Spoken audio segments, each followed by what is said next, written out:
That's a theory creaking open, baby.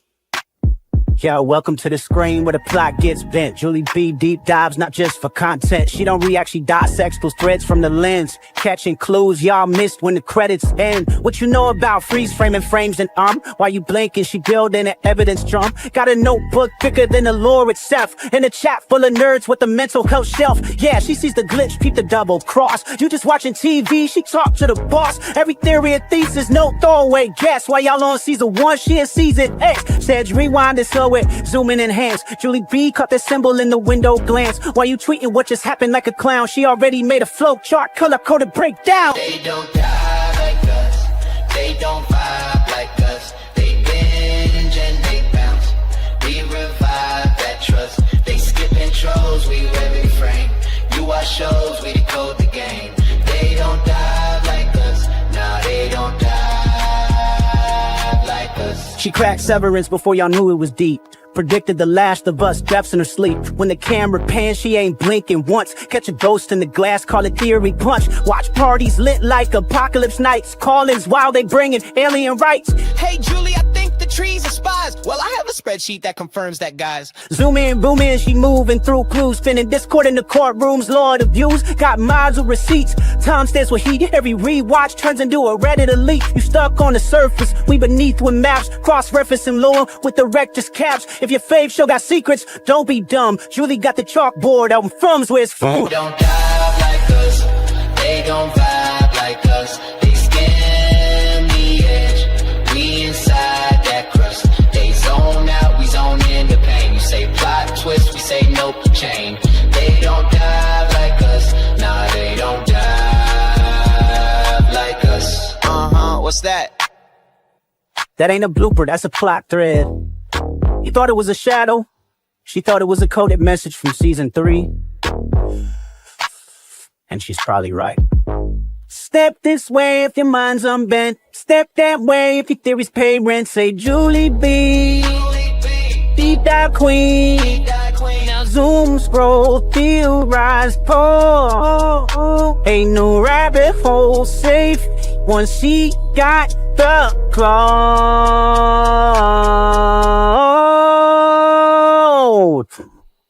They don't die like us.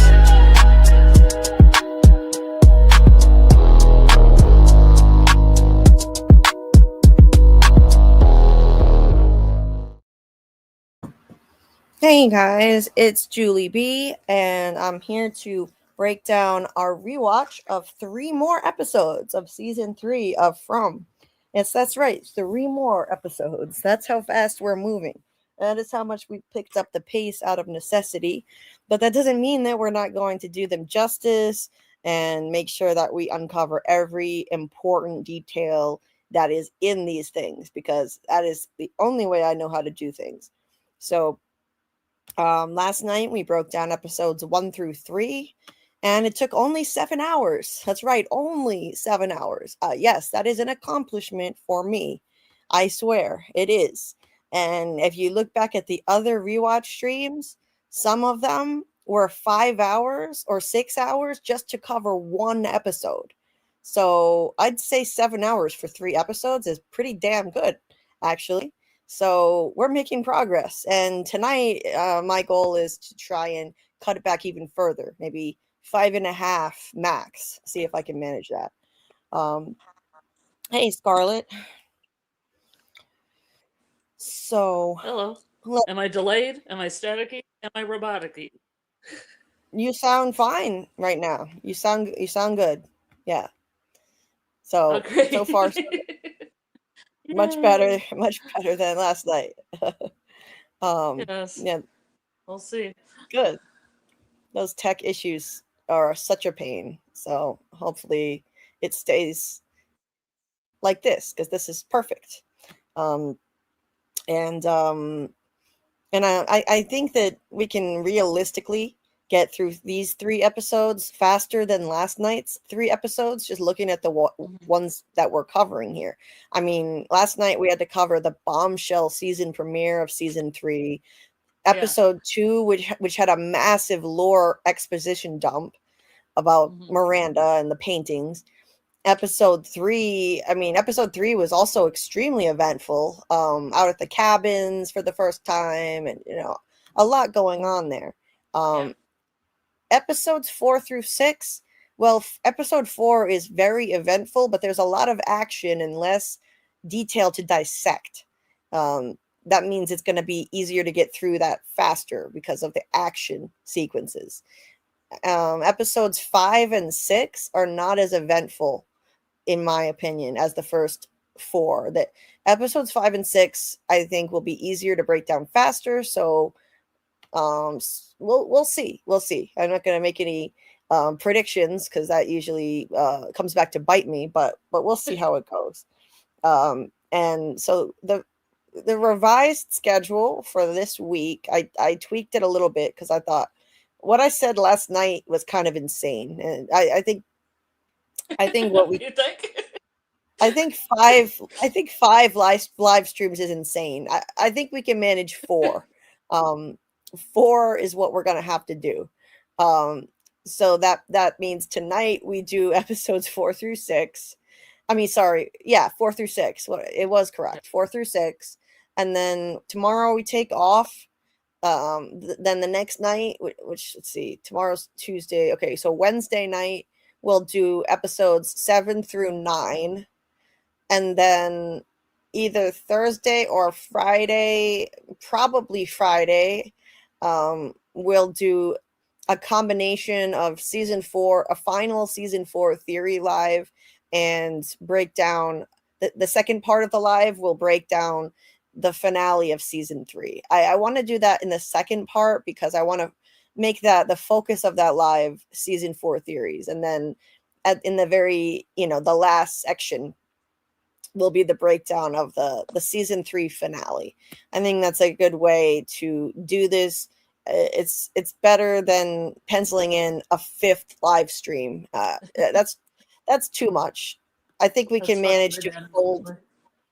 I think we can manage to fold in the finale breakdown with the season 4 theory live. Yeah. I think we can pull that off. So that's a little more doable. And I am going to be I need time to make my last scripted video before season 4 too. I'm pretty sure this is going to have to be my last one. It's going to just be season 4 theories and predictions.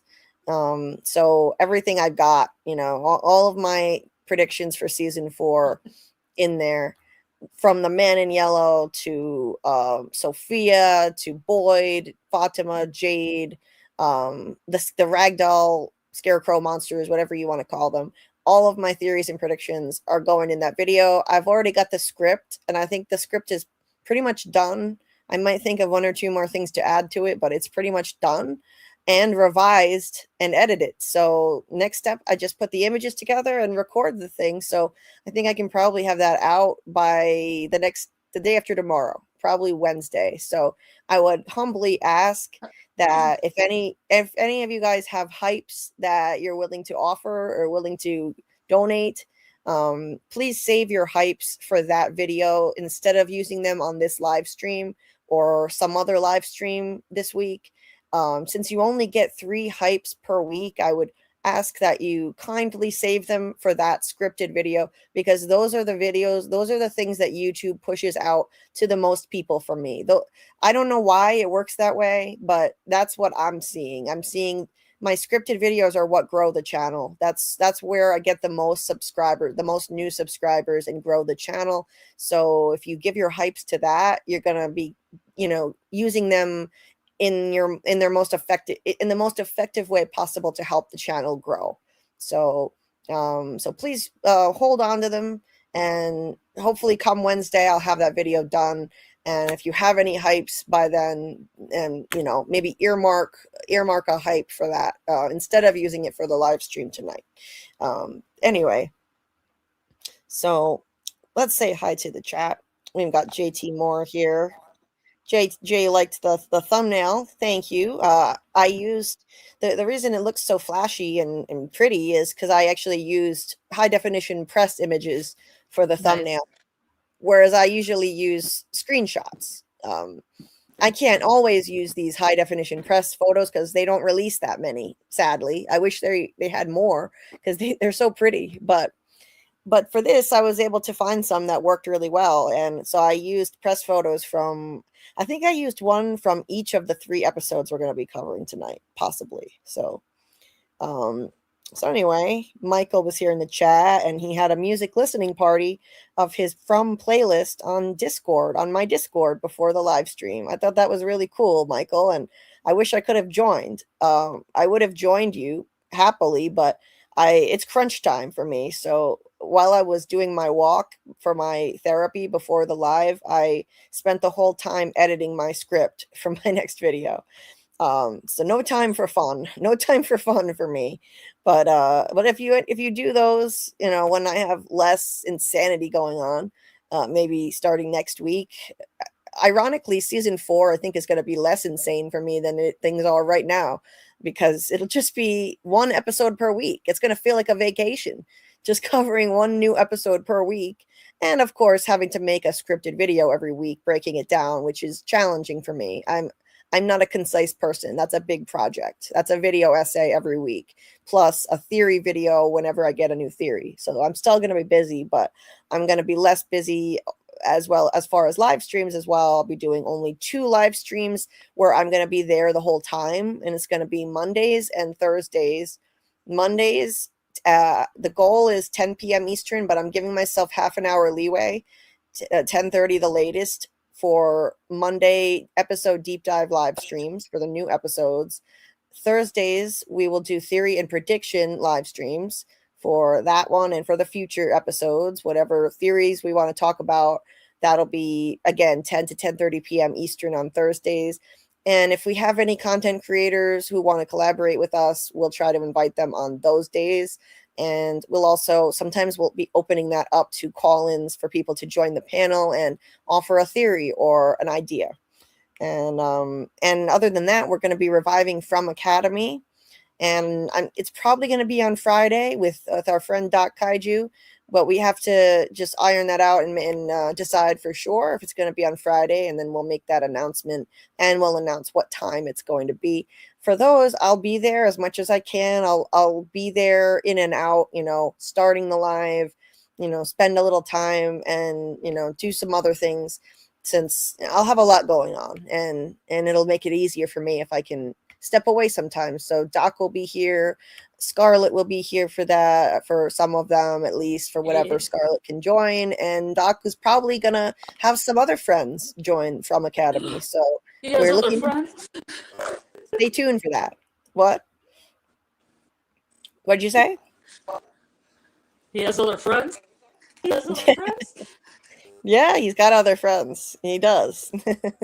So he might have some other friends joining for those. So stay tuned for that. Hey, Bill Chill. Nice to see you. Hey, Zap. Hey, Debbie, Baby. Truly, I tried to make it, but my eyelids are heavy. It's okay, Debbie. Understandable. You keep different sleep schedules than me. It's okay. I understand. And Debbie's going to be putting out a new playlist, a new art. So it's a new mixed media art playlist that's dropping Friday about illusions and dreams inspired by From. So definitely check that out and support our friend Debbie. She makes beautiful art. It's really inspiring what she does with that. She's also made art inspired by Jade and Victor as well, among other things related to From. So thank you, Debbie, and good night. And we will definitely keep plugging that for you. Hey, with Alice. Hey, Recon. And Gabrielle. Nice to see everybody. Hope everyone is doing well tonight.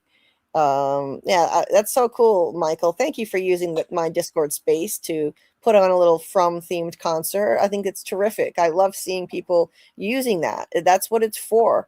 It doesn't have to be me who's scheduling watch parties. You can throw watch parties in there anytime you'd like. Anybody is free to use that space. That is there for you to use. When we're not using it for something else, it is free for you guys to use. And I'll join things when I can if you guys have stuff in there that if you schedule stuff like that in there. Yes, Gabrielle, honestly, the week before the season drops is so much fun, so much content and discussion. Yeah, it's a lot. There's a lot of stuff going on. And I wish I could enjoy it more as a fan, but I'm too busy treating it like work these days. But it's still I'm enjoying it. Obviously, I'm having fun even while I'm treating it like work and working hard on all of this. Last night, I had a really good time reliving the first three episodes of season three and taking a walk down memory lane. It's close to my heart. It's you know, it's nostalgic for me because that was the beginning of my channel.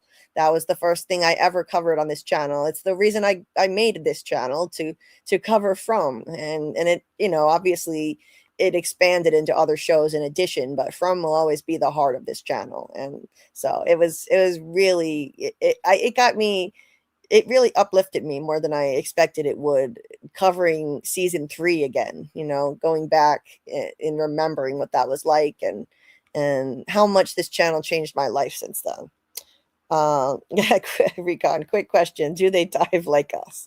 No, they do not. They don't dive like us. They do not. Hey there, Kelly. Hey, Joyce. Hey, Sprinkle Kitty. Nice to see you. Julie, I'm having a great time with these breakdowns. Thanks, Gabrielle. I'm glad. I'm glad that I'm not killing myself rushing to get this done and squeeze in this rewatch for nothing, and that people are actually enjoying it. I'm glad. 3 and 7 hours is excellent. Yes, let's charge forth. Let's do this. Thanks, Joyce. And we were laughing like at the notion that 7 hours is somehow progress, and somehow that was impressive. It was short, but it is for 3 episodes. Hey, Lady Amano. Hey, Frumley. Loving these breakdowns, Julie B and Scarlet. Thank you so much. Thank you very much. I feel good. You know, like we're not doing this for nothing. There are people who are actually enjoying this. I knew that anyway because people show up and are engaged and participating, and sometimes, in some cases, people stay the whole time, even though it's all night long. Um, but I know, you know, this isn't, you know, there are more popular channels than this. This is a small channel, and so it's nice to hear positive feedback. Um, Hit the like button. Yes, please hit the like button. I forgot to ask about that. I never think of it till somebody says that. Thanks, Anon. Please hit that like button and tell YouTube to show this to more people so that they can find this channel. That's how you do it, by hitting the like. Okay, we're here now. Yes, David says the monologue over the funeral was significant. The place we trap ourselves in. Oh, yeah, it was beautiful. Beautiful the way they did that.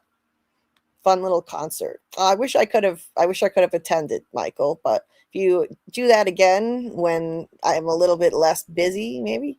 If you do it again in the future and I can join, I definitely will. Hey, Vladimir.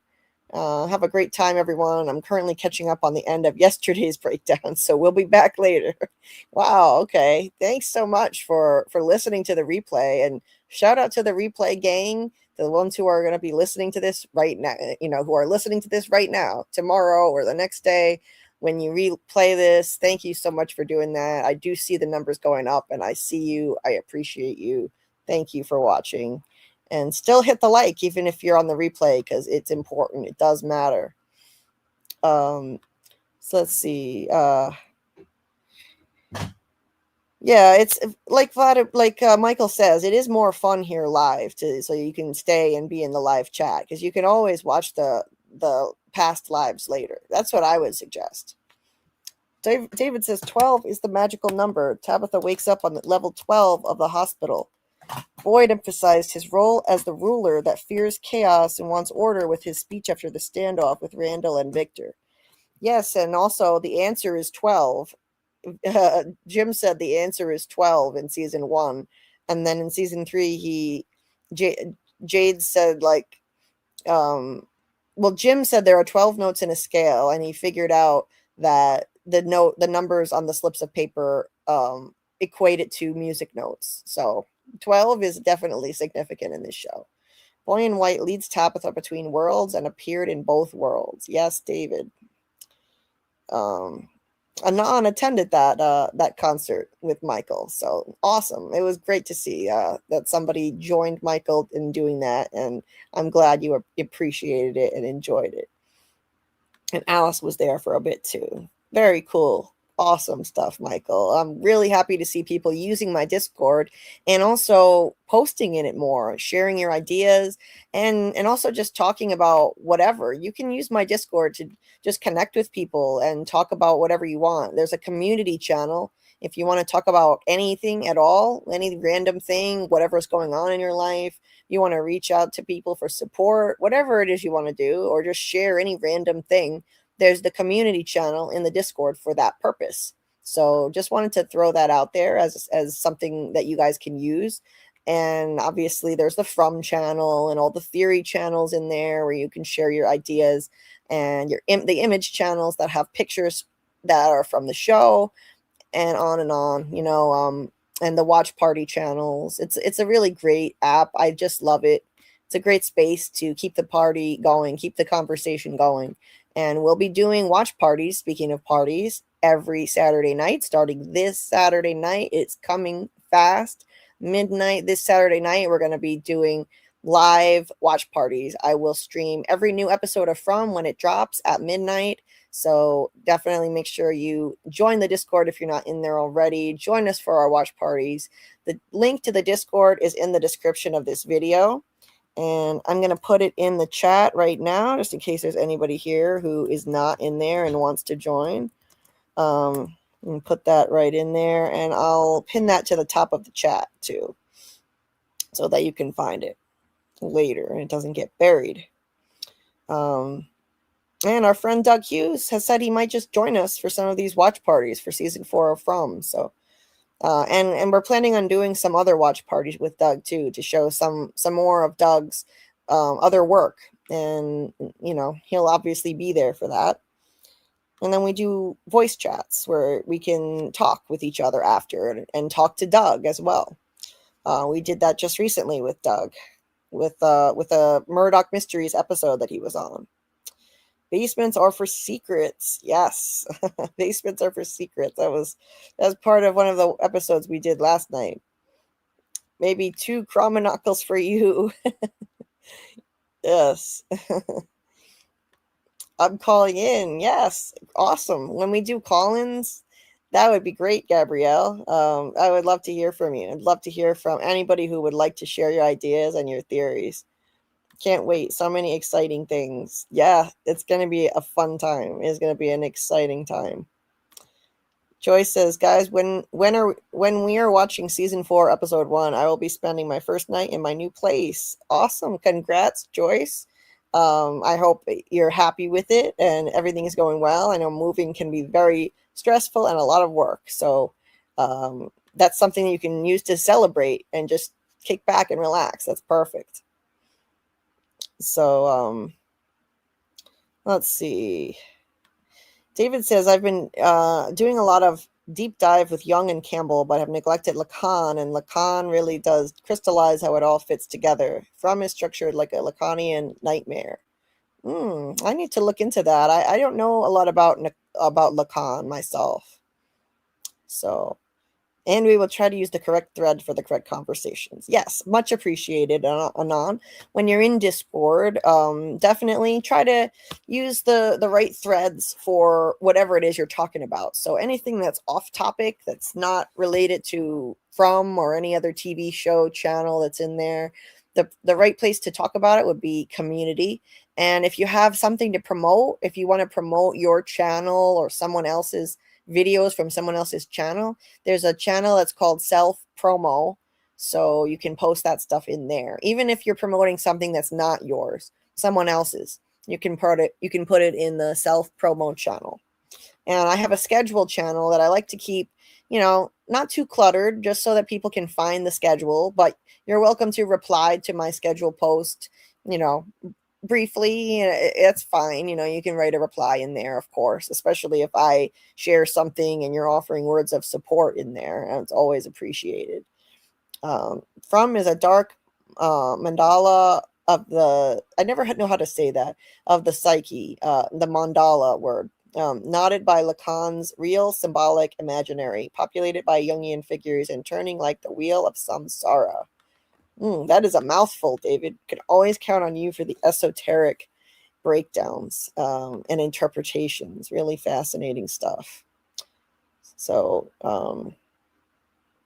replay gang, yes, and I really appreciate everybody who is in that replay gang. Hey, Noah King, nice to see you. Hope you're doing well tonight. The road system is a Mobius strip. The town's psychic economy is a torus, and the full cosmology is Borromean. My goodness, David, you are so smart. I wish I understood half of that. I don't know what any of that means. I'm gonna have to. I'm taking a screenshot so I can look it up because I feel dumb. I feel dumb because I don't understand that stuff. It is a world where the subject is forced to confront the real without the protective screen of the big other. This is why the show feels mythic, uncanny, and psychologically destabilizing. Well, that I can understand. That for sure. That is how it is structured, like a Lacanian nightmare. Gotcha. The big other is absent or not real, yet they act as if it is real either way. Okay. And you're welcome, Joyce. What is it about moving that makes you feel completely unhinged? Oh my God, I feel you. I have too much stuff, so that's a nightmare. Anytime I've ever moved, it's an absolute nightmare. I have enormous amounts of stuff. You never realize just how much you've accumulated until you try moving. I remember really digging Lacan and Jung and everyone's theories in regard to literature back in college. Can't remember a dang thing, but I did well at the time. Doesn't that suck when that happens? I hate that. You work so damn hard in college and in school in general, and you study your ass off and memorize so much. But a lot of our learning in the U.S. educational system is rote learning, and it focuses on memorization of large quantities of information and then regurgitation of it, and then you forget a lot of it. Unfortunately, you forget it, and your brain just makes room for more, to cram in more stuff and then regurgitate it out. And so you forget so many things that you learn in school. If you don't use it, you tend to lose it too. Unless it's really, really interesting to you, particularly interesting, like certain subjects stuck with me more than others. Michael tends to think of From as a closed spherical space-time. Travel in any direction along the surface of the sphere, and eventually you end up back where you started. More so than a Mobius strip, but that's just me. Okay, gotcha. Recon just finished moving too. I just finished moving back in October, and it was an absolute nightmare. Things are still a mess. I still don't know where a lot of my stuff is. God, it was absolute torture. So Scarlet was having some audio problems, so she went out and she was coming back in. I'm gonna pull up my images for the breakdown, and we can get started now. Can you hear me? I hear you. I've been talking the whole time, and my little thing's been moving, but you haven't been hearing me, and I don't think anybody in the chat's been hearing me either. Yeah. Thank you, StreamYard. Highly recommend StreamYard for everyone. Chat, could you hear anything Scarlet was trying to say? Because I don't think it was me. I think it was StreamYard. Yeah, but yet my little audio thing moves. So how am I supposed to tell when I'm talking or not? All right, anybody's hearing me. Yeah. Well, now you're coming through loud and clear. You did start to robot the last thing that I heard you say, but now you're fine. Well, tell me if I robot again, because I'll just leave and come back. Okay. That usually works. Will do. Thank you. Okay, so got my images ready, and I'm gonna share my screen. Let's see. So we are gonna dive into season 3, episode 4, There and Back Again. I like Rich. how you touch in. Yeah. Yeah. Interactive. I like to have the titles. Normally I have them here already, and this one didn't have the title, so I like to have them there. So there and back again, and when the episode titles were released for this, I was on a live stream with Tony on his channel, on Tony Teflon's stream, and I called in and told him the episode titles came out, and he looked at the titles and he said, that's the one where Tabitha's going to be coming back in the ambulance. Yeah, I And he remember was that. right. He was right. Mhm. So there and back again. Pretty clear what the title of this is getting at. I didn't think it would be so soon. Remember when we didn't think it would be? Yeah, we didn't think it would happen this soon. That was unexpected.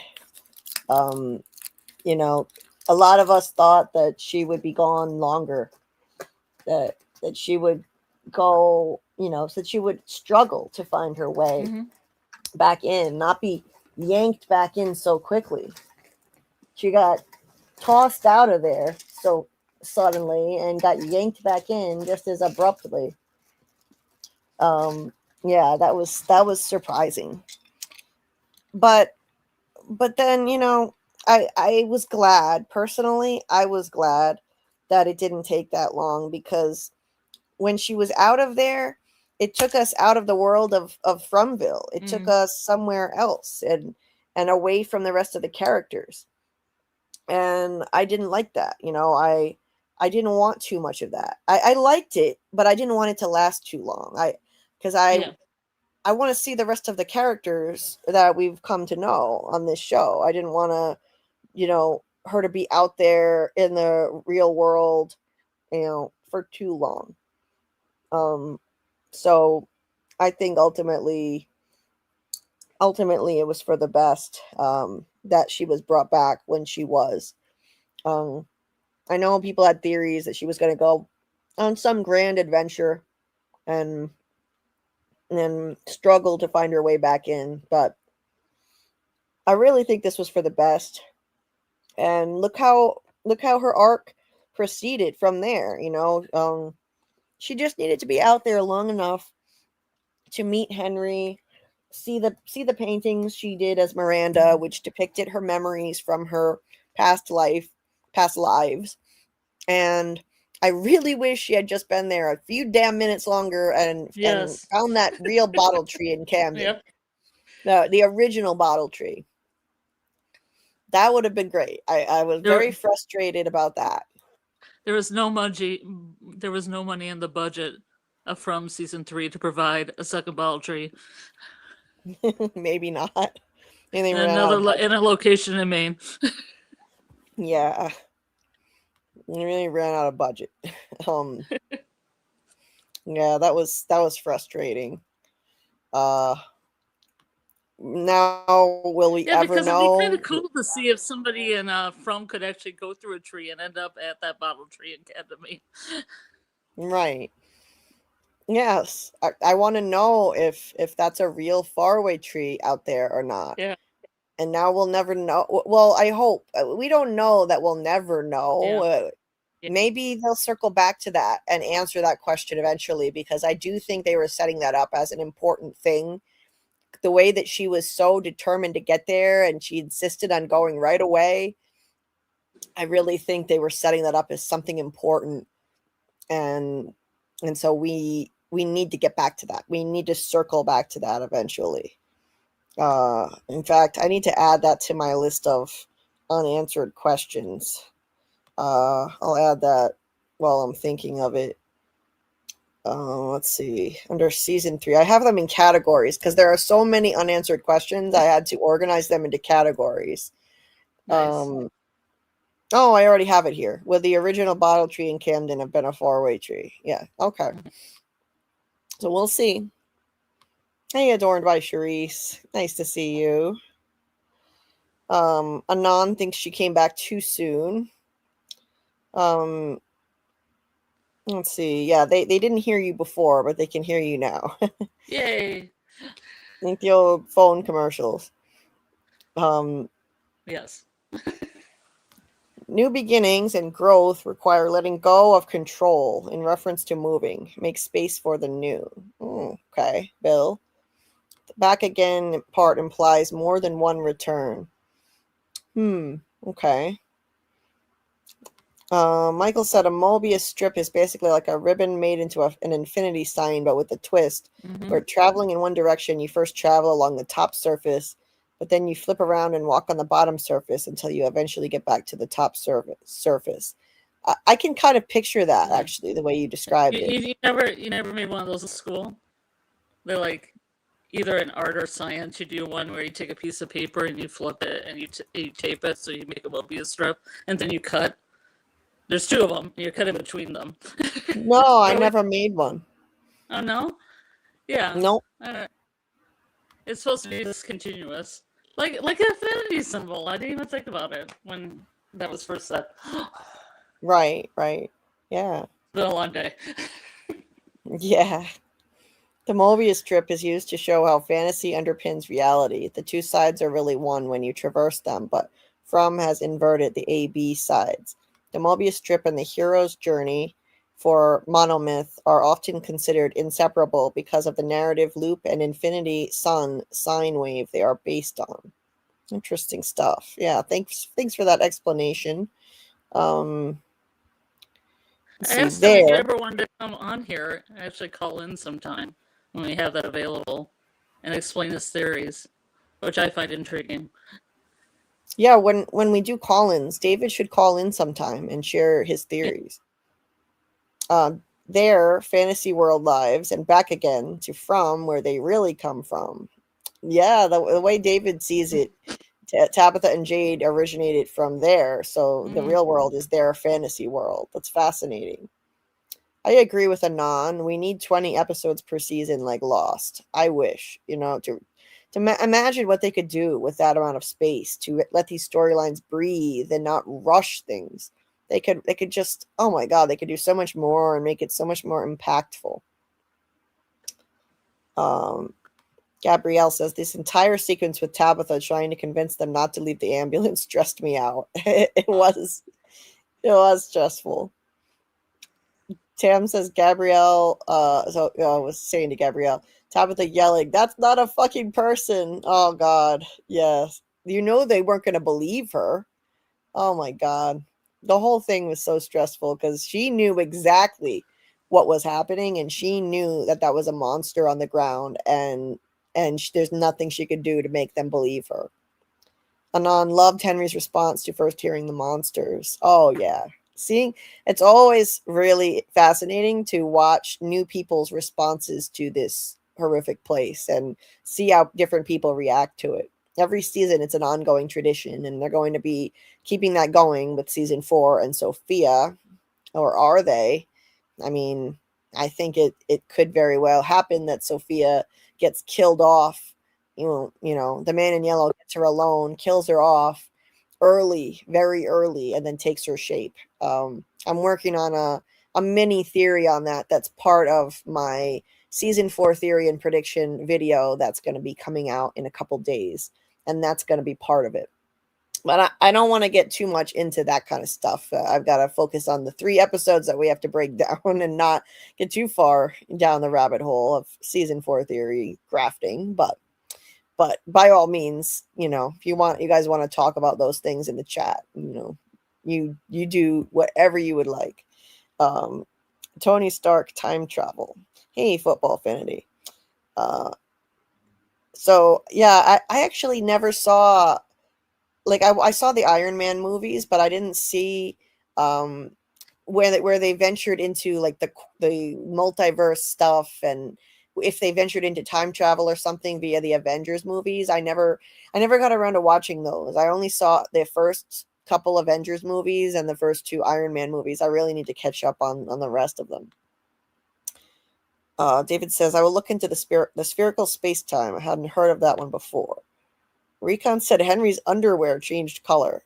When did we see his underwear? I don't remember that. I don't remember seeing his underwear. What in the world? Hello. Hello. Hello.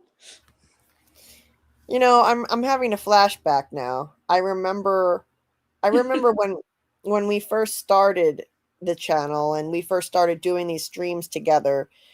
I remember you weren't using you didn't know about the StreamYard app, and you always used the Mm-mm. browser, and you often had problems with the audio Mm-hmm. roboting. You're So 100% correct, ma'am. yeah, yep, it's coming back to me now. Yep. And I really didn't like the fact that I'm not compatible with the app anymore. And the laptop that my boyfriend lovingly bought me for Christmas does not work with the app either. Oh, it sucks. It He has an sucks. iPhone that will work with it, but it's a state issued cell phone he got from work, and we don't know if he can download an app on it or not. So Sorry to hear I that. have 3 devices, and none of them work. Oh my god. You can't win. Jesus. No. Oh, I am so dumb. I didn't get the joke. Recon said Henry's underwear changed color. And I was like, what? When did we see his underwear? And Recon said, when he heard the monsters. Oh my god. Jokes go over my head way too much sometimes. Yeah, well, Of when you course. first started talking, I thought that you were going to say, you know, I remember back when, and then there was a cabin and a rock that was painted red. And then I looked up and something was coming down at me and I screamed. Yeah. I was wearing a Thankfully cape at the time. thankfully that's not one of my memories. Yep, Choice says everyone's underwear changes color once they get into town, probably. probably. Yeah, Or maybe a couple probably. colors. Bill says my underwear changed color when Sarah first smiled at me. Oh my You god. smiled, it wasn't at me, Sarah. You and Daryl. Sarah. Sarah Sorry. Thirst over there. Sarah Thirst. Speaking of Daryl, where is Daryl?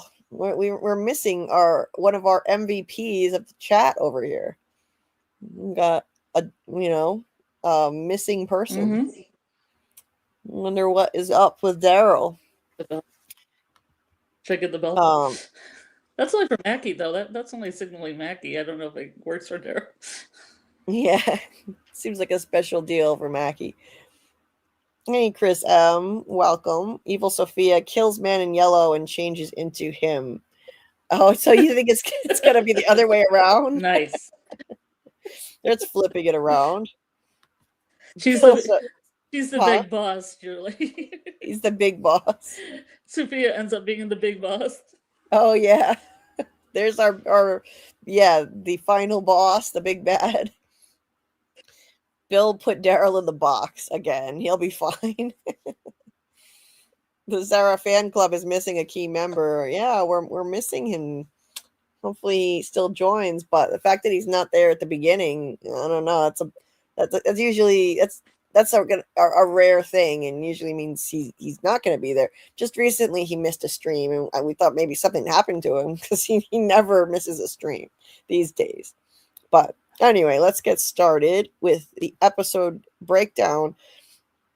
So they're at the fallen tree, and once again, it's a new road, it's a new tree. Every time it's different, but there is a common thread between all of the fallen tree scenes we've witnessed, and that's the fact that it's always on a rural road with trees, and it's a 2-lane basic road with trees on either side.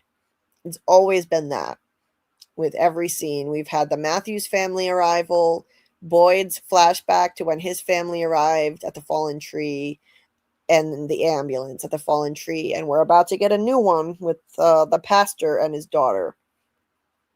So always interesting to compare and contrast. But this one it looks like a dead tree. It doesn't have any leaves on it. It's different. It's a little different than the others. The Matthews tree fell the other direction. So Ethan was like getting on the tree trunk on the the left side of the road, where the ambulance would be, right here, over there. He was on the trunk of the tree over there. So it had fallen from the other way, is what I'm saying. And Boyd had a road that was a little curvier, I think. So every time it's a different road. And as they're driving, they have some interesting dialogue that I'll point out when we get to that scene. My theory on the fallen tree area is that this is a liminal space between dimensions. It's neither here nor there. It's not in our world. It's not in the Fromville world. It's in sci-fi. It's called a liminal space. So you pass through the veil from our world into this liminal in between space, and then you pass through into the Fromville other dimension. I think it's like a pocket universe, other dimension, whatever you want to call it. But I think this is neither here nor there. If it were in the real world, other cars would be driving up here right now. In fact, these people in the ambulance later comment on how there should have been traffic at that time of day when they were at the tree. And there's no traffic here. So this is a road that they're familiar with. And they said there should have been traffic at this time of day.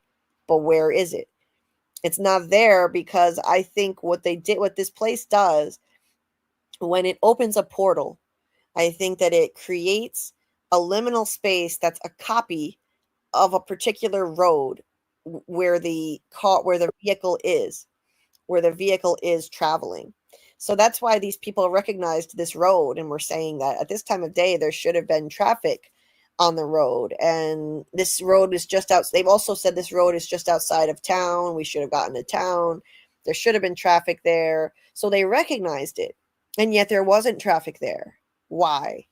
Because I don't think they're in their world anymore. I think this is a liminal space that looks like an exact copy of that road that they thought they were on.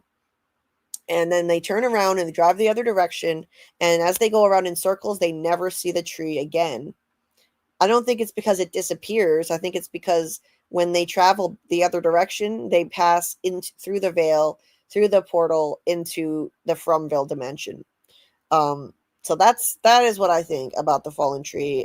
You could say maybe it is a type of faraway tree. Maybe it's a portal, but I don't really think so because they don't go through this tree. They turn around and go the other way. So I don't think so. And in season 4, there's an episode title called "If a Tree Falls in the Forest."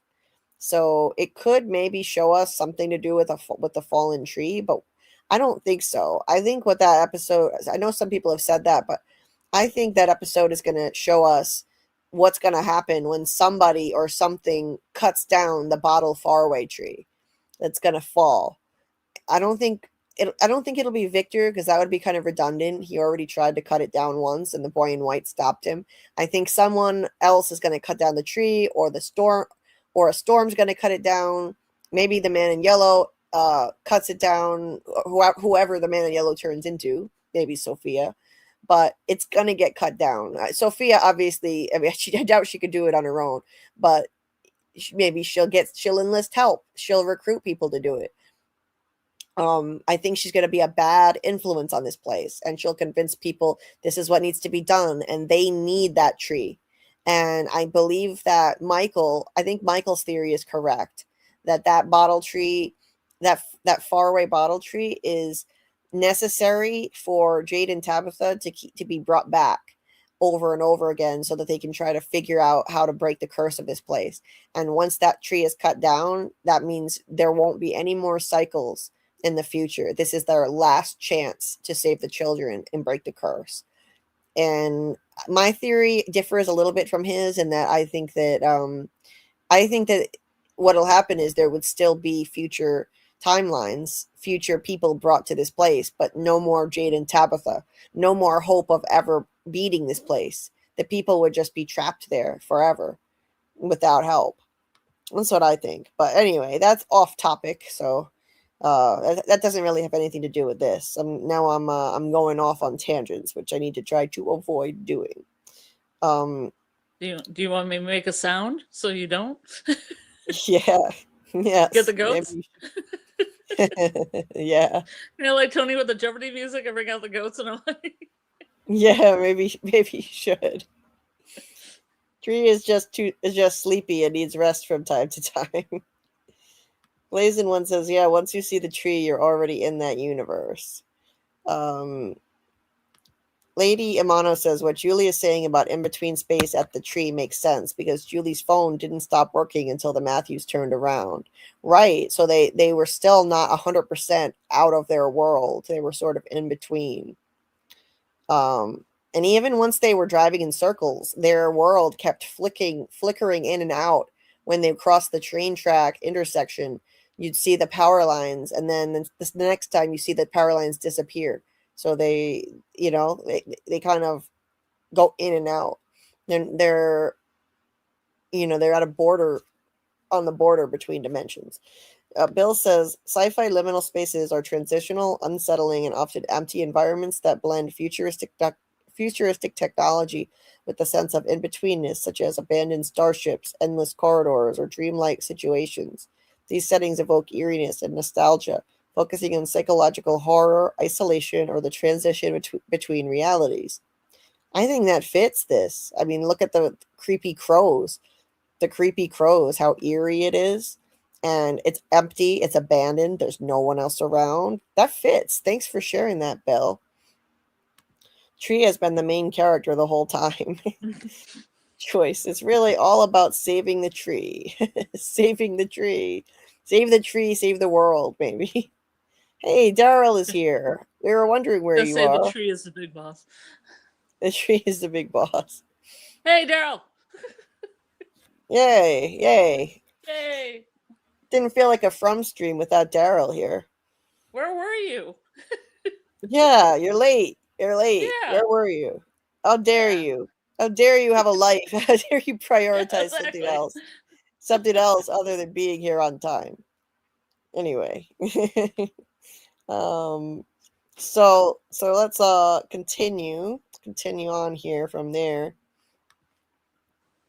So the EMTs check out the tree, and they're all kind of like just staring at it. Honestly, I don't know why they're looking at it like it's so peculiar, because Yeah, that guy.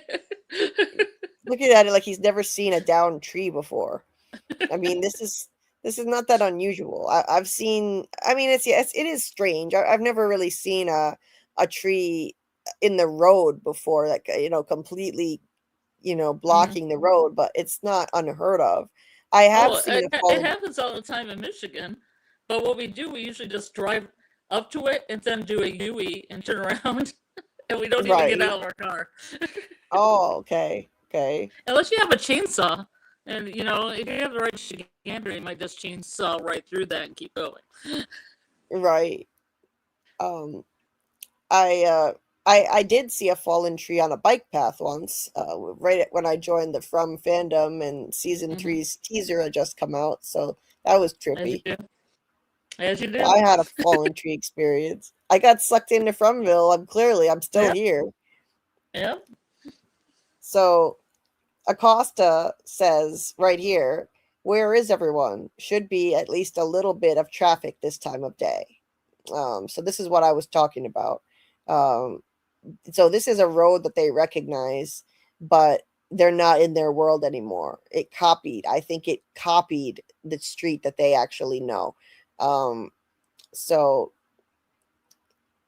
anyway, then Tabitha gets out, and she knows damn well what this means. Now this is the first time that we've ever seen something like this, and probably never will again. Somebody who is brought back there a second time and knows exactly what this tree means. And since she knew what it meant, I was so wishing she had run like hell over the tree, just to finally, once and for all, show us that, like, what would happen. Would she be able to get out? Would there be are the crows there because they're guarding a portal back to their world? I think yes. I think potentially the crows, they flock there because they're guarding the portal that could lead them back to their world. They don't want them to go over the tree. They're always on that side of the tree. They're always there. And they're ominous, and they're creepy. They're creeping people out. Everyone is always creeped out by them. It's not just the kids either. Jim and Tabitha looked creeped out by it as well. Tim's like, I guess what you were have they to be doing? creeped out by crows to enjoy that, because I don't get creeped out by crows, I guess. Yeah, I'd be like, oh, some crows. yeah, a murder of crows. Kindness for It's ravens. yeah. What would have happened if Tammy would have just hightailed it into the woods sideways? What would have happened then? Yeah, that's a very good question. I don't know. I mean, like I think sideways. I really am not sure. But I think she could have potentially gotten back to her world by going straight over the tree. Mm. Crows in mythology can be like something like guardians of like what is it? Thresholds between worlds or something something like that. I heard. Yeah, they're in mythology, both good and bad, through several different kinds of mythological systems. Yeah. So If you add 1069 together, it's 7, everyone. right. It's 7. Hey, Jehovah Is that your notebook? Sins. Welcome. Bill says Scarlet is on the man in yellow phone. I don't know what that means exactly, but it's This is ominous. yeah. I don't know. Daddy. Because actually the man in yellow's phone connection was clearer than yours. Yeah, clearer. it was crystal clear. I don't know what you're talking about then. Yeah. The EMT was practically getting unalived by the monster. Was practicing. Yeah, he was practicing. Yeah. Indeed. That's too bad about that hot EMT and the other one. Yeah, we had our little funeral for a hot EMT. Yeah. Joyce says that EMT was practicing being a useless ding dong. Right? Useless ding dong, indeed. Tam says Acosta, and welcome, by the way. Acosta arriving in Fromville is top 10 worst moments ever. Now we're stuck with her. It's like, wow. Tell us how you really feel. Tell us how you really feel. Yeah, I know. I like her. I agree. I can't stand Acosta, and now we're stuck with her. I can only hope she doesn't make it to the end. Well, we'll see. Jeez, dark. Somebody's got to go, so I hope they take her out. I hope the monsters take her out. She'd be top of the list for me to get the axe. Yikes. I know she's a cop, but still, man. See you later, Recon. BRB. I'm at work and have to actually do a bit of it for a while. Never. Work. Come on. Where are your priorities? Jeez. Well, we'll see you later, and thanks for listening. Anon says maybe the other side of the tree is worse. How could it be any worse? Yeah, I thought about that too. I thought, well, maybe they go across. It's even like something even, more monstery, more Cthulhu than Cthulhu's over there. Yeah. For I didn't see this. Bill said, "Hi, Daryl. How was the box?"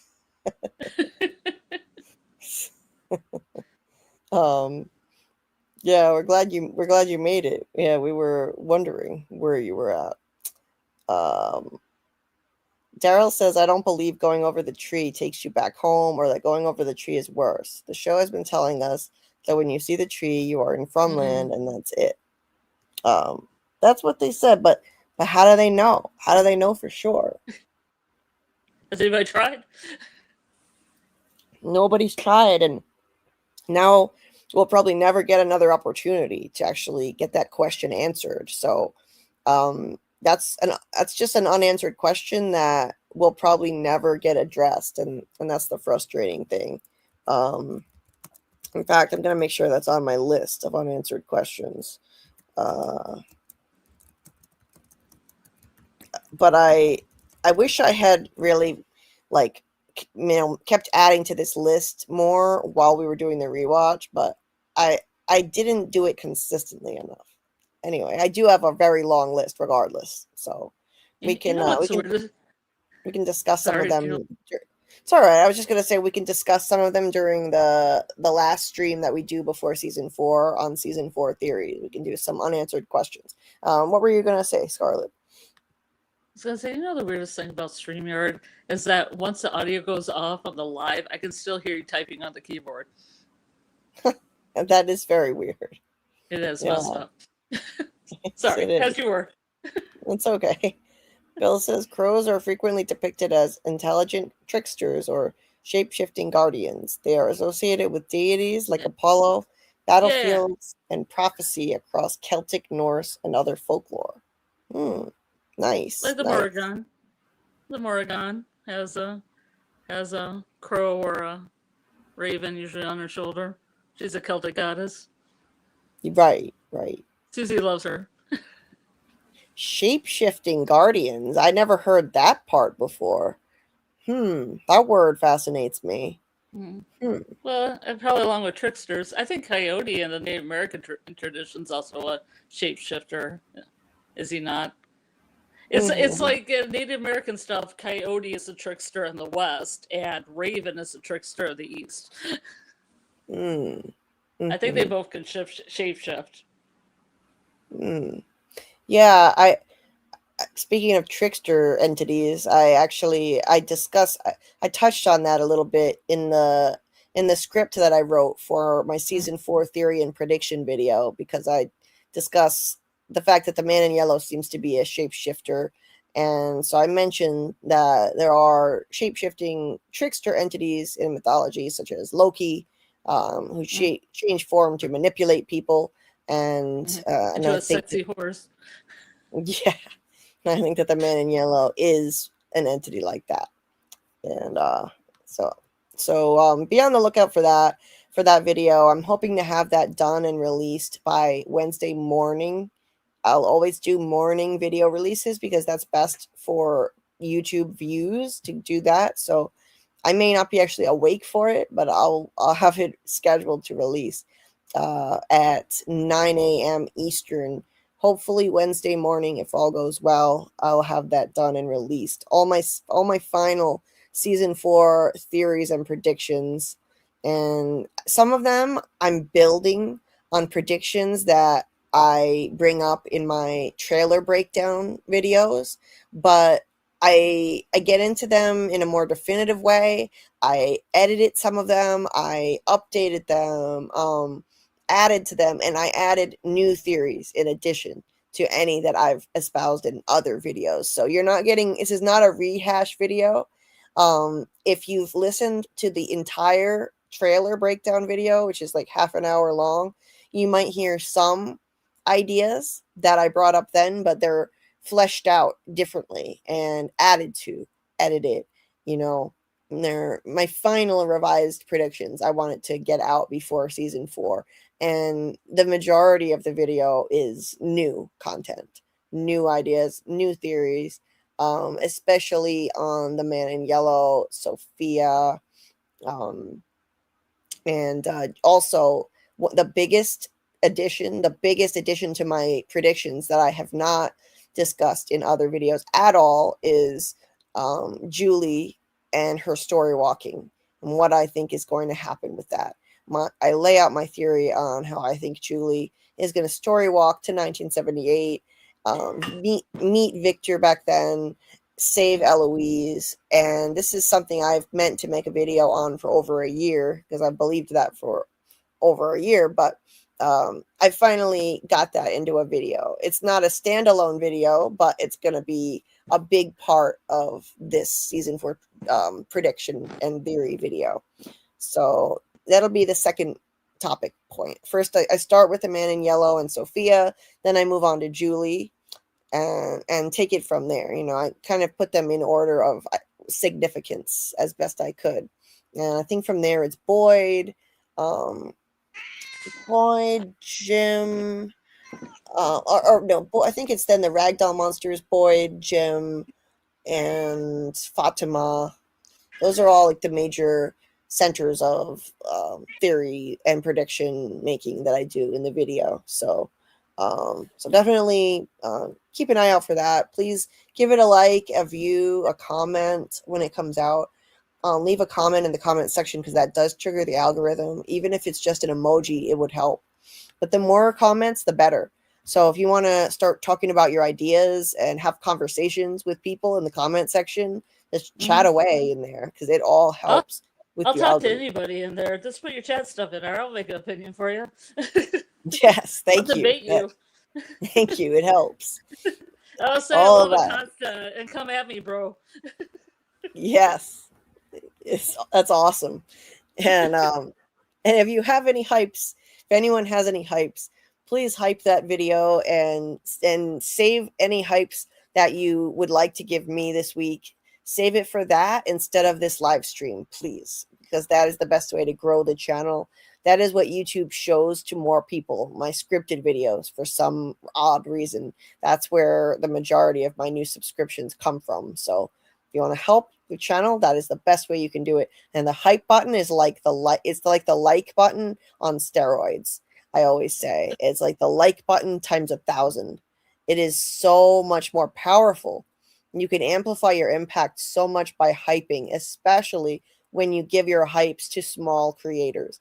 Because the smaller the channel, the more points that you get per hype. So I get around 2,000 points per hype, and somebody with like 100,000 subscribers gets only like 60 points per hype. It still helps, and you should still support whoever you love, whoever you want to, back up. But if you give your hypes to small channels, it really does have the biggest impact, and you have no idea how much it makes a difference. Even just a handful of people hyping a video, it racks up thousands of hype points for me. And so I wind up seeing my videos get thousands more views than they would have gotten otherwise, literally. And it's really worked well with my Jade theory video and then my Ethan one that came out last week. The Ethan one has passed 4,000 views, and the Jade one is over 5,000. And that is thanks to all of the support, especially the hypes that people have given to both of those videos. So can't thank everyone enough for doing that. And going forward, I'm going to be putting out at least one scripted video per week till the end of From Season 4. So after this week, it'll be episode breakdowns every single week. And sometimes when I get a new theory, it'll be a theory video.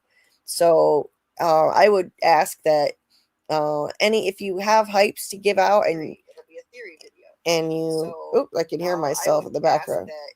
Why am I hearing myself? Is that from my other YouTube tab? Yes, it is.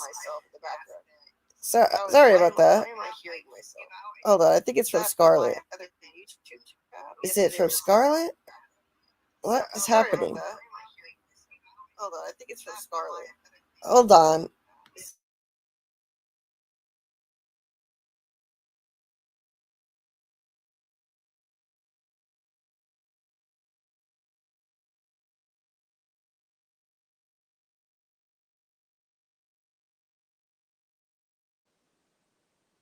I think my mic was off.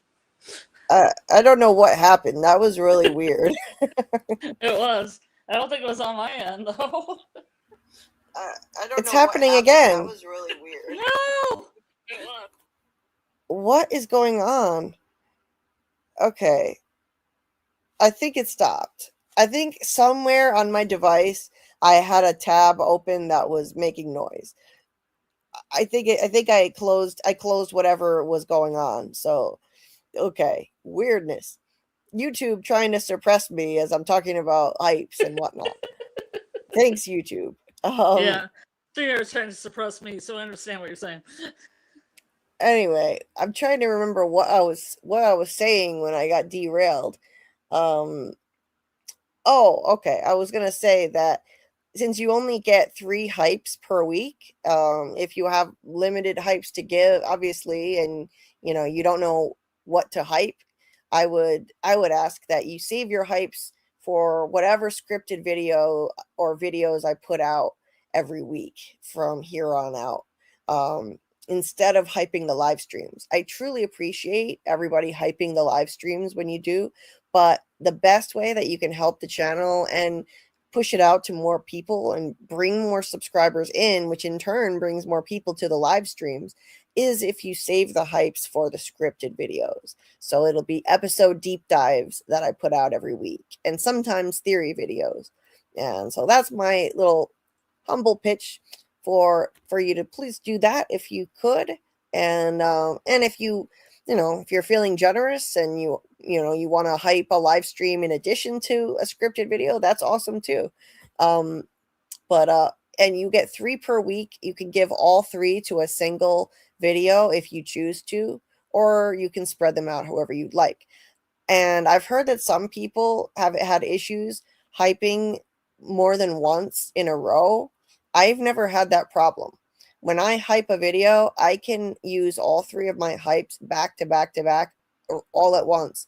I don't know why I can do it and other people say that it's not letting them, but I've heard some people say that they just have to close the app and open it again, and then they can hype a video a second time if they choose to hype it more than once.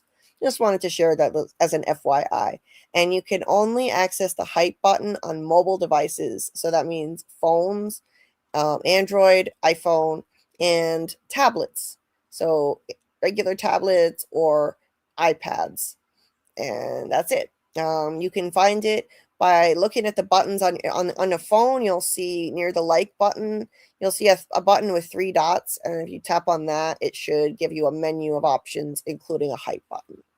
Okay, so enough on that. I'm tired of hearing myself talk about that.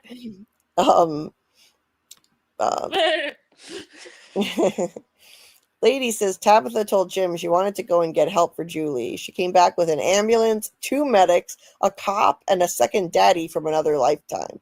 Huge success if you think about it. That is an excellent point, lady.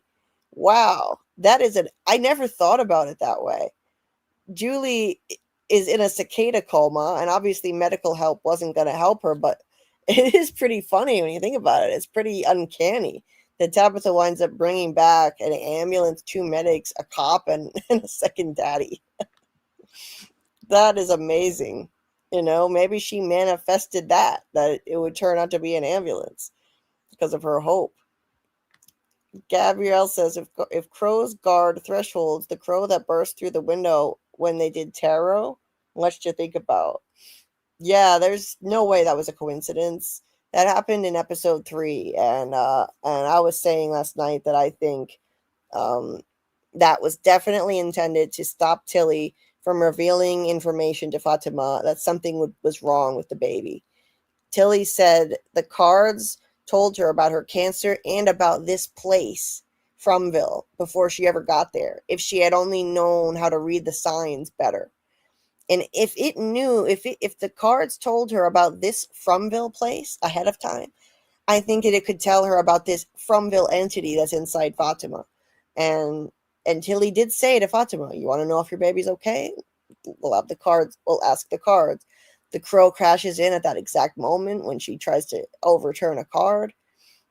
And then first it hit the window and didn't break it. Then Tilly tried again. And as she tried to, pick it up again, a second time, perfect timing, it crashes through the window. So either it's the evil entity not wanting Fatima to know something's wrong with her baby, or alternatively, it could be the boy in white trying to protect them from obtaining forbidden knowledge, which could have gotten them killed by the man in yellow. Knowledge comes at a cost, or some other punishment by obtaining forbidden knowledge. It could have been something like that too. Could go either way. Anyway, I always was confused when she paused and then just started again. That's why people thought Tilly was sus. Yes, it was, and she didn't even look startled or surprised by that crow the first time it hit the window. Yeah. Lady says Reggie was worse than Acosta. Acosta has some promise. I will grant you that. I agree. Reggie was We're worse. all gonna die! Yeah, he was annoying as fuck. Although that was kind of funny, though. It was funny. Yeah, it was funny. And intentionally so, I think. Yes. Jay says, fuck Acosta, justice for Nikki. Yeah, Yeah. justice for Nikki. Indeed. She apologized for being a dick. Gabrielle says, if we end the show with Acosta, I will be mad. I will also be mad, TBH. He'll be mad if she survives. She'll be the last survivor. Better. Oh my God, can you imagine the rioting people would do? Better Acosta than literally anyone else. Yes, Joyce, agreed. It's Acosta so feels like another Dale character to be just annoying. Yeah, except she's not funny. At least Dale was funny. Dale was funny. He was an asshole, but he was funny, you know, and he was smart. And yeah, that's so a little different. Hey there, Neo Blue. Welcome. Daryl says at this point, if going over the tree meant anything, it would have been brought up by now. Yeah, except I guess, you know, they haven't you know, what was I gonna say? They haven't brought it up, and they do ask a lot of questions. So, let's see. Football Affinity says, what's crazy is if the town people would all go to the tree together, they would be able to move it. Yeah, except they can't ever find it again. It just disappears. It's not there anymore because I think they leave that liminal space and that's why it's gone. Let's see. How do the show makers know? Have they been to From?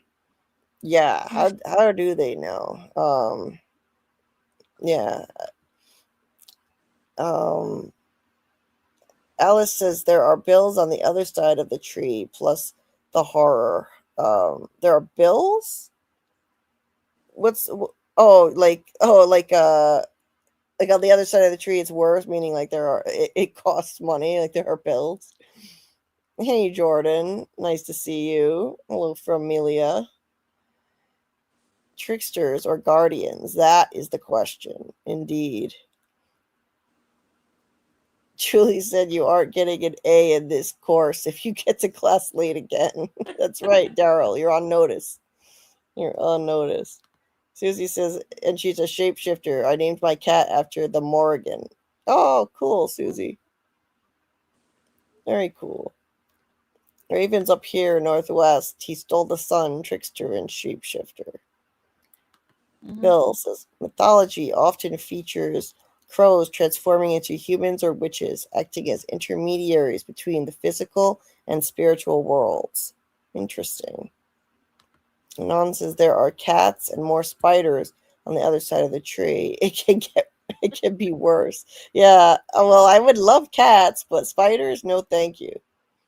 No thank you. Thank you, man. Or spiders. Yeah. Let's see. Neo says, speaking of crows, they aren't supposed to speak like parrots do. Or sorry, aren't they supposed to speak like parrots do? And also imitate the voice tone. I'm surprised they haven't shown a crow doing that. They do. Yeah, huh? I work with one in the zoo that says, come here. It's a raven. And he goes, come here. So ravens do that, not crows? No, crows do too. I just was at another zoo and there's a crow from Africa and it knows words, but they're African words. Right. So me and my boyfriend were trying to figure out what hello was and the area he was from or the zoo he was from because he does say words. We just don't know what those words are. Oh, okay. That's fascinating. Oh my God. I envy you. I would love to interact with these birds up close and hear that. I've never seen anything like that. That's so cool. I love birds. It's pretty crazy because before you go in the enclosure, and I think about this in a dark woods. If you were in a dark woods, you just heard a bird going, come here, come here. Oh my God. That's creepy. And they were also by the petting zoo.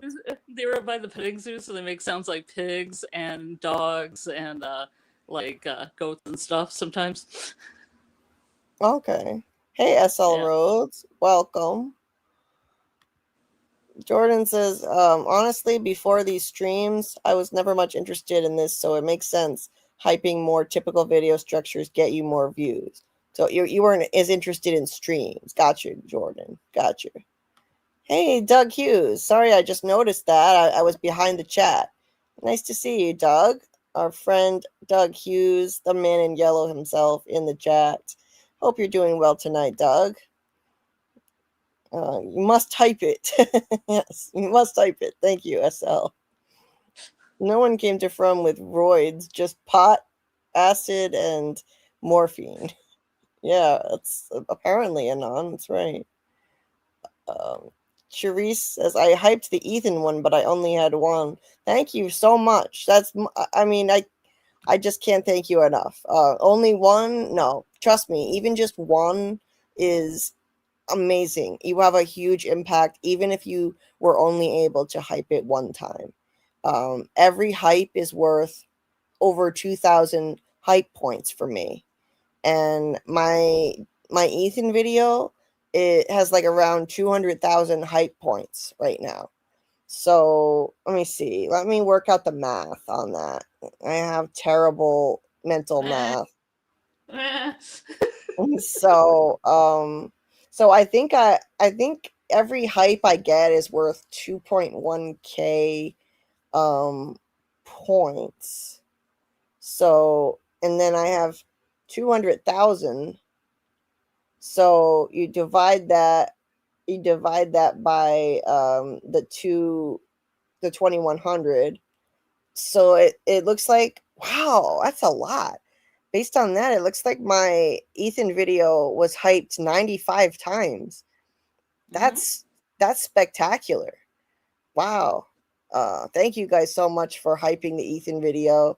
And so, like, we have 48 people watching this right now. If every single person were to hype my next video that comes out, that would get me almost halfway to that point already. All it took was 95 hypes to get me 200,000 hype points and push the video out so that I got a couple thousand more views for it. So you have a huge, huge impact, each and every one of you, when you hype. And if you hype more than once, oh my God, you have an even bigger impact if you do that. Because 2100, let's say you were to hype it twice, that's 4,200 hype points right there. If you hype it 3 times, that's 6,300 hype points. And you see how fast this multiplies. And yeah, it's amazing what you can do for a small channel like mine. Now, if you give your hypes to bigger channels, you don't have as big of an impact at all. The more subscribers somebody has, the less your hype is worth, the less points they get for your hype. And so the less powerful that hype is ultimately.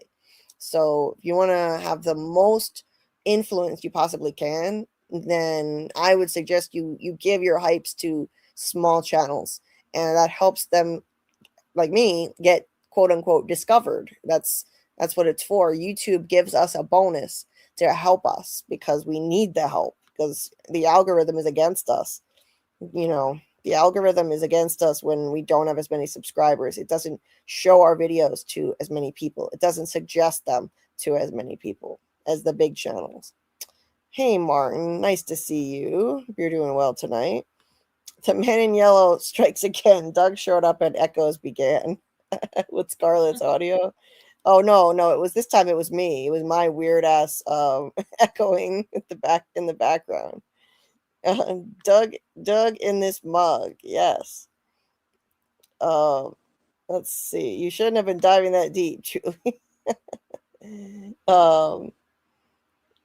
Yeah. So as far as going over the tree, Doug doesn't think it would make any difference. It looks to me like once you get to the tree, you're already screwed.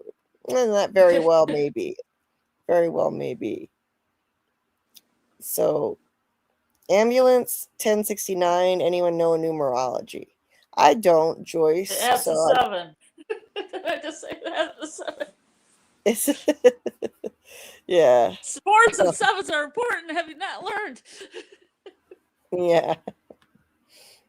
I don't know. 69, high 5, 10. I don't know. Yeah. Anon says you need to hype and then close the video, restart the app, and then hype again. And then they've been able to do it multiple times. Joyce says I can't just hit hype with an iPhone. It's probably a device thing. So I'm able to do it on a tablet and on an Android phone. But you might have to close the app and then open the app up again, and then you should be able to do it. Let's see. I'm scrolling through the chat here trying to catch up. Doug says, of course, the 2 medics ended up dead, so I suppose you could say the results were mixed. That's true. Yeah. That is true. Only if that hot EMT would have gone into town. Those 2 poor souls were the cost for Acosta. Right. Gee.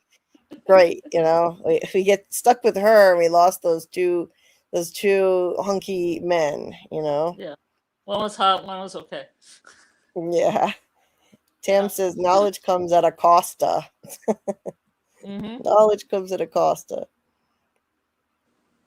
Holy shit, actually the Acosta cost is cool. Acosta comes with a cost. Right. I think her last name means by the coast in Portuguese or something. It does. You're correct. And that kind of fits with Camden, Maine. Michael says, imagine 2 years from now they've given Acosta a redemption arc like Randall, and she's now everyone's favorite character. I can't imagine that, but I guess you never know. Stranger things have happened. Martin says, changed my mind so many times on theories. At the moment, I'm sitting on Boy in White is the man in yellow, and we are doing exactly what they need us to do. It's the only way to live forever is restarting the cycle and repeating. Well, that's fascinating, Martin. I think that they're 2 opposing entities playing a game, essentially like functioning like a game of chess, using people like chess pieces. But yeah, that's interesting. The idea that they're the same. I've heard people say maybe they're the same person. Let's see. Doug was just getting ready for bed, so I am going to start doing these lives earlier, and so it'll be easier for Doug to join us when he'd like to join sometime. For season 4, I'm going to be starting the lives at 10 p.m. Eastern, no later than 10:30 p.m. Eastern. I'm committed to that. I'm going to make that happen. And so that'll be easier for folks to join, I think. Hey there, Sprinkle Kitty. I think I might have said hi to you already, but I just love your name. I love that handle. Yeah, it's so cute. Hey, Michael. Thank you so much for the support. Hit that like button, fam. Thank you so much. Martin says, I do enjoy that notification saying you made a difference when hyping. And it's not joking. It's not kidding. You really do make a difference. Hey, Incognito. Oh, you made it earlier tonight. Nice. I know it's difficult with the time difference over in Europe. Oh, and this is another thing you can do. Thanks for that reminder, Anon. Something else you can do that's helpful for the algorithm, you can hype and then do a post about it. So when you hit the hype button, you might notice that there's a little notification that comes up saying share as post. And if you tap on that, then it actually opens up an automatic post with the link to that video that you're hyping. And the automatic text says, I just hyped this awesome creator, and it lists the channel name. But if you want, you can delete that text and write anything you want. But, it's easy enough. If you just want to make it quick, you can just use the text that it automatically gives you and then post it. And it's just a post on your account that'll be shared publicly. And that's another way to boost it in the algorithm. It's another way to show engagement, and it helps with the channel. So that's another thing that you can do. And also anybody who follows you will then see that. So if you happen to have a lot of followers, then they'll see your post. But even if you don't have any followers or subscribers, that helps with the algorithm too. It's just like hitting the like button, you know, it's showing engagement with it. Even sharing a video to a playlist actually helps with the algorithm, believe it or not. So the live began exactly an hour and a half ago. So we're gonna have to actually pick up the pace because we're still in the first scene. We have 3 episodes to break down, and we're only in the first scene. Yikes! I better hurry up. Sounds more like a sheep, but like, Yes.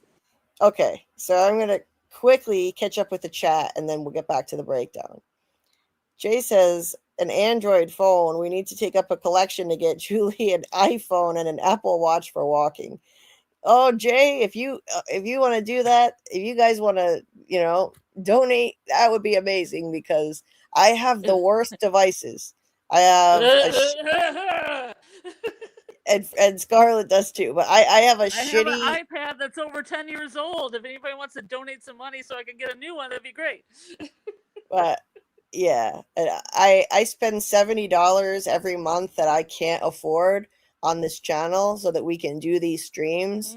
Right now, I've had to take it out of what little savings I have because expenses have gotten a lot higher for me recently. So that's really bad. I really shouldn't be taking money out of my little savings account so that I can run this channel. It's expensive. I pay $55 a month for StreamYard, 15 to make thumbnails, and it's expensive. And I'm most months, you know, I'm in the hole. The channel isn't taking in enough money because I'm not monetized. YouTube doesn't pay me anything for the videos, and I don't have super chats. I can't have memberships. So it's tough, you know, it's tough. But when people donate, that helps, that covers some of the cost of those things. And right now I really need a better Chromebook too, because I accidentally broke it. I cracked it a few months ago and it malfunctions a lot. And this is literally the only decent device I have to run streams. And the touch screen is cracked, and because that's cracked, it malfunctions a lot. So that's not good. That's not good. So, and I can't afford to get a better device. So I also have a shitty Android phone. So yeah, any donations are welcome. And I have, right now I only have Cashapp and Venmo, and those are scrolling at the bottom of the screen right now. And in the description of the video as well, you'll always see the donate information. I'm trying to set up to fix my PayPal account, but there's something wrong with it. I still have to get that in order so that PayPal will be another option. I know that's convenient, and most people have PayPal versus those other things. It's also international. PayPal is available in other countries, not just the US, unlike the other things I've got. I'm also going to get my Buy Me a Coffee account back up and running. That's international. And I'm going to start a Patreon. So I need to get on all those things. I really do. Those coffees Tim? will go towards the Chromebook. Yeah. Not really coffees. Yes, it's not really coffees. It's not literally Buy Me a Coffee. I don't even like coffee. Tam says, Season 4, Episode 7 title, Best Laid Plans. I have a feeling that someone will die. The word laid stands out to me, almost like somebody will be laid to rest. Ooh, interesting, Tam. I hadn't thought of that. And that's going to be in the aftermath of what happens at the cabins. So I'm sure that some people are going to die. I think Donna might die. Now that No! yeah, Not she's my going to Donna. be. Not my sweet Donna. Yeah. I Get punched in discussed. the face. She's going to get punched by the scarecrow monster for sure. Just like a death by 1,000 soft punches, is what you're saying. Yeah. Oh. So I bring that up in my video that I'm going to be putting out in a couple days too. But I think she might be a victim of this season. She's at the cabin. Her blonde hair is in the shot, and then the scarecrow comes right at her, and we see a POV shot of that thing. And then there's an emotional hug between Boyd and Ellis. So we know Boyd is close with Donna. They're friends. Ellis looks like he's comforting Boyd, and Boyd is crying. And I think someone definitely died, and that person could be Donna. Hey, Greenmanera, nice to see you. Welcome.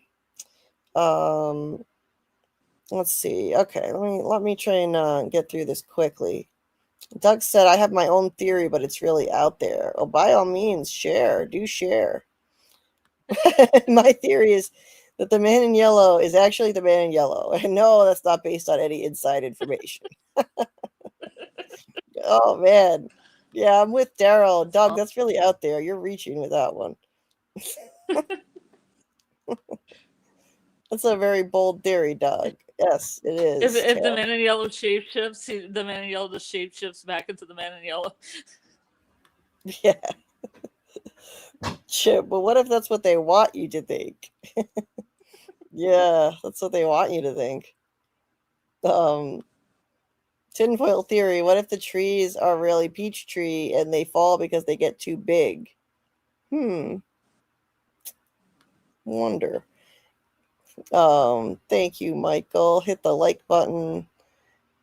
So, and then all the scarecrow monsters, that does seem to connect with crows. Let's see. Incognito says, yeah, support Julie if you can. We are 50. If anyone can just give $2, that helps her. Thank you for saying that, Incognito. That's a great point. It doesn't have to be much. Little amounts add up, when multiplied by more people. It really adds up. No amount is too small, truly, truly. Thank you for saying that. Thank you for the support. And it really does make a difference, no matter how small you might think it is. So I'm trying to get to the bottom of the comments. Okay, yeah, I'm at the bottom. All right. So let's continue with the breakdown here. So we've got the crows circling and doing what they do. I'm going to get back to my notes here. So Tabitha standing there, knowing exactly what this is, and Acosta ushers her back to the ambulance. Just a moment.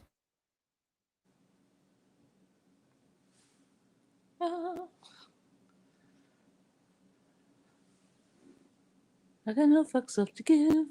My fucks have all run dry. I went to the fuck store, but there was no fucks to buy. Tabby's by the tree, and she's like, says I've been here before. And I don't have any fucks to give. I just can't take no more. I have no fucks left to give. I got no fucks left to give. I got no fucks left for this and for Augusta and this tree. Tabby's got no fucks to give. She's by the ambulance. She's got Henry in the back. Let's see. Can you hear me? Anon says, I can't get Venmo to work. I'm waiting for PayPal so I can make a donation. Thank you so much, Anon. I truly appreciate that. And I will get that sorted out. I keep it keeps getting kind of pushed to the side as I do other things to prepare for all these lives and videos, but I got to get that squared away. Maybe there's a phone number I can call. There's never a phone number anymore. Yeah, it's hard to get a hold of PayPal. Can you hear me, Julie? Anyway, so moving on. Ethan is looking at some pictures. And this isn't a good enough shot to really see because he shuffles through them so fast. But on the left side of this picture, there's a man with a beard. And it's ominous. He's a man in all black clothes with a beard. I think it looks like a beard, standing next to these three apparent little girls. They look like girls. All three of them seem to have side pigtails or ponytails there. So what is this about? Obviously, there were more children here than we've, than a lot of people assumed. I think there were more children in Frumville in the 70s than some people previously thought. Um, because Victor drew these little girls, unless this is something that Miranda told him a story about, because some of Eloise's drawings were from stories that Miranda told her, according to Victor. So some of the things that Victor has drawn could be from stories, such as the Civil War soldiers. Eloise drew those based on stories Miranda told her of the visions she had of those. So, Well, she ruins my memory. yeah, who is this ominous man in all black clothes? So, then there's also this picture of Eloise and young Eloise. I think it's Eloise and Victor in a pillow fort, just like he's in with Sarah in this episode. So obviously, this is something that he liked to do back in the day. And just a moment, I'm gonna mute myself just for a minute.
Sorry about that. I'm back, and Scarlet was having some technical difficulties. So, so yeah. Good night, belated good night to Doug. And yeah, so Chris says, I believe that's Julie too, story walking, smiling. So maybe in one of those pictures, that's Julie.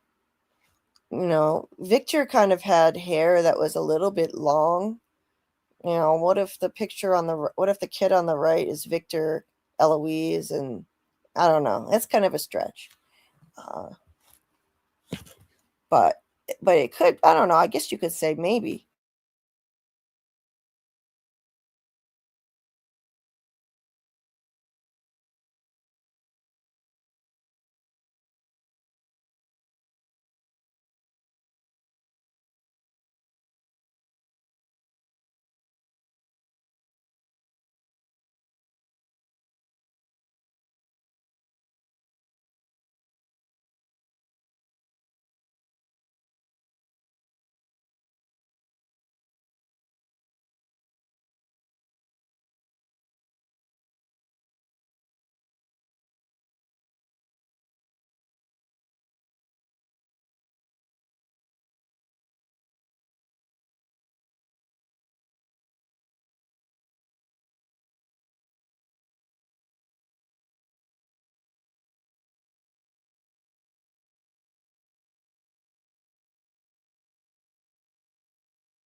Sorry about that. I was having some problems getting comfortable in my chair, and I had to get help from Carl. And Scarlet is having technical difficulties with her audio, but we're back. We're good now. That's Julie traveling back in time. But doesn't this thing look like a beard though? I can't get a better. I wish I had a better screenshot of it, but it looks like a bearded person. No, I think it looks like a bearded person. Thanks for not leaving during the silence. Hey, Ledness, welcome. Let's see. The man in yellow was the kid in the middle of that drawing. Okay. You never know. I mean, I do think that this could turn into something. This picture could mean something. I mean that figure over there is so interesting and kind of ominous and cryptic looking. Chris says that's a smile, not a beard. A smile. I guess it could be a smile. Yeah. Okay. I'm seeing it now. I'm seeing what you're seeing. I could see that. It's a smile, not a beard. And Julie has shorter hair back in, when later on, she's going to have shorter hair. So that could be Julie. That could be Julie story walking back. Okay, I'm seeing it now. Thank you. Now I'm seeing it. Okay. So, yeah. Scarlet has a lightning storm going on, so she's going to try to get back on when she can. Hey, Julie, we were having a moment of silence for Jim. Looks like they're protected in some kind of circle in the drawing. Could be, Bill. Ooh, more moments of silence. R.I.P. Dale. Good riddance, Tilly. Yes. Yep, I agree now. That's a smile. Look at the handwriting on the smiles. All the same. Yes, you're right. You're right. The man in shadow eyes. Or the woman in shadow. Possibly Julie. Yeah. Interesting stuff.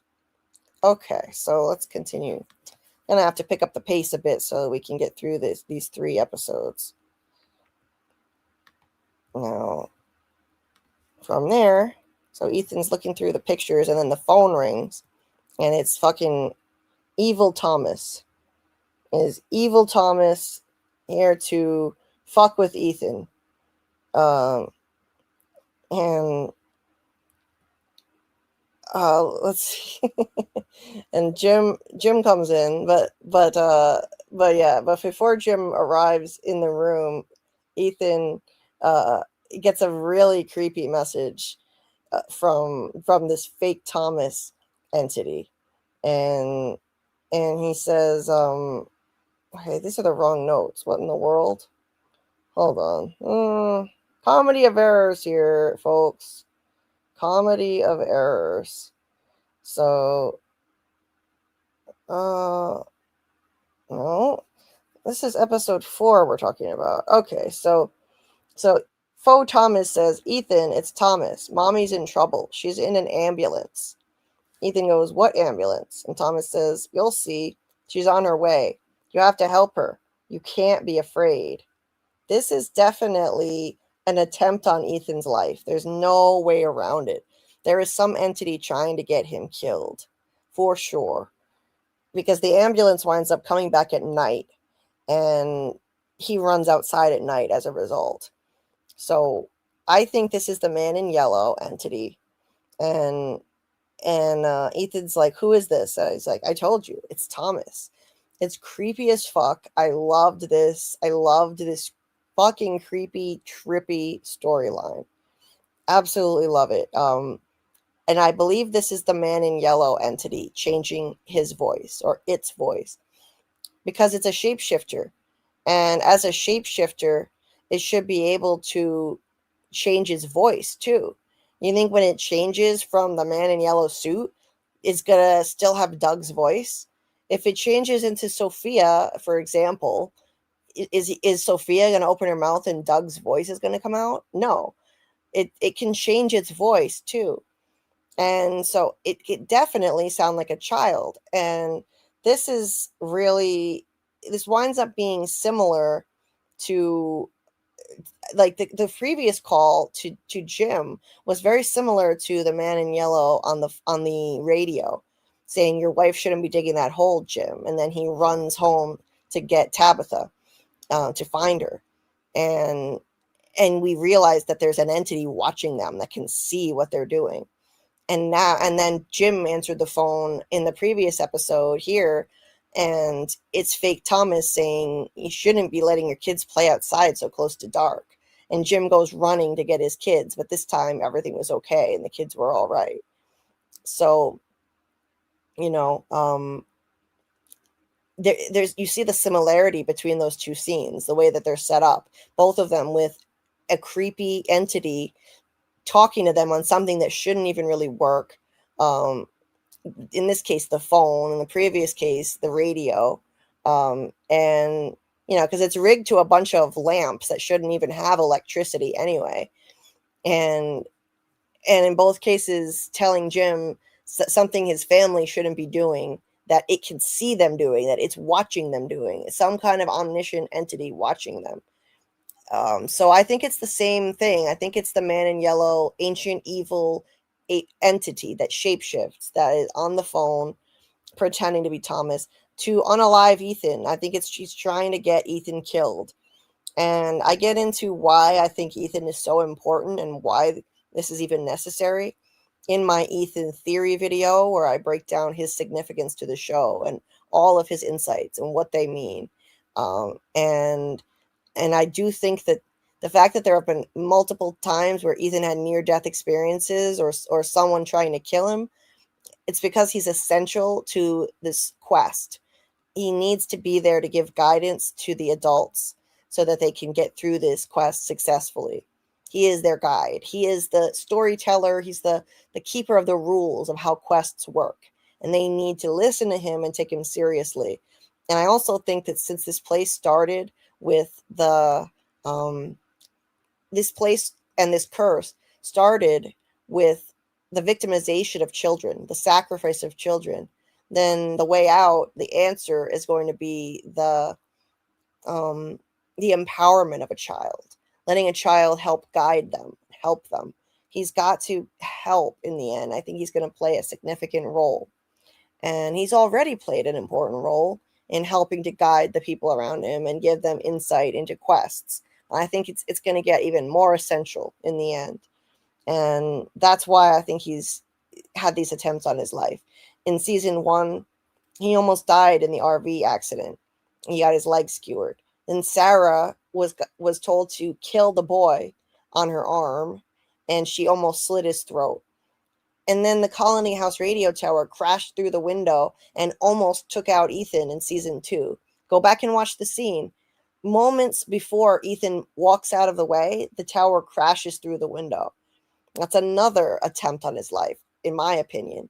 And then here, in season 3, Alma the goat went walking by Ethan's window at night, which caused him to open the door to Granny Monster, and he wound up almost getting killed as a result. I think that was another attempt on his life by this place. And this is a more overt one with evil Thomas telling him that mom's coming back on the ambulance. You can't be afraid. So, yeah. Check out my Ethan theory video for more on all of that. I get into a really deep dive if you haven't listened to it yet. I'd get into that part about the attempts on his life later in the video. It's truly worth watching the whole thing. It's half an hour long, but it has no filler in it. I worked really hard on that one. Oh, Scarlet is back. Sorry, Scarlet. I didn't see you there. Hey, welcome, Ghostface Kicker. Nice to see you. New name in the chat. Very cool. Let's see. I'm not sure what you're talking about in the chat, but welcome anyway. Thomas was always evil. He kept Tabitha and Jim up all night. Yeah, as a baby, Tabitha said, yeah, she felt like he did that on purpose, and then his job was done, and he stopped crying when morning came. Why even keep the phone plugged in after suspecting the false electricity? Right. Yeah, that's a good point. Daryl says, I love evil Thomas. He's a shit stirrer. Me too. Anon says it's Julie. She wants to be an only child. Yeah. I don't think she's that evil. She's mean. She was mean to him in the beginning of the show. But I don't think she's that evil. Chris says, but does everyone go home if Ethan dies? I don't think so, but it is interesting to think about. Like, what if for some reason that's what it takes, and the voices were telling the truth when they told that to Sarah. Hit the like button. Oh, yes, please. Thank you, Anon. So let's continue. Jim comes in and takes the phone away from Ethan, asking, what did he say? And he slams the phone down. Oh, sorry, I almost missed an important part. Jim takes the phone and he says, you leave my children alone. Thomas goes, hi, Jim, in this sing-songy evil voice. I fucking love this. I love it. He's not even keeping up the pretense anymore of calling him daddy like he started to do in the last phone call. He's just like, hi, Jim. And Jim says, you leave my children alone. And Thomas goes, but they're not your children anymore. What the fuck does that mean? And Jim slams down the phone. What the fuck? That is insane. That is so ominous. They're not your children anymore. I think it means that Jim is going to die, and this entity knows it, and this entity is I think this is the man in yellow entity that's going to kill Jim, and ultimately Tabitha and Jade will wind up together, and Jade will be their stepfather, and so they're not really going to be Jim's kids anymore. And in episode 6 of season 3, Jade is already starting to act like a stepdad to Ethan. So there's that. And Jim asks Ethan what he said, and Ethan says that Mom was alive. She's on an ambulance. She needs our help. So yeah, amazing scene. Absolutely amazing scene. One of my favorite aspects of season 3 was the fake Thomas storyline. Julie's over there frozen in the corner looking terrified. Scarlet had pointed that out back in season 3. Like, it seems like Jim has an anger management problem, and Julie is getting triggered over there. So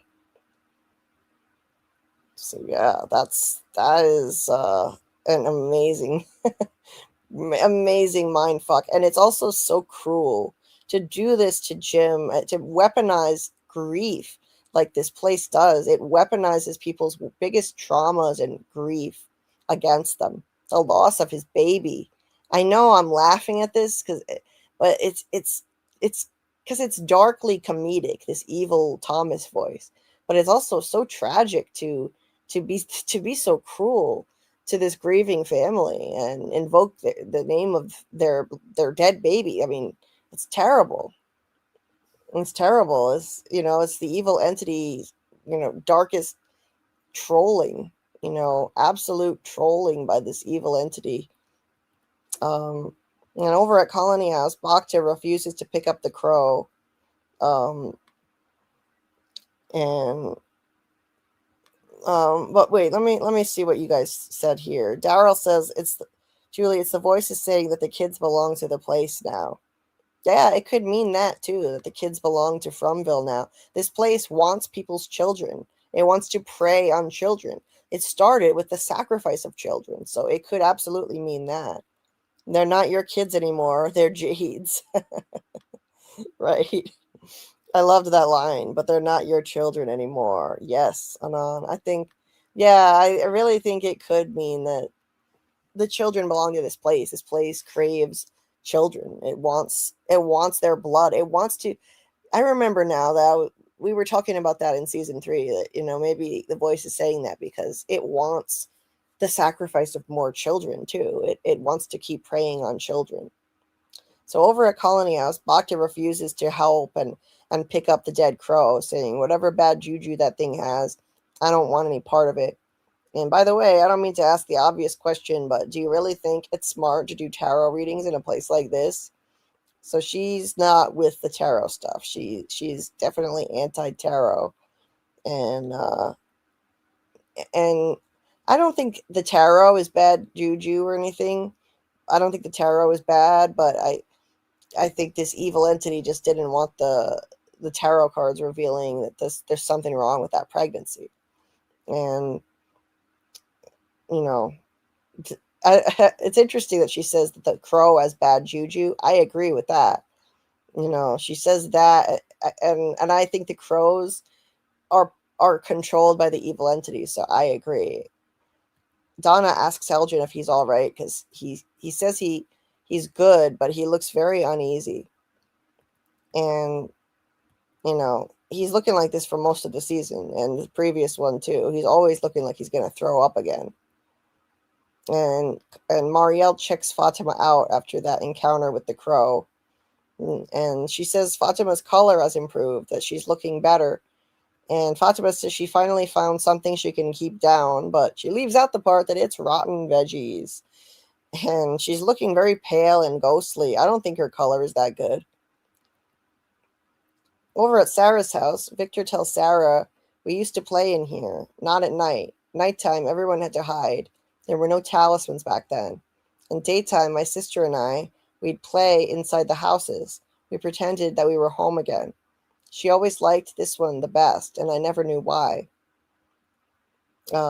So I love hearing about Eloise because she's one of the biggest mysteries in the show, and I love that he's talking about her. That's fascinating stuff.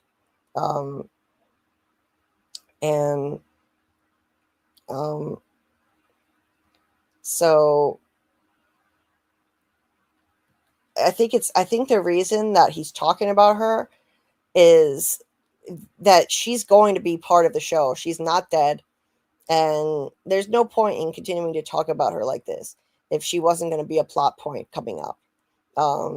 It's only a matter of time. Eloise is not dead. She's a Chekhov's gun that's waiting to go off. Otherwise, he would have said that she was dead back when he remembered that she exists. And he didn't. He left it ambiguous. He didn't say until now that she died. See, Sarah says, you came here with your sister. And Victor says, my mother too, but they died. Just like Nathan, except I didn't murder them. I love that low-key shade against Sarah. That was funny.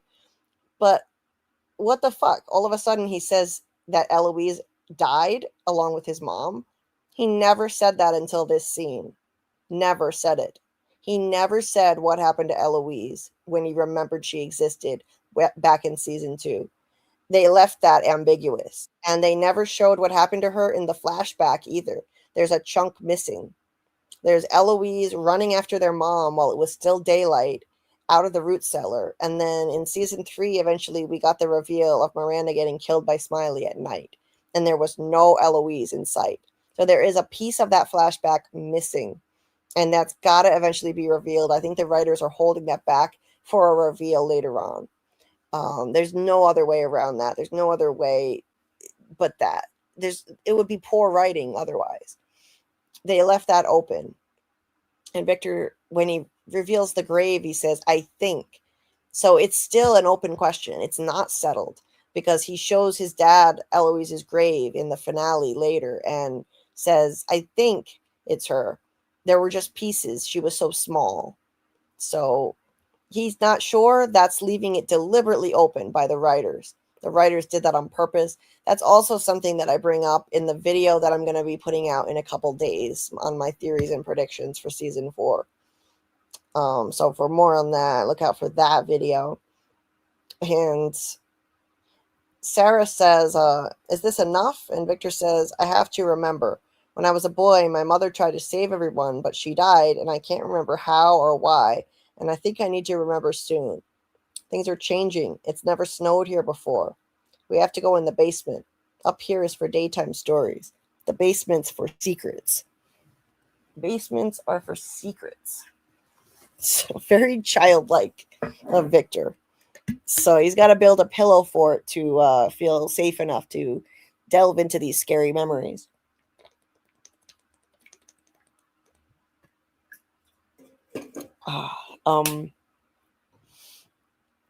So all this talk about Eloise just tells me she's definitely going to be alive. That's going to be hopefully revealed in season 4. They can't put it off any longer. We need a reveal that she's alive. It's time. So now, let me add Scarlet again. You there, Scarlet?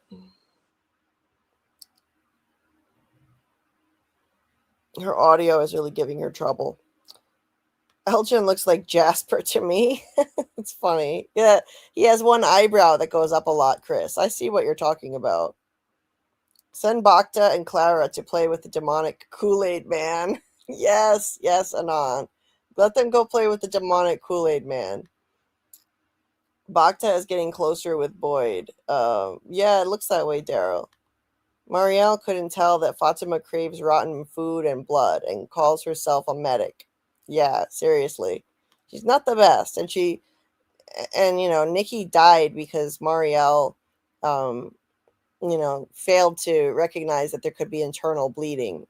So, that was a fail. Christy probably would have saved Nikki. Hashtag save Donna. Michael thinks Abby was Eloise. I think that's possible. It's a good theory. I agree with Anon that it is a good theory. Daryl says in the season 3 finale, Henry asks if it's Eloise in the grave, and Victor says, I think so. Yeah, that's leaving it open. Jay says Eloise is a witchy wilderness woman raised in the wild like Rousseau in Lost. Did Eloise have a child as well, just like Rousseau? Who are they? I think that's likely, Jay. I think she's likely living out in the woods, and that'll be revealed in season 4, potentially. I think that's a great theory, and I also have thought of that myself, like others. In season 3, when someone was walking around the cabins at night, I wondered if it was Eloise back then, and I think it could be. Daryl says, I think at the end of season 4, we'll find out Eloise is alive. Me too. I think they'll save that for the end. We'll find out at the end. I also love the Victor and Sarah interactions, Daryl. Jay says, how long after being unalived does it take to be reincarnated? Are Tabitha and Jade the same age? That's a good question. It changes. If you look at, I think the dates in the lighthouse mark each time they died. Each time Tabitha and Jade died in a timeline. So if you look at the dates in the lighthouse, the space between the dates changes a lot. In one case, there's only a 19-year difference from 1 year to the next year that comes up. So it's possible they were both brought back when they were 19 years old at one point, and maybe they are both the same age. That they look like they could be.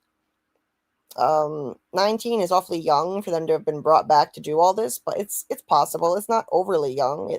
You're an adult technically at that age.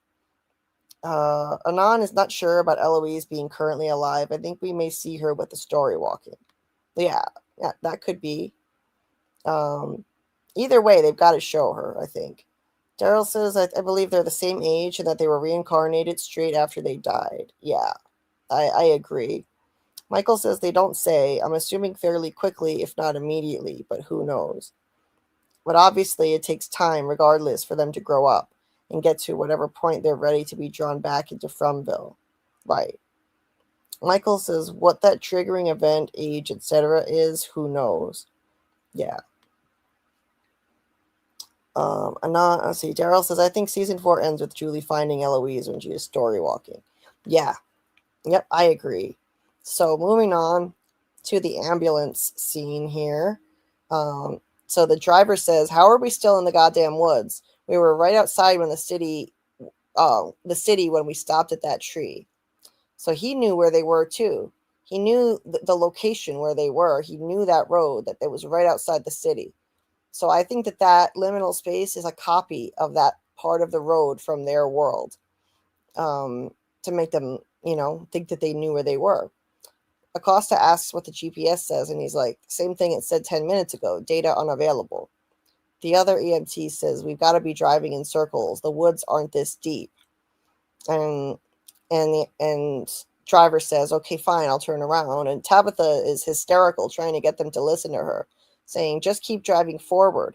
If you turn around, you'll be driving away from town. And they're like, what town? We're looking for the highway. She's like, I know, but you've got to listen to me. It's not safe to stop here once it gets dark. There's a town up ahead and people who can help. And of course, they're not going to listen to her. So it's so frustrating to watch this. On the bus here, Randall says, so you're going to watch these things, get a sense of how they move, what they do. And that's supposed to what? Give you some grand insight into how to catch one? I'm sure nothing terrible is going to come of that. Boyd asks, how are you here? I said we could switch. You could be fast asleep by now in the sheriff's station.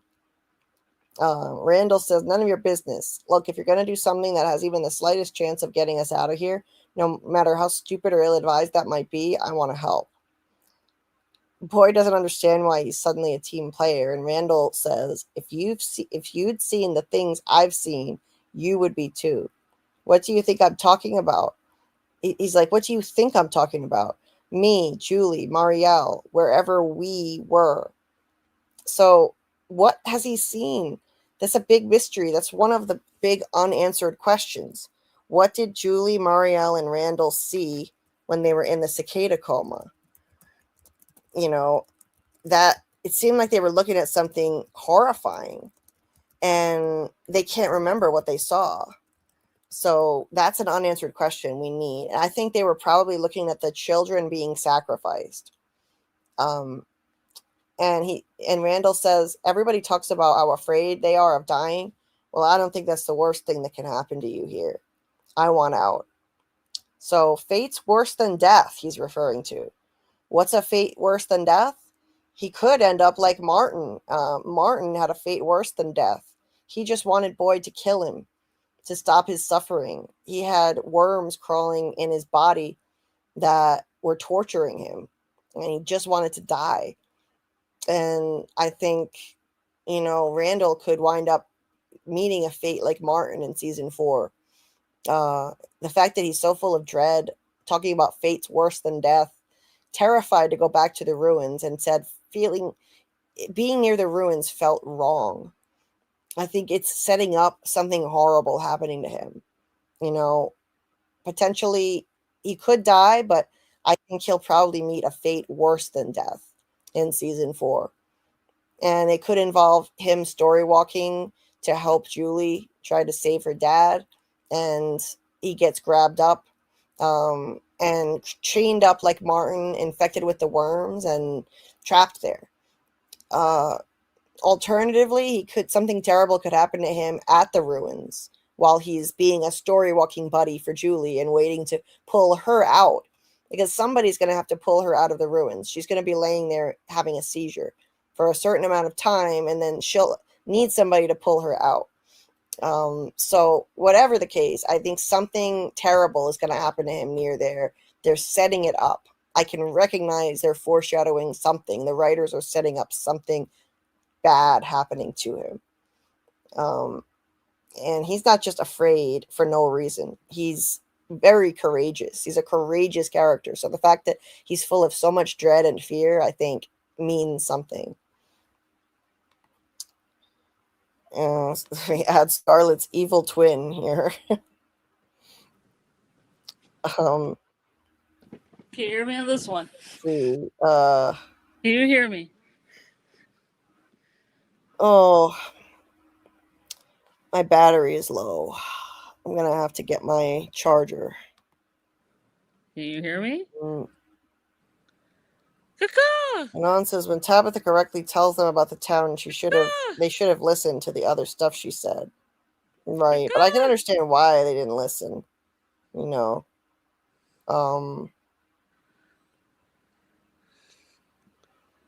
So let's see. Daryl said someone who's rewatching the show said Tabitha should have told the police about Farmland when she was in the real world. I can understand why she didn't want to talk to the police, though, because she had no People explanation hear for where she's been all this time and where her family is that they would actually believe. And she would just get arrested probably for suspicion that she offed her family, you know. Yeah, okay. So I went to this fairyland with immortal lamprey zombies Yeah, that come Julie out at can't night, hear me. which nobody can leave. You guys in the And chat can now hear I'm me, so back maybe from I'll the have to place say nobody random can stuff leave. Yeah, when it's kind of I need to far-fetched. say something. Daryl says because she's right about a town being there, that doesn't mean they're going to believe her about the Randall monsters and other sucks. stuff. Because I went through a magic tree that transported me to a lighthouse, got pushed out of a window, and got transported back to this dimension. Locked up in a padded room for a 72-hour mental health hold. Yeah, Randall I think that's probably sucks. what would He have happened, really Michael. Indeed. sucks. Martin says, instead of trapping them with a talisman, I'd be super So gluing a it's just swing and Julie's pool fault where because they she's doing sit something to my and let the audio? legs dangle or swing, whatever Randall said. Still Right? sucks! Can you send in the Marines to Fairyland to kill the immortal monsters? Yeah, that would have gone swimmingly. You get there by driving down a random road at a random time and finding a random tree lying in the middle of the road. Then you turn around and geography doesn't work anymore. Yeah. That wouldn't have gone so I well. knew I could hear myself because I have it on the iPad Uh, and the laptop, so I can hear myself talking into the iPad after the laptop. Oh, shit. Scarlet, I hear you now. Oh, you hear me now? Yeah. I don't know how, but somehow I must have hit a button by accident and muted my Chromebook. How long have you been talking? Oh, I've been talking for the last hour on different devices trying to get your attention, but I hooked up my iPad to my laptop to my iPad, and I can hear my iPad. I can hear my voice on the iPad, so I know my audio is working. Okay. Sorry about that. That's okay. It was just kind of crazy there for a while. That time it was me, not StreamYard. It was me hitting wrong buttons. Oh. Anyway. Hey, Giles No, Corey. I'm Scarlet's evil twin. Hey, Giles Corey. And thank you for letting me know in the chat, Martin. Thank you for that. Hey, we're doing pretty well. Hope you're doing well, Giles. And you sound clear on this, Scarlet. You sound good. Yes, Tabitha would have gotten on the antipsychotic meds, Anon. Indeed. The Verizon commercial has jumped. This Verizon commercial has jumped the shark. Right. Yeah. So, fate's worse than death. Scarlet, you also think Randall could end up like Martin? Yes, I do. Yeah. I think Martin. I think Randall's gonna end up like Martin, and Mari's gonna be the ballerina monster and do a little dance.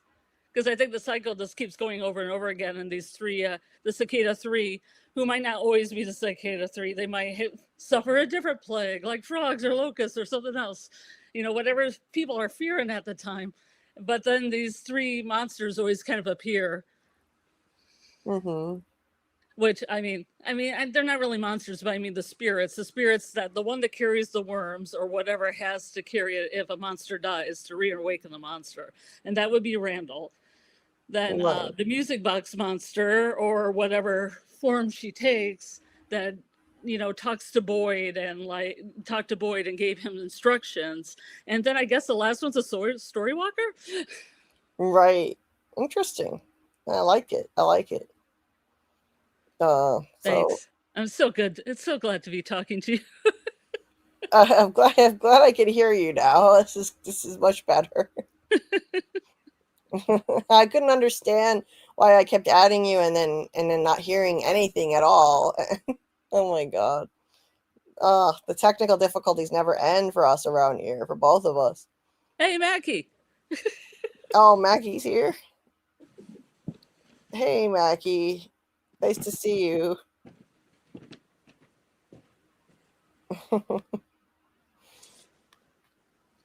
So, over at the cabin, Kenny and Christy are camped out, and he's writing something for his mom. He says they write letters to the dead on holidays, on high holidays in Chinese culture. And Christy tells him, "You're not alone here." And he says, "Things are different now. That's all. It just feels like all of a sudden everything that I thought I was fighting for is gone, and everything that I thought I was going home to. And the two people I would talk to about that are you and Mom." She tells him that he can still talk to her. And Jade's like, "Could you maybe talk in the morning?" Uh, then he's like, "Oh, fuck it, I'm awake."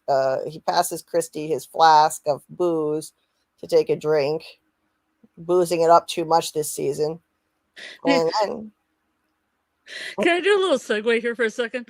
yeah, I always had this theory in season 3 that Christy and Kenny were going to hook up in the cabin, and then Christy was going to get her foot in a bear trap and get an infection and die just for the entity to mess with Kenny. oh man, that would be horrible. Yeah, they didn't end up doing that. I was actually really surprised. Yeah. that would be awful. Kenny suffers Like he finally enough. gets this girl back, and she's like, "I'm gonna break up with Mari," and then, "Oh no, bear trap! Oh, I died." Yeah, Kenny suffers enough. Like he doesn't need that. So Jade says, "You guys want to hear something crazy?" And shockingly, he's about to share information on some of his crazy experiences. It's a miracle. Oh my god. It's a miracle. Well, we'll get to that in the next scene with them. Because then we go to the basement where they're making the pillow fort. And Victor does. So we get more flashback to the total massacre. And Victor says, "That night in the root cellar, Eloise didn't listen, but I did. I stayed until morning. When I came out, there were bodies everywhere. That was the day that I met the boy in white." That is bullshit. Okay, don't listen to him. He is an unreliable narrator. That is not the day he met the boy in white. He's contradicting himself. He doesn't even know what he's talking about. His memories are all jumbled up. He said something different in season 1. He said that he met the boy in white after the 2 cars came. Not the day of the massacre. No, that's not how it works. And things happen in cycles. It would make sense that he saw the boy in white after the 2 cars arrival. And just like Ethan arrives in the 2 cars and he sees the boy in white shortly after. And then the boy in white connects with him. And, it wouldn't happen when the massacre happens. So he's remembering wrong. And there's no way this is a mistake. The writers of this show are too meticulous. I think this is just this is their way of just telling us Victor is still getting things wrong. His memory is fucked up, and we got to always remember that when he's relaying information. Now, I also think he was in one of the 2 cars. So when he said he saw the boy in white after the 2 cars came, it makes it sound like he wasn't in one of them. But again, I think that was off as well. I think he was in one, just like Ethan was in one of the 2 cars. Because doesn't it make sense that in every lifetime, Tabitha and Jade come back at the same time? It just makes sense. So, anyway. I was just laughing at what Daryl said about the pillow fort and Sarah, but we go on. What did he say? Give me a few minutes alone in that fort with Sarah. We got the sheets and everything ready to go. It's great. That's great. Yes, there's no way that tiny bit of booze was enough to deal with the pain from the bear trap. Plus, it is freezing. That fire is not enough. Agreed, Anon. Hey, Amanda. Welcome. Amanda. I remember Amanda from the chat in Parkland Media. Hey, Julie, you should be a panelist on Spade Parkland's next live stream. Thank you so much. I really wanted to do it last time. He was reacting to our live stream from last week. Yeah, that's real. It was surreal. Wasn't that cool? It was cool. That was so cool of him. He is an awesome guy. He is such a nice person and so funny and smart. And so he asked me if he could react to one of our streams, and I said, of course. And so I was there in the chat. And so what he does is he starts on his main channel, Parkland Media, and then after maybe an hour or so, he redirects everyone to his other channel, which is like Spade Parkland Entertainment. And I don't know why he does that. I don't know if he's trying to build that channel up and transition off of his old one. I think he might be able to do StreamYards for an hour and a half for free. Because they're always 4.5, and then he moves over to the other one, so he can do 3 hours. Oh, smart. Very smart. Yeah, that might be why he does it. No, Lord knows that the paid version of StreamYard is way too expensive. Yeah. So, yeah, and then what he does on the second stream is he lets people, if they want to, he lets them join the StreamYard panel. And anybody can. And I really wanted to call in, but that night it just wasn't good timing. I wasn't ready. I didn't have enough, I didn't know far ahead of time that he was going to do it, and I just wasn't ready, so I couldn't. But yeah, I would love to. I hope the timing works out well so that I catch one of his streams and I'm not out somewhere and I'm able to join the stream. I would love to do that. I think that would be a lot of fun. And he's going to be a guest here. We just have to figure out when. Cool. But he's going to be a guest here, and he suggested the week of the From premiere, so next week. And I got to email him. We've been emailing back and forth. I got to email him back and figure out a date and set that up officially. So that'll be fun. It'll be fun to have him on. And thanks for coming by, Amanda. It's awesome. And let's see. Everybody, make sure you check out Parkland Media's channel if you haven't already. It's such a great channel for From. He has so many creative, interesting theories. His lives are a blast. He does all these sound effects, and I wish I knew how to do all the stuff that he does on these streams. He is a pro. He's really good at what he does. So I'm going to find his channel link and put it in the chat. I like it when he draws on the screen. I'm going to find some technology where I can draw on the screen, like in sports plays. I wish I knew how to do that. I think I can learn how to do it because I do have a tablet board, and I could probably try to figure it out. And I think I might even be able to present on this laptop. I don't know, but maybe. Yeah. Then you guys will see something. Yeah. Just you wait. That would be cool. And then Spade Parkland. I think it's Spade Parkland Entertainment. Let me see. I think it's a Spade Parkland, isn't it? Is it just? Oh, it's Spade Parkland TV. Is the other one. So I'm gonna put that one in the chat too, because I'm sure he wants to try to build that one up more, and that one has less subscribers. Yeah. Mm-hmm. So, and Spade Parkland TV, and that second one is the one where he does panels. So I definitely want to try and be on one of those. So definitely check out those two channels and subscribe to those if you're not already.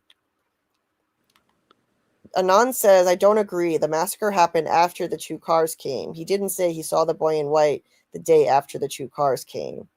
Yeah, that's true, but I doubt the massacre happened that fast after the two cars came. And I think that it's necessary for him to have made a connection with the boy in white sooner. Look at the way things happen in cycles. And Ethan got chosen by the boy in white. Victor said to Ethan, the boy in white chose you like he chose me once. And the boy in white appeared to Ethan shortly after he arrived, not after some massacre happened. So I think since things happen in cycles, I think it probably happened the same way. And the boy in white appeared to him, choosing him like he's choosing Ethan now. And things are happening the same way again. And that's how Victor knew that some kind of massacre was coming. And he put up the picture of the dog, the boy in white, the tree, and then the massacre in order, because that's the sequence of events. And then he started digging graves, saying, I just want to, get a head start this time. This was a very dark mentality. It scared the shit out of people. So, anyway, let's see. Amanda says, wait a minute, I lost it. Hold on. Amanda says, I always thought Christopher met Miranda at the park and he followed her home to see her paintings and ended up in Fromville. It's a popular theory of Christopher getting with Miranda. Oh, interesting. Either outside of Fromville or inside of Fromville. Interesting. Yeah. Wow, that's a cool theory. I like that. The second channel is a free to talk kind of, but if the channel gets flagged, no worries. Oh, okay. Yeah. Spade is great. So are you, Julie. Thank you so much. Thank you. So let's see. What else have you guys been saying here before we continue?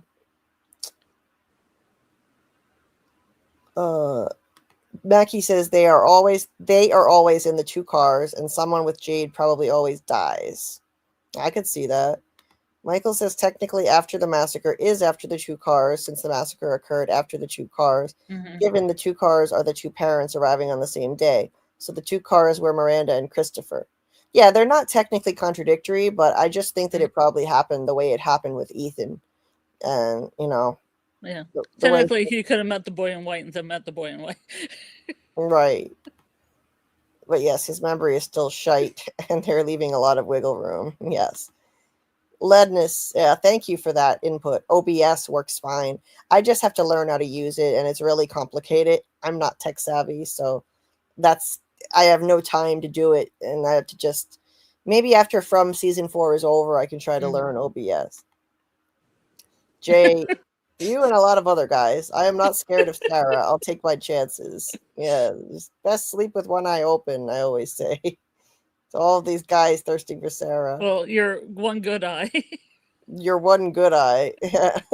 You might be left with only that. Yeah. Sabs on the soundboard. Yeah, he's got all kinds of cool things on his soundboard. Seems like the 2 parents arrived from entirely different places, having never met before. Miranda in a car and Christopher probably in a school bus. Believe there's a drawing of a car and school bus. Probably Victor drawing their arrival, their first day, crashing or getting run off the road by a bus, like the Matthews get run off the road by Toby, and Victor draws it as a crash. Could be. Entirely possible / probably it was sooner than the massacre.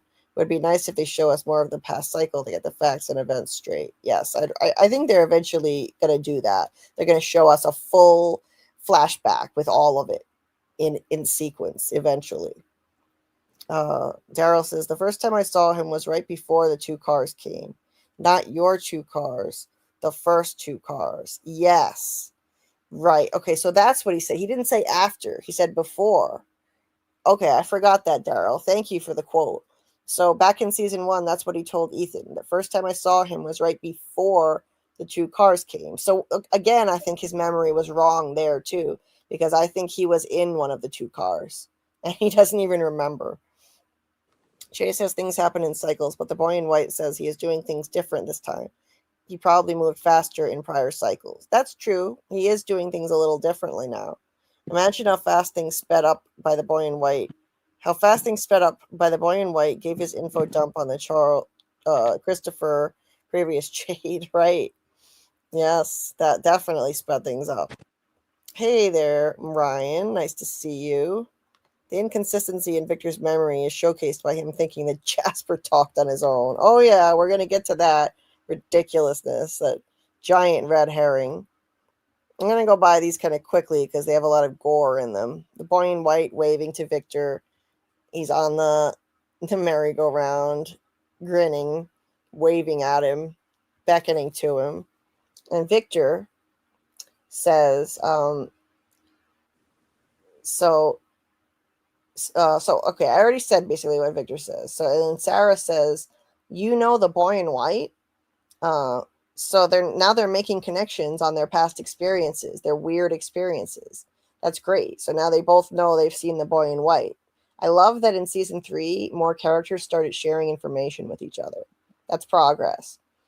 Victor says he's my friend. He was my friend all those years that I was alone. I couldn't bury them all. They were just lying there in the street and I couldn't bury them. So the boy in white told me to gather things that were precious to them, to bury those instead. And here it is. He just dug it up. and it's in this suitcase. It's all this stuff that he buried from them. Sarah says, this stuff that'll help you remember why it happened. And he thinks so. But unfortunately, it didn't. So hopefully in season 4, we'll get a reveal. I think it's overdue that we get a reveal of why the 1978 massacre happened. I think it happened because Christopher tried to sacrifice Victor and Eloise, and it triggered the massacre. The evil entity wiped the board clean. Cycle is complete. We're back to child sacrifice again. Even an attempt at child sacrifice by a key player like Jade, who was in the origin story. That's what triggered it. I think Sarah trying to kill Ethan wasn't enough. That it didn't. It wasn't enough to trigger the total massacre. But Jade, Christopher trying to do it, I think that's what triggered it. And that was implied when Victor in season 2 said that Christopher started seeing the symbol and then he changed. He didn't make people laugh anymore. He started seeing the symbol and everybody died. So there's an implication inherent in those statements that he's connecting the dots. He's suggesting that there's a connection or a correlation between Victor seeing the symbol, him changing, and everybody dying. And obviously he didn't kill everybody himself because he couldn't have possibly taken on the whole town and ripped everybody up. But he could have done something that triggered the evil entity to just massacre everybody and wipe the board. Maybe he got a deal. Yeah. Maybe somebody offered him immortality if he just sacrificed a couple kids. Right. It could be, Or something else he wanted. Could be. Getting out, maybe. Right. So Sarah asks why they're in there, and Victor says, because it's a fort. She says, why do you need me? And he says, because I don't want to do this alone. I may have to remember some scary things, and you're the scariest person here, so it won't scare you. Which is great. Poor Sarah. More shade for Sarah. She just gets it all the time. She just gets it. Yep. From everyone. I don't want to end up like you from Julie. And Victor saying, my mom and sister died. I didn't murder them though. Like yeah, that's a great line. It's great. So that's weird. My screenshots seem to be out of order here. Either that or I'm missing some. Yeah, I'm missing some screenshots. That's strange. Okay. Well, okay. I'll have to do a couple scenes here without screenshots. So on the bus, Randall is all anxious and fidgety. He's changed a lot. He's full of fear now. And he explains that the monsters have patterns, routines that should be happening right now. He says something's wrong. These things should be all over the place by now. These things give creature of habit a whole new meaning. So he talks about how the monsters have certain habits. Like one of them stands by the glass of the bus window and just taps on the glass and hums with a smile on her face every night. Another sits by the swing dangling its legs. Another sits by the pool. And, so they're not doing any of that. They are changing their tactics because they have another ambush planned for tonight. And once again, we've got the monsters doing more sophisticated things, sophisticated plans. They're evolving. The evil entity is evolving its tactics through the monsters. And so we had the ambush with the livestock, and now we have this. And on the ambulance, Tabitha is like, I know this road. There's a town up ahead. These people there can help us find the highway again. I promise you. She sees the barn and she's like, we're here. Stop here. You see, they're not going to stop in the middle of nowhere. And honestly, I don't know why she wanted to stop at the barn anyway. No. Boyd looks out the window, sees the ambulance. And then Ethan also looks out the window and sees the ambulance. And he said, it's true. There's an ambulance. Just like the Thomas voice said. The ambulance is coming. So he thinks his mom must be on it. And of course she is. And he runs run outside. Because the evil entity wants him dead. Yeah. Or a good one. I don't know. some entity Somebody wants him him dead. That much is certain. It's certain. So Boyd grabs him and gets him back inside. And Randall also got off the bus in case of any, he needed help. So more heroism from Randall, risking his life for them, for others. And then the monster lays in the road and pretends, the mod girl who I love, one of my favorites, she lays in the road and pretends to be injured. Another sophisticated, deceptive tactic by the monsters. Another ambush. And so much more refined. And obviously the monsters, they're not intelligent. They're just like robots. But the evil entity gives them these tactics, this intelligence. It's all through the evil entity that controls them. So Tabitha tries to tell them that's not a fucking person. But of course they're not going to listen. So naturally they're going to get out and check. And she's freaking out, trying to warn them. Acosta handcuffs her. And they get out and go check. And Jim gets ready to go outside and see if it's really Tabitha. And they turn her over. I love this robotic look on her face. This one in particular does a great job of moving very robotically, like a zombie robot. Because when the livestock ambush happened, she's the one who opened the gate to let the animals out that were in the field. And she did it so like robotically and stiff. And I would say it's nonchalantly. Yeah, but very stiff movements, as if some external force is controlling her, which it is. They're not in control of their own actions. And it's the same here. She looks like a robot. So they check and he says she doesn't have a pulse. So that's a little new information we learned about the monsters. They don't have a pulse, but that's pretty evident by the fact that they open them up. They have no heart or blood or anything. I was gonna say they're dry inside. Yeah. Oh no! Hot EMT, R.I.P. She slits his throat. So that's a common way of killing people in this show. Father Khatri got his throat slit. Ginger the cow. This guy. Who else got their throat? He has a name. We don't even know what it is because they just. No, his first name is Hot. His last name is EMT. Oh, of course. How could I forget? The show didn't even bother to name these two. Who else died by getting their throats slit? There was somebody else that I'm forgetting. Well, Khatri did. Khatri, yeah, I said Khatri, and Ginger the cow. Okay. But there was somebody else anyway. So it's there are certain forms of violence that recur here, and that's one of them. And losing an eye is another one. Kevin probably did. Didn't Kevin get a nice slice? Kevin just had his tongue ripped out, and then his guts ripped out. Only that. Yeah, and then the other guy, this other EMT, gets disemboweled. It's really gory. It was gross. It was disgusting. I'm not going to show the goriest images of that, because YouTube can take that down. So that was a first. We never saw someone get disemboweled on the show before. I didn't like that.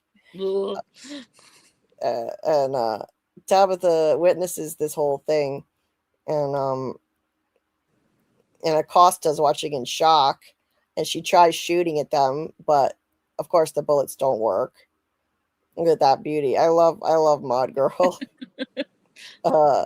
She shoots at these other ones who come. So these other ones were waiting. This was another ambush. They were all hiding and waiting to come out once the first one, kills the EMTs. The other ones are waiting. They're hiding there. Boyd tells Ethan he's got to stay inside and he'll put them in danger if he runs out again. So Boyd and Jim get ready to go out and check to see if Tabitha is there. And there's Maboose there on that red piece of equipment holding Henry's head that was the subject of speculation. Could be a reference to the movie and the book. There, Maboose later also appeared on the defibrillator that Randall used. So I still haven't gone around to actually like checking into that, like watching the movie. Could be Too just a late now. shout out to that. Too late now. Yeah, it's a little too late now. I don't really have the time at the moment. It's so trusting, Julie. Yeah. So he wakes up just in time and miraculously recovers from whatever was wrong with him, and he seems perfectly fine ever since. He was unconscious, and they had his head supported by this thing, and like, okay, I guess there's nothing wrong with him after all. That's convenient. So Chip shows up and sees it's Tabitha, and I love their shock when they see who it is. And they need a toolkit to free Tabitha because they don't have the fucking key that Acosta ran off with. And Randall, once again, the hero, runs for the toolkit, and Boyd calls after him like, wait. But he goes for it. He is always the hero, even for strangers. When strangers are in trouble, he puts his life on the line. So he's good at heart. Somebody must have really screwed him over or hurt him badly in life to make him so mean and nasty to people all the time and not trusting anybody. There's got to be a story to the way he acts, but this is the real measure of his character, the way he acts in emergency situations when it really counts. This is how he acts. So he grew on me over time. I really didn't like him in season 2, but he grew on me. So he runs for that, and then at Colony House, they do the whole runners on the hill deal. Huh? Oh, there she is. There she is. Now is this With no baby bump though? Is she pregnant or what? As like people have said, she looks like a pregnant bride, but this is a little too hard to see. She would have to maybe turn to the side. Mm-hmm. She could just be a curvaceous bride, like. See, when we were looking at them on the patio in Parkland Media, it did look like she might have had one, but she might just have a little, badunkadunk going on. Maybe she looks a lot skinnier. Maybe she's just a bit of a plus-sized bride here. It's hard to tell, to be honest. But she looks thinner, though, than the one on the patio. She does. It did look more like she was pregnant on the patio, in the patio scene that Parkland Media put up. Yeah. I don't know. That would be weird if one of the monsters is pregnant. I think she would have had to have been pregnant when she was turned into a monster, obviously. And she's just pregnant for eternity. Mm-hmm. Forever, baby. Pregnant forever. Eternal morning sickness. Talk about a curse. Just got to plug in this Chromebook before it dies. Anyway, and what would happen to the fetus if she was pregnant when she was turned into a monster? The fetus also baby monster in there, at first I thought it was just going to be all dry in there, but if she did have a baby and the baby's immortal, it's just in there, this mortal forever. Right. Aki says she let the monsters put her baby on layaway. Oh, Amanda said, I sent Parkland stills and videos of the pregnant bride. Oh, interesting, Amanda. Interesting. You should join my Discord. I have a Discord. The link to the Discord is pinned at the top of the chat right now. It's also in the description of this live stream. Because I'd be interested to see that. And you could post them in there. There's a From channel in the Discord. And we are also going to be doing watch parties every week for season 4. Every week when the episodes drop at midnight, I'm going to stream them in my Discord starting this Saturday. And Doug Hughes, who plays the man in yellow, is going to be attending our watch parties because he's a friend of mine and of the channel and this community. So yeah, I invite you to join. There's also a town person who is Prego too. Interesting stuff. Ooh. Picture? You have a photo? Yeah, I'd like to see. To see. Yeah. So that's a way that you could share those if you join the Discord. I don't know how you sent them to Parkland, but I'd like to see too. If there's any other way, if you don't like Discord or something, just let me know. Let's see. Guns N' Roses, hey, says on Jeremy Ice and Fires, someone said they think Tabitha and Jade are not reincarnations. It's only to confuse and scare them into thinking that. Apparently, there's some evidence going back to season 1. Talk about throwing a wrench into our theories. I don't think they're gonna go negate what was just revealed. I wouldn't worry about throwing a wrench into our theories. The writers, I trust them, and I don't think they would pull a trick like that.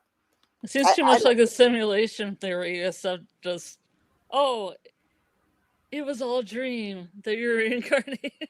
Yeah, I don't think they're gonna pull something. Forget about all that from the last 3 seasons. That would suck. I mean, like, just forget everything that happened. Yes, that would suck. I don't think they're gonna pull that.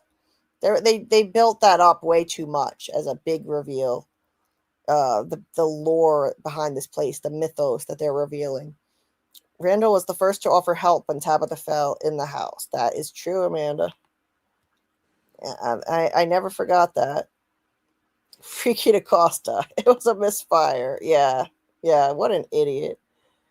Oh, that's right. Smiley's throat was slit too, Jay. That's another one. Boyd did that. That's right. Acosta leaving Tabitha and Henry behind. What a lousy cop. Yep. And then she shoots Acosta, and she has the nerve to say to Boyd that he's doing a shit job of keeping people alive. Seriously. That's yes. Nikki, not Acosta. She didn't shoot herself. Oh yeah, she shoots Nikki. Yeah, she shoots Nikki. And yeah, it's just such a rookie cop mistake. She completely freaks out and fails these people. Samuel said maybe they changed actresses with the pregnant. Well, they changed it with the nurse, so I mean, I'm sure some of these people aren't available. They probably got other acting jobs and the like. Yeah. Michael says info dump via clunky exposition is literally just writers telling the audience narratively what's going on. Pretty much a wink and a deadpan to the camera. And we got a lot of that in season 3. But it was well written. And hey guys, here's what's going on. We ain't got the budget to film 5 more episodes of backstory, so we just gonna tell you. Yep. Exactly. We got some paintings though, so we'll talk about the paintings. Exactly. Henry tells us what's going on in the first 2 to 3 episodes. Victor, Boy in White tell us what's going on in episode 8 and 9. Fatima, Jade, and Tabby tell us what's going on in the finale. Yes. In case you're not listening, you know. Yes. Look right behind before Katri is killed. Donna gets out of the van and goes to help a colony house woman who is preggo. Really? I never noticed that. With a monster? Yeah. I never noticed that. Because you'd think there'd be lots of colony house people getting pregnant with all the sex, and they don't have any contraception there. Well, apparently they do get pregnant. Wow. Yeah. Amanda says, I email with Parkland. Okay, so that's another way. You can always also email me. I highly recommend joining the Discord, but you can also email me. My email address is just JulieBDeepDives@gmail.com. I'll put that in the chat right now. Anybody can email me there. It's my channel email address. Monster ripping out Cow's throat earlier in the season was foreshadowing Man in Yellow doing Jim dirty in the finale. Yeah, I think so. Hey, Trace. Nice to see you. Carl is getting some rest. He's tired. He had a really early day and a busy day today. Let's see. Hey, Samuel. Thanks, Amanda. She just joined the Discord. Well, welcome. Welcome. Let's see. And let's see. Just scrolling up here, see what else I missed before we continue. Football says Christopher could have simply been tweaking. I wouldn't want my kids around a tweaker neither. I think it's got to be something way more serious than that made her tell the kids to hide from him where Christopher couldn't find him. Like he wants to kill the children and then use their skulls to drink out of. Yeah, exactly. For instance. Yep. Anon says, are the Sarah fan club people pen pals with inmates at the local women's prison? That's a question, not a suggestion. That's great. Darrell says, my theory is that Victor killed Christopher in the root cellar and that Christopher's body was the body that Elgin found in the cellar. Yeah, it could be. Funny that Victor was telling Christopher that he was hiding from him. Yeah, it could have been his body. And, you know, there was that mysterious skeleton in the root cellar. Is that on your question list? That I gotta make sure. Let me add it just in case. Whose body was in the root cellar? Just in case. Will we ever know? I'll check later. Looks like Christopher put Victor in that back room and Victor did something to kill him and escape. It makes sense to me, and I've thought of that myself as well. Randall was always saving somebody at this point. He deserves to be a dick if he wants to be. You just gotta respect it. He's my favorite character. I'm sorry. Well, I wouldn't call him my favorite, but I grew to like him. I did. But I don't think he should treat people the way he does under normal circumstances. I don't think he should, talk to people the way he does. Like, he's really rude to Marielle, even when she's taking care of him in the clinic and letting him live there. Darrell says Miranda died that night, so that would mean Christopher and Miranda died at the same time, which matches with Jade and Tabitha's ages because they would have been reincarnated straight after they died. So yeah, they should have so if they're the same age, they should be or they could be reincarnated at the same time later. Maybe some time passes and then they're both reincarnated at the same time. Who knows how it works, but they likely died on the same day. But like some time could have passed and they could have both been reincarnated together, even if they died on different days, if that makes sense. Mm-hmm. But I agree with Darrell on that. Jay says Tabitha should have fought Acosta like her life was on the line because it was when she went to handcuff her, right? Exactly. Yeah, she should have tried harder. Okay. Yeah, Toby didn't have a throat slit. That was just a stab.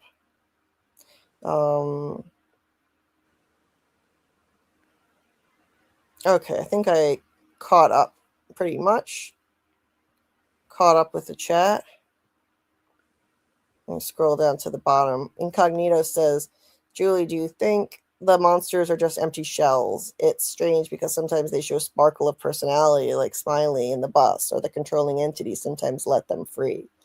Yeah, and remember, Jasmine had like a glint of humanity, like a little vestige of humanity in her eyes, looking in that mirror. So sometimes it almost seems like there's a vestige of humanity in there. But I think mostly there's nothing there, mostly. Nobody but Christopher in a corner. Oh, wait. Michael. I hope we find out why Randall was carving the same faces as in the settlement. Yes. Looked like he was carving a totem face. We'll get to that later. I think that might be in one of these episodes where that's revealed that we're covering tonight. Okay, so let's move on. Gonna have to pick up the pace. So she shoots at a monster and it's right in front of the window where Nikki is, which I think was deliberate. I'm sure the monster stood there on purpose so that somebody would get hurt. And she bangs on the door, freaking out, yelling, I'm a police officer, let me in. Like, lady, you don't have jurisdiction here. You don't even know where you are. This is Fromville. Your badge Do I have to stand up for Acosta every time? you might, but this badge means nothing here. She doesn't know that yet. Yeah. So they let her in and she sees what she's done and she's horrified. And I actually felt some sympathy for her. She starts like tearfully, saying it was a misfire. She's, obviously very upset about what she's done. And she says, this isn't real. This can't be happening. Obviously it's a terrifying thing what's happening here. And like, the thing about new arrivals is it's always interesting to watch how different people react to this place, how different people handle it. And that's the fascinating thing each season, to see how new people react. And she just completely botched it badly. Donna asks if there's anybody else out there, and you know, yeah, there are people out there she left behind, all right. And meanwhile, Randall goes and gets the toolkit, and then he faces down the monsters who stand between him and the ambulance. And he holds out the talisman like some kind of shield, even though he knows, as this monster says to him, "Sweetie, it doesn't work that way." I love the old Librarian, lady. the librarian. He knows that. Donna told him that. She gave him that speech when he moved into the bus. That if it falls on the floor, it's just a rock. He knows, but he's so courageous that he's trying this anyway. He's not afraid of them. He's facing them down. And then he throws the toolkit to Boyd. And I think his courage could be why they don't want to kill him. He's not tasty enough because he's not afraid of them. He's showing courage. And I talk about that in my Ethan theory video. I do mention that because it relates to what Ethan says about facing the scary things on a quest, because that's how you take away their power. And look at Randall. And when he was on the bus yelling at the monsters in season 2, and then he says calmly, "I'm not afraid of you," they turn and walk away. In the same episode that Ethan said, facing scary things takes away their power. I really do think that means something. That those two things happen in the same episode to underscore the point. And Ethan is right. Courage helps people survive here. This evil entity feeds on fear. If you don't give it fear to feed upon, then it doesn't really want you as a victim. So that can be a key way to survive. And I could ramble on more about that, but check out my Ethan video for more detail on that, because we've got a lot more to break down here.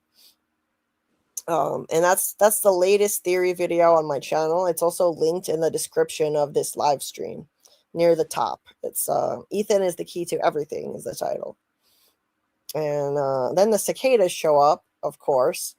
Worst possible timing, just to handicap Randall as he's in this precarious situation. And then so they unhandcuff Tabitha, but the waitress monster is like, "You can't save them all." Hey, here's a question. If they were just going to drive the ambulance away anyway, why did they need the keys that fast? They probably have tools at Colony House. Like, I don't think that was necessary, but Randall did this on his own. Boyd was like, "Hey, wait." Mm-hmm. That's probably because he was going to say, "We don't need the toolkit. I'm going to drive this up to Colony House." But Randall did this on his own. He took it upon himself. And then the waitress holds out the keys, and that's the iconic "You can't save them all" line. She says, Sorry. It kind of confuses me because didn't Jim hotwire the van? He did, yeah. He did. Did he hotwire this ambulance? You would think, right? Yeah, you would think. But is anybody in the chat hotwired a car? Can you confirm that it's not as hard between a van and an ambulance? Right. I just thought it was weird. I'm like, let's get Jim to hotwire it. Right. So she says the full quote is, "Looking for these? Take them. We get to keep Randall, though. You can't save them all." That is the worst thing you could do to Boyd. He is a savior figure in the show, a Christ figure. He's the savior. He wants to save them all. He feels a responsibility to save them all, and they know it.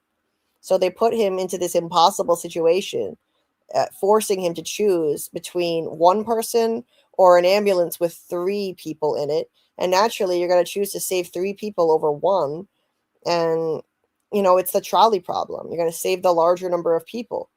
And they force him to leave a man behind, going against the Marine mantra, like his wife, who was married. He was married to a Marine, and he was in the military. Obviously, it's important to him. The idea of leave no man behind is important to him. They force him to do that, and now this is going to be on his conscience, part of this ongoing campaign to break him, and fear-mongering for everyone else. They aren't interested in killing Randall because he's not afraid of them. He faces them down courageously, so instead they're going to use him as a fear-mongering tactic. marking his face to remind everyone of their presence, even in the daytime, so people can no longer pretend the monsters aren't there when they see him. That's why that's why Boyd says he thinks that they did it, and I think he's right. Um, so yeah, what a diabolical game that they're playing here. And so he makes the choice. Now some have said that he could have just run over some of the monsters with the ambulance, but I think he would have run over Randall too if he tried that. They were swarming all around Randall. So I don't know. I don't think that would have worked. So Randall's on the ground with the cicadas, and I think when look how they just stand around and watch. I think when the cicadas are present, the monsters stand back and they don't attack. They don't do anything. They just watch. The cicada entity seems to have a higher, like a higher level than them, like a sort of hierarchy. That time when he got infected by the cicada entity in the woods, he lay there all night long, and the monsters didn't bother him. But then again, he's not afraid of them, so they're not interested in killing him. And yeah, and that time when the cicada entity was present nearby, about to get Randall, the monsters all stood and froze. They stopped moving because the cicada entity was coming, and I think they were deferring to it. It's a fascinating thing. Also, when Smiley had the worms in him, they stood around when Smiley died and was rolling around on the ground dying from the worms, which are just the cicada nymphs. The monsters stood around him and watched. It's like they're fascinated by this cicada entity. That's the way that they become immortal. That's what brings them back if one of them dies. It's the cicadas. The cicada entity is the vehicle that brings them back. It's the worms. They get put into a monster, then unleashed upon the town, and ultimately that's how I think they continue to exist when one of them is killed and then brought back through impregnating a woman. Now this is kind of the remnant of the cicada entity, because Smiley has already been, we know Smiley hasn't been reborn yet. What am I saying? So Smiley has not been reborn. He's just, I think what's interesting about this is Smiley is in the process of being reborn, but he isn't completely back yet. He's just a tiny fetus in Fatima right now. And I think that's why Randall is still getting attacked by cicadas, because that's Smiley's essence, partly still in the cicada entity. And toward the end of the season, he can still hear them, but he can't see them anymore. I think it's because Smiley's about to get reborn. And I wouldn't be surprised if season 4, we don't see the cicadas anymore. They'll be gone because Smiley's back. Yeah, their job's done. Yes. So yeah, look how they're until the next time. Yes, till next time. Yeah. See, look how they're fascinated by it. Anyway, that's exactly the way they stood around when Smiley had the worms put into him and watched. So it was so creepy too how they did this. Even the new nurse is creepy too, but not as creepy as the old one.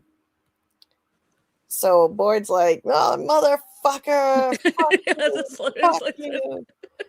I love the barrage of fucks that came out of him here. There's a lot of fucks. That was great. And Randall's like, you fucking left me. What the, I forget what he said. It was something like that. Along the same lines. Yeah, basically. Over at Colony House, Nikki is biting on a stick. This is a hard scene to watch. While Marielle was helping her to get the bullet out of her. And the ambulance pulls up. And they get out. They rush into the house. Boyd is just, he looks shell-shocked by what he just had to do. Get everybody in. And everyone looks stunned to see Tabitha back. They don't look happy to see her at all. They look stunned. They look at her like they're seeing a ghost. And Tabitha looks at Acosta just like, I fucking told you. She tried to warn her. I fucking told you. That was a great line, too. Yeah, she did. And Henry's there, completely shell-shocked, too. Poor Henry. He's been without his son for 40 years, without his family. Now he's sucked into this horrible place, but at least he gets to reunite with his son. Son's there. It's something. Yeah. And Tilly and Elgin are sitting around, and she says, that poor girl. Elgin says Nikki's going to be okay, and Tilly says, I know that. I meant Fatima and that horrible bird. What if it was a sign? Which is a random thing to be talking about now after all this just happened. Yeah, it was weird. I think she's right, and it was a sign. It was. This is a dream, though, right? Yeah, no, this is real. This is really happening. And she called it a horrible bird. I think the crows work for the evil entity. It is a horrible bird. And it was a sign that something is wrong with the pregnancy, and they're trying to stop her from revealing that information via the cards, the tarot cards. And then the kimono lady shows up and appears to Elgin, but Tilly can't see her. She's like, am I awake? And this time, yes, it's a waking dream, a waking vision. She beckons to him. He follows. She reaches out and says, help me, please. And then disappears down that really interesting hallway. I like that hallway. Yeah, that hallway is really cool. I like that one shot when Christy's walking through it. I can't remember who she's with, but they walk through the whole thing. It's really cool. Oh, yeah. Yeah. Well, let me check in with the chat before we go on. 67 people. Wow. Thank you so much for watching at this late hour. Please hit the like button and help people find this stream and my channel. Please check out the Discord link at the top of the chat right now and join the Discord. We're going to be doing season 4 watch parties at midnight on Saturdays every week, and weekly live streams on Mondays and Thursdays. Monday will be the episode deep dive lives, and Thursdays for theories and predictions with content creator guests and call-ins. You can call in, share your theories and ideas. And I'm going to be doing weekly, of course, episodes, scripted deep dives, and sometimes theory videos. I've got a new theory video coming out within the next couple days on all my season 4 theories and predictions. And if you have any hypes that you can give, please save them for that instead of hyping this live stream. And that is the best way you can support the channel. The hype button is your superpower when it comes to supporting, especially small channels. It has immense impact compared to anything else. Everything else is great. Liking the videos, commenting, sharing, but the hype button is your superpower. And you give it to a small channel like mine, you have a massive impact because YouTube gives extra points to small channels for every hype. Incognito Carl is okay. He's okay. He's tired, and we have a lot on our plates lately, so he's tired. He needs some rest, and these streams have been really late at night. Yeah, it's 3 o'clock in the morning. Have you noticed, guys? Yeah. EST? 2 a.m. for us. I will say hi to him. Early. I will say hi to him for you, Incognito. And I miss him on the stream too. Hopefully he'll be able to make the next one. Let me see, Incognito. Where was this comment that was directed at me? Let me see. No, it wasn't that one. Julie, if you read my previous comment, do you think that she took the ambulance keys and did a trade with Boyd? Was her choice or the entities? I think it was the evil entity controlling the monsters, not her as an individual, if that's what you mean. That's what I think. I hope we find out why Randall... Okay, I read that one. Ryan, I'm in Team Acosta. There's somebody in Team Acosta. Amanda was like, don't let her in. That's funny. Boyd iconic cursing. Yes, Tim. I love when Boyd curses. It's great.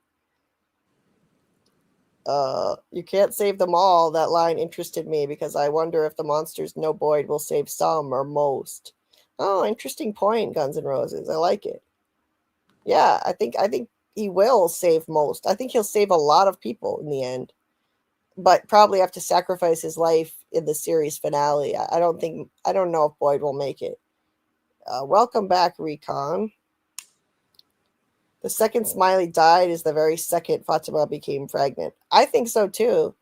I think it was like instantaneous pregnancy. That's when she asked for a pregnancy test right after he died.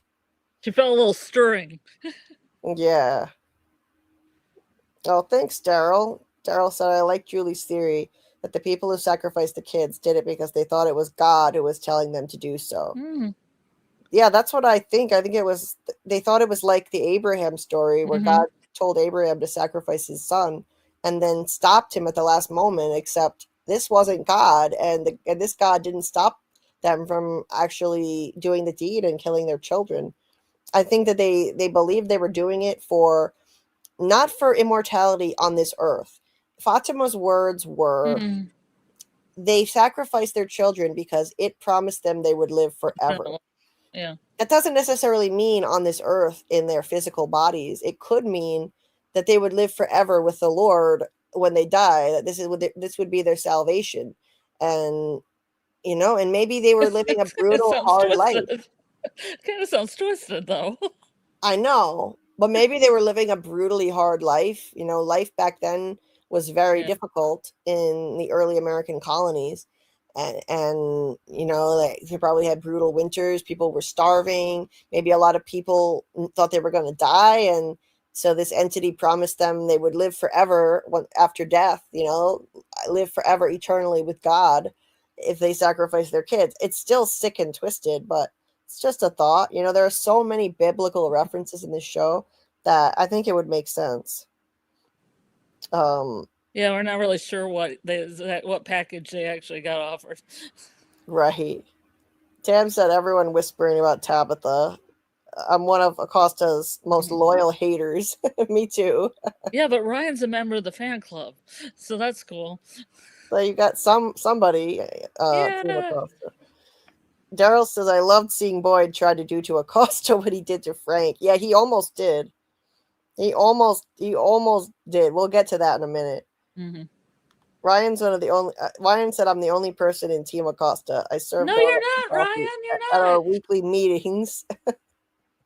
Acosta. Danny. Danny Danger Acosta. Amanda says, I'm in Virginia, always up late. Yeah, me too. Too late, so late that it becomes early in the morning. Darryl says, Acosta. Yeah, when we sign off, we say good morning because it's good. It's morning now. Acosta will be redeemed when she dies. That's brutal, man. Wow.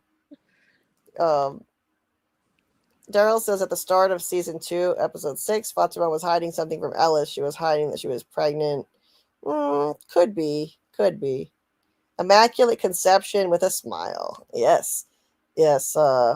Like unimmaculate conception, or what would you call it? I forget what word I used before. I like better the theory that those tribe people were starving and sacrificed their children in order to obtain food.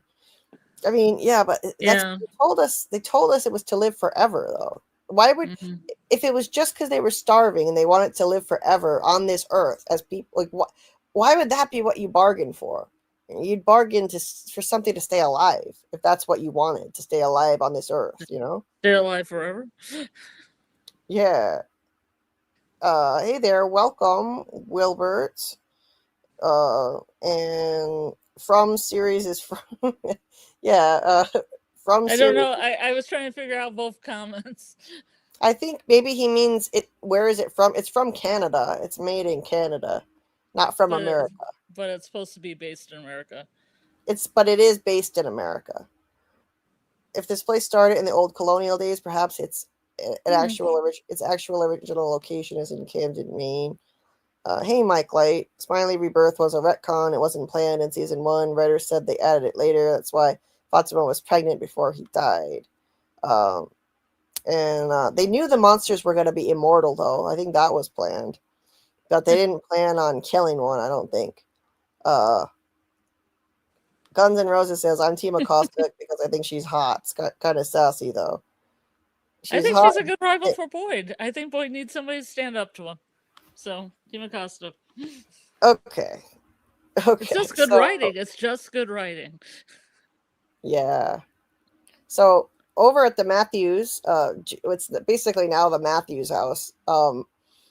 Ethan is now, he's still in a less hopeful mindset, and he says, what if they don't come back? And Julie says, don't talk like this. And Ethan says, Julie, what happened to you? Ever since you fell asleep and your eyes got all white, you've been different. Are you okay? Julie says she's fine, but Ethan says, I don't believe you. You know I'm not a baby anymore. You can tell me things. Julie says, you want to know the truth? I'm really scared. So more sharing information. This is great. And sharing it with Ethan, actually involving him is a good thing. He needs to be involved and taken seriously by the adults. That's part of my theory on Ethan. Julie says, I saw things that I don't really understand. There's things that I can't even remember. All I remember is being more scared than I've ever been in my entire life. And that's the truth. I haven't told anybody but you. I'm trying really hard to be okay. Ethan asks if he can help. He says, if they don't come back, it'll just be us. We need to start taking care of each other from now on, which is nice. It's really good to see this. They need to put their heads together. They need to work with Ethan because he understands his place. He understands the quest, and the adults need to start taking him more seriously. So I liked this. I think this is a good start. He needs to help guide the adults, with all of his insights into how everything works. And over at the cabins, Jade has told the others about the Puritan visions, saying it's been going on since he got here, referring to it as hallucinations. And he reminds Kenny about the first vision that he had told Kenny about back in season 1 with the man under the boulder. So this is excellent. He's actually sharing information with them. This is great. Finally, people are talking about their fucked up experiences. And he shows them the book of symbols that Tian Shen gave him from the diner. So this is good to see. This makes them stand more of a chance because, they can all share ideas, put their heads together, and maybe figure some things out. Then they hear a bang at the cabin and footsteps. So this is the second occurrence of this kind of thing happening, setting up something going on at the cabins. In season 4, we're finally going to see some action there. I really thought that there was going to be an attack on the cabins while they were camped out there that night. I was disappointed that they dragged it out so much, but we're finally going to see it pay off with the crazy scarecrow attacks, so get ready for that. Get ready for some punching. Get ready. Or, it may not have been the scarecrows walking around there then, but it was definitely setting up that something big was going to happen there. In this case... Do you have that in your questions? Like, who was tapping on the cabins? Oh, of course. Okay. That was one of my biggest questions. All right. It might have been Eloise. Maybe Eloise is out there, so we'll see. And down in the basement, Victor shows Sarah all these personal items he buried. And he goes through a few different... I'm going to go through that quick because it's kind of gory. A few different items that belong to people and share some stories about them. And there's a cigarette case, there's a xylophone, and a pearl earring. Dolores. Yep. She cried a lot. And this guy smelled like onions. Yeah. And he says there was nothing for Christopher. Why didn't Victor bury Jasper? So I wonder, like, he didn't bury Jasper. So where's Jasper now? Like, no. And where's Christopher's body? Did Victor ever find him? These are some big questions that need to be answered. But of course, we know where Jasper is. I'm just talking about the Christopher. Where's Christopher? Did Victor ever find his body? He definitely But buried then he Jasper. Jasper crawled his little body up to the Earth's surface. yeah, He could maybe have been knocking at the RV. Has anybody thought that maybe Jasper was knocking at the underside of that RV? maybe it was Jasper. Or he crawled out from the ground, you know. Mm-hmm. So then Victor gets triggered. Christopher, the subject of Christopher triggers him really badly. Do we really think Christopher did something minor and it was no big deal? This is something really bad. Victor doesn't get triggered by seeing the monsters like this, but he gets triggered by the subject of Christopher. He obviously, I am certain, 100%, we will find out Christopher was going to try to sacrifice Victor and Eloise, and Victor knew it, and that's why he's so triggered by Christopher. That's why when he was in the cave, he got triggered when he saw Jasper the dummy because it belonged to Christopher, and now he's triggered again when he thinks about Christopher. So something really horrible was going to happen, and he was going to kill Victor and Eloise. I know it. And Sarah gets him to calm down and talk to her, and he says that Christopher, this was basically a rehash of what he told Jade. He said Christopher was nice, but then he started seeing the symbol, and then he started getting scary. And he says, no, this was a mistake. I don't want to do this anymore. Oh, by the way, he said that stuff about him seeing the symbol first, and then he had the panic attack and got triggered. And he says, no, this was a mistake. I don't want to do this anymore. After he started talking about Christopher and how he got scary after seeing the symbol. That's what triggered him. So it had to be something huge. And I definitely think he was going to kill those two kids. Completing the cycle. You know, this place, it wants child sacrifice. This evil entity wants more children to get sacrificed. It makes sense because it wanted that in the beginning. Why wouldn't it continue that? And so it's trying to trick Jade in all his lifetimes to sacrifice kids. So Sarah comforts him and coaxes Victor into saying, I know what's missing. His name was Jasper. And there's a quick shot of Christopher and Jasper. That's what was missing. That was Christopher's item that he was supposed to bury. Maybe he did bury Jasper and he crawled out from under the ground. There he is. Such a nothing burger. There's Jasper in all his glory right Love there. him. I heart him. I love Jasper so much. I love this creepy face. It has one eyebrow is raised. Mm-hmm. One eye looks bigger than the other too. It's weird. Notice how his right eyeball looks bigger than the other? Yeah. It's like that in Victor's drawing of him too. It's rendered that way in the drawing. I love it. I wanted to see him talk so bad. Just one line. Just give me one line. I would have been satisfied. One creepy ass line just to fuck with his head, you know? The evil entity. If the evil entity can talk through the phone or the radio or whatever, it could have made Jasper talk. It could have just animated him and made him say something. The evil entity collapsed a house, for God's sake. But it wasn't to be. And over at Colony House, Boyd tells Donna he had to just leave Randall behind. He couldn't save everyone.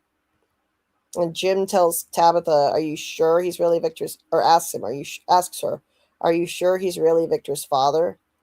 She says, "I saw the house Victor grew up in. His mother, Miranda, she saw this place before she even got here. She had these paintings, and I think that was the reason why I was sent there. That little boy in the tower, I think he wanted me to see something, find something. And I tried. I'm so sorry." And she's right. The boy in white wanted her to go there and remember her past lives by looking at those paintings. That is exactly why. He said, "I'm sorry. This is the only way." That's what he wanted. She's right. And unfortunately, it didn't work yet. She didn't remember her past lives yet, but I think it planted the seed. And later in the season, she starts having memory flashes. So that set that in motion, I believe. And she feels bad that she wasted her opportunity. Like, she should have gotten more accomplished. And she says, what if that was our only chance to go home? And Nikki dies of her injuries. She's bleeding internally, and Marielle failed to recognize that. I think Christy would have probably saved her, unfortunately, but because Christy has worked miracles. And Boyd flips out. He tries to drag Acosta over to Nikki like he did to Frank with Megan. Rose nosing it. The bad dog routine, yeah. Yeah, I know. It's pretty bad. He almost manhandled a woman right here, and now he's going to do it in season 4, pushing her against the ambulance. This is him breaking. This is his moral compass, changing. The fact that he's willing to do this, he's capable of doing this. This place is breaking him. Ellis pulls him away from her, and Donna demands he go upstairs with her. So they go up, and then Donna stands in front of a mirror and just starts sobbing. Just completely breaks down. I think it's cool how they shot this in front of the mirror. They do a lot with mirrors in the show. It's a recurring theme, kind of reflecting on what this place is doing to them, what they're becoming. And, I talk a lot about the monster mirror, the gold framed one, which is really meant for showing individuals the way that they're breaking, the way this place is turning them into monsters. But this is just, a different mirror, a plain one, and just showing the effect that it's having on Donna. She's not turning into a monster. So she's not in the monster mirror that I call it, the gold one. She's, she's just emotionally breaking down. She hasn't compromised her moral character yet. She's like, why is this happening? One thing after another. Why can't they stop? Why can't they leave us alone? I'm so fucking scared. And she's so strong and tough. To see her break down like this is really something. Shows she's losing it. She is really losing it. Donna was practicing Tabitha's ugly cry, right? Indeed, Amanda. Hey, welcome, T. Lindsay. True, and it's been messing Boyd's mind up by decisions like that. Yes, it definitely has. Ghost Khatri told Boyd that this place wanting to break him means it wants to change him. That's what it means to break a person. Season 3 brought that into focus. It wants to change people and turn them into monsters. And in the season 4 trailer, it said on the screen, become what you fear what you become. This place is trying to turn good, helpful people into monsters and break down their moral character and make them do things they never would have done otherwise.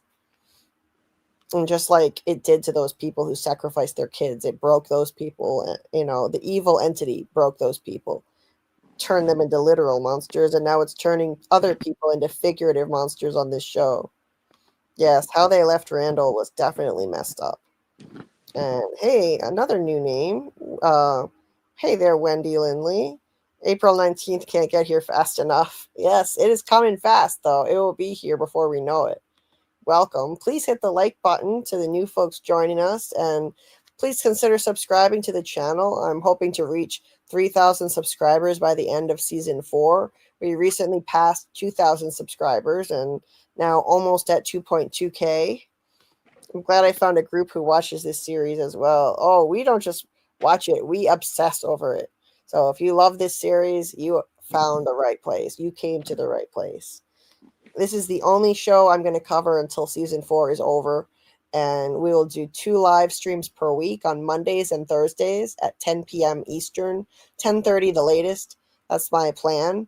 And we'll also have From Academy lives, which are something that we do with some friends. And that's probably going to be on Friday nights. So that'll be a 3rd live. And we talk about different topics related to From on those lives. Saturday nights, we'll have the Discord watch parties. So if you're not in the Discord, I invite you to join. The Discord link is pinned at the top of the chat, and we're going to be streaming it every Saturday night. I'm going to stream it at midnight when the episodes drop. And then we're going to do watch parties.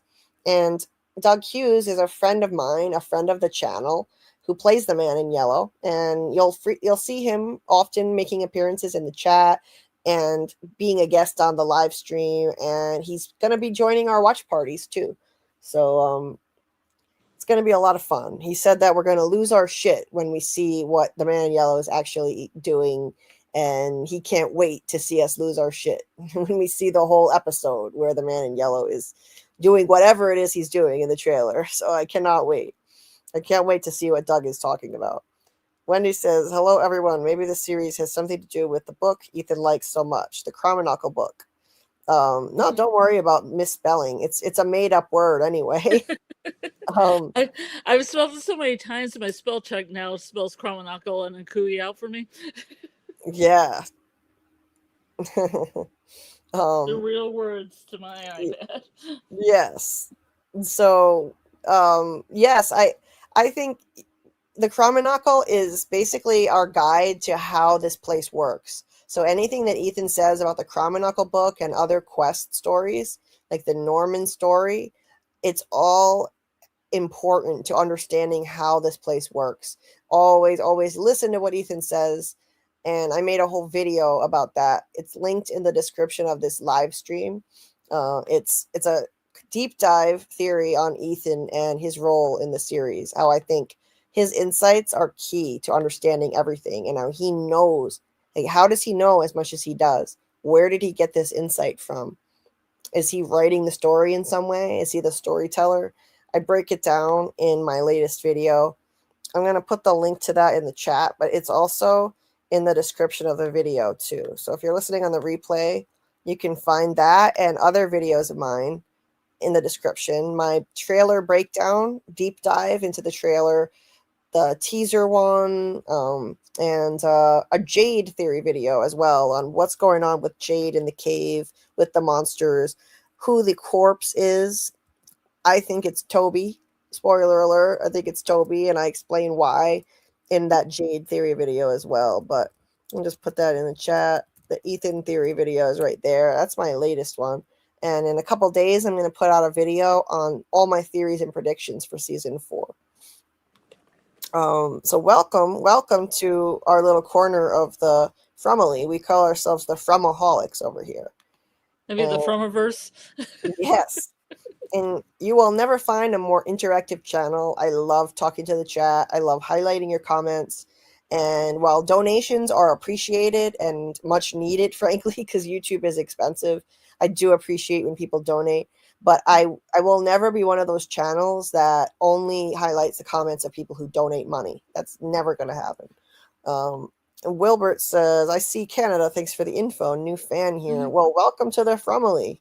Welcome. Glad to have you. I'm glad to see the Frumily expanding. Every season it gets bigger. Every season the show takes off and gets bigger and bigger. I love it. I love to see it. So welcome. It's so awesome to see new people. Let's see. I'm like losing track of the chat here. It's picked up the pace while we've been talking. Yes, Michael, glad to see new Familia joining the conversation. We also call ourselves the Familia. That's because Tony Teflon coined that term. So we're that too. Yes, Daryl, Boyd is breaking, and in season 4, Boyd will break further and reach his lowest point yet. I agree. Michael says, yes, absolutely. The Chromonocle story from season 1 was very much foreshadowing and describes the overall arc of the story in simplistic terms. Right. Wendy said, I watched the whole series like 4 times over, maybe 5. Yeah, it's amazing. It's my favorite show. Daryl says, Boyd is losing hope in season 4, as we hear him say in the trailer, everything we've done, every sacrifice we've made, none of us are going anywhere. Yeah, it sounds like he's really losing hope. He says, we're losing. You know, we're running out of time and we don't even know the goddamn rules. He's definitely losing hope. When you look into the abyss, yeah, the abyss looks back at you. Yes, Amanda, I love that quote. Let's see. If the show waits till summer to film, we won't have season 5 for 2 years. Well, that sucks, Daryl. Well, we're going to have season 4 in a few days, so we'll focus on the positives. Let's see. Family Theory did an interesting video regarding the children. It's 1.5 minutes. Incognito, if you want the ability to share links, I'll make you a moderator. That way you can share links. I can do that for you. So pumped for the watch parties. Me too, Recon. I can accommodate, I think, 50 people at my current level of the Discord. So hopefully we don't get more than 50 people. If we do, we're going to have to ask people to boost the server so that we can accommodate more. But we'll see. We'll see how the first one goes. For now, I think we'll be able to accommodate everybody. I've never had more than 50 people join a watch party. Hey, third shift lurker. I feel like Miranda painted the future and Tabby was supposed to go back and see what's going to happen next, as well as seeing how the story began to know how it's supposed to end. Yeah, I think so too. I think that Miranda may have painted some things that are going to happen in the future, and some things are memories of the past. I think that's entirely possible. Let's see. Question for you. Why are the two Knuckles on the Ellis drawing? Weird. What do you mean, Incognito? Which drawing do you think the Knuckles are on? I'm not sure which one you mean. Yes, Fromily, Fromilia, Fromaholics in Fromville, Michael. Yes, indeed. Yes, Daryl, I gotta pick up the pace. You're right. So I better just get back to the break. Get back in there. Gotta get back in. Thank you for the reminder, Daryl. Yeah. I appreciate it. It's a team effort helping to keep me on track to shorten these lives. I appreciate the help. Sometimes I lose track of time, you know. Mm-hmm. Oh, I will highlight this though. Guns N' Roses says Ethan grew up quick, doesn't play with Norman, assures Julie he's not a little kid anymore. I think there's something to this. Ever since the Lake of Tears, something's up.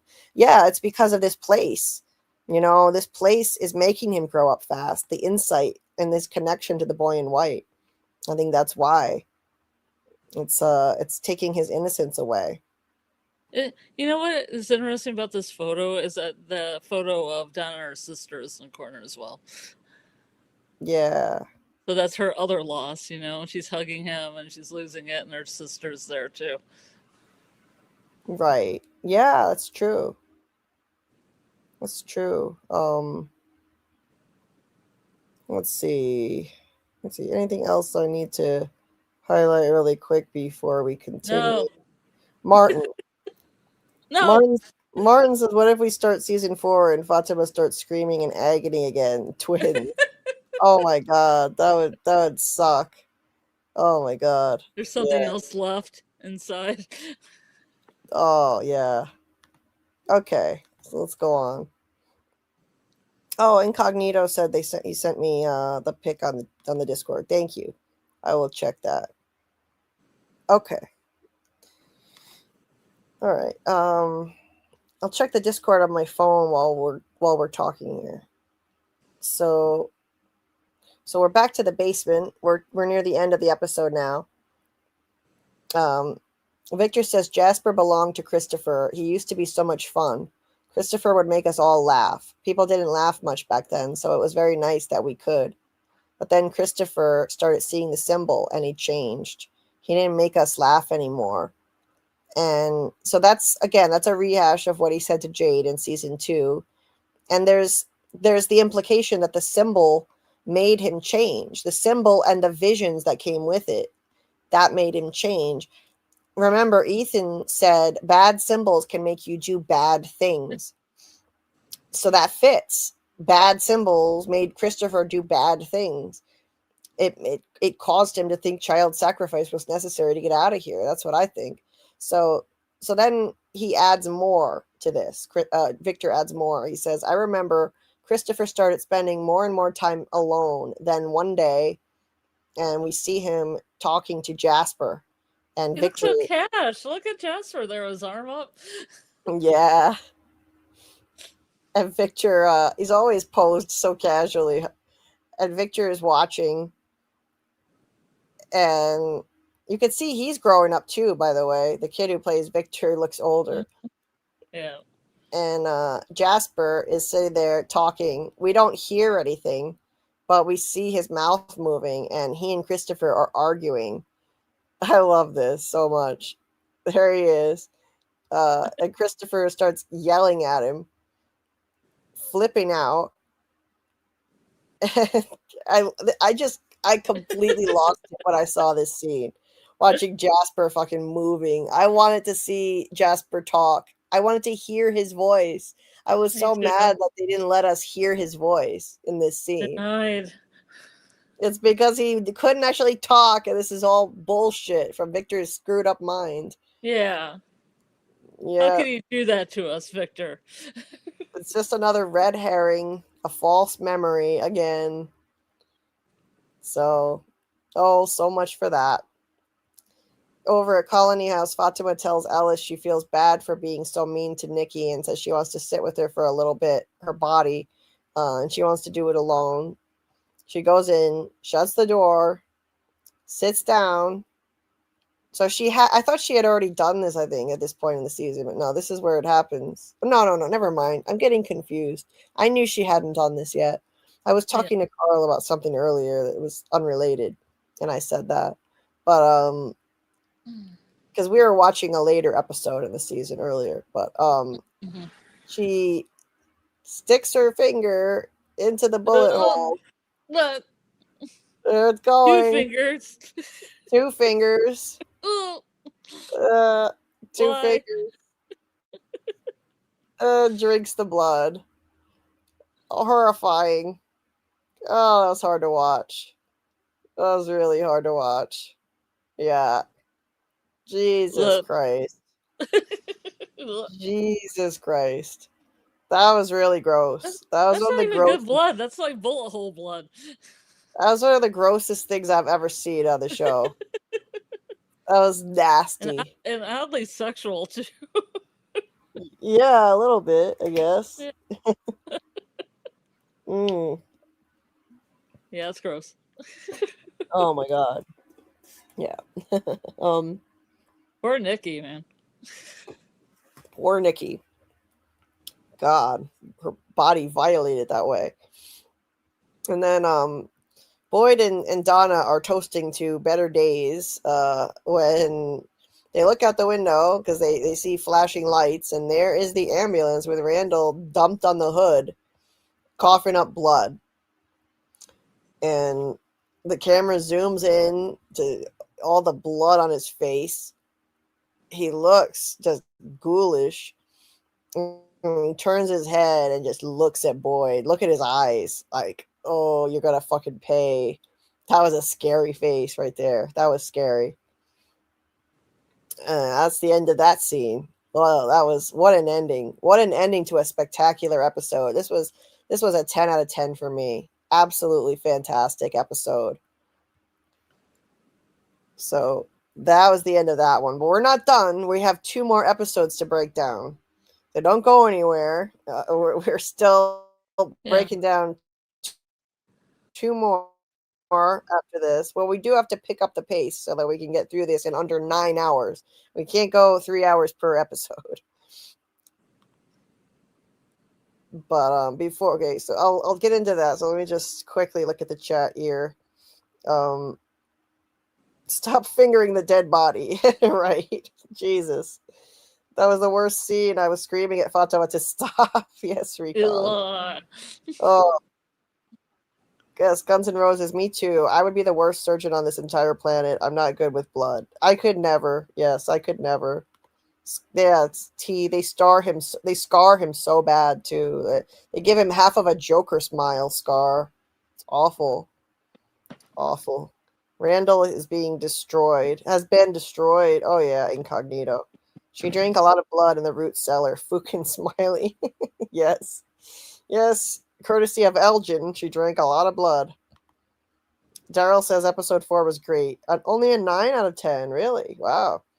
10 out of 10 for me. Absolutely amazing. Hit it out of the park. Now, the next 2 episodes, I wouldn't give a 10 out of 10. They're still great, but not as great. So I think that'll help with getting the rest of the live stream done faster than this first episode. I have less to ramble on about when it comes to the next 2 episodes. So that's good in terms of saving this time.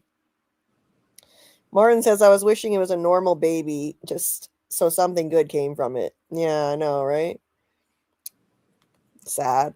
Amanda says, Boy in White won't help because he tried with Christopher, but things are happening and changing more this time. Boy in White threw Tabitha off a lighthouse. He's changing and he needs long pants. Boy in White is being sus. I think he's good. I think he's ambiguously good. I don't think there's any purely good entity, but he's trying to help as best he can. And I think that he does messed up things to some people in order to serve the greater good of all. That's what I think of him. So he's trying to help save the children, whatever that may mean, and break the curse and stop all of these cycles of violence from continuing. But to do that, he's got to do messed up things. I think he brings helpful people to town to help everyone else survive, bring them hope, and try to end the curse. So he brings helpful, smart, good people to town. And that's really bad for them. It fucks up their lives and it hurts them, but it serves the greater good of all. So it's Machiavellian, it's the trolley problem. That's how it is. That's how I think the Boy in White is. That's my theory on him. So yes, he is sus because he does messed up things for the greater good of all. So that's why sometimes he seems sus. I want to see an episode Tabitha and her 3 husbands. Me too, Amanda. That would make a great sitcom. A really messed up sitcom. Tabitha and her 3 husbands. Too bad one of them is gone now. He'd have to show up in ghost form. So, Daryl loves all the seasons. They're a 10 out of 10. Okay. I like all the seasons. Me too. I do too. So let's see. What did I think I saw somebody say they've got to go. I can't see where it was now. Anyway, a barber appointment. I think Incognito said. Anyway, yeah, it's time for long pants. The Boy in White has outgrown the short pants. Boys in the past they used to wear short pants, little boys, even when it wasn't summer, which I don't really understand. Anyway, episode 5 is called The Light of Day. Picks up right where episode 4 left off.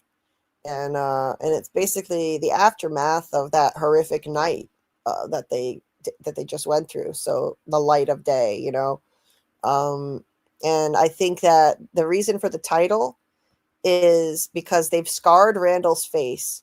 And Boyd says that he thinks that they did this to Randall. Instead of killing him, they scarred his face.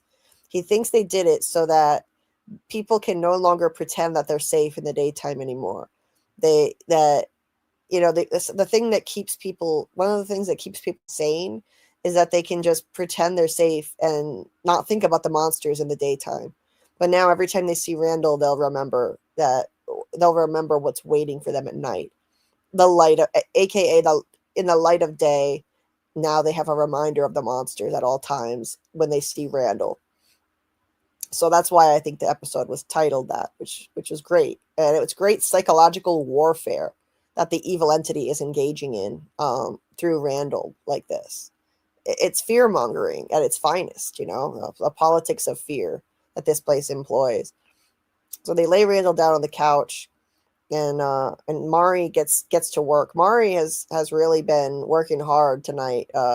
First she had to work on Nikki, and now she's helping Randall. And she was just in the cicada coma with Randall and Julie, and somehow she's acting way too normal.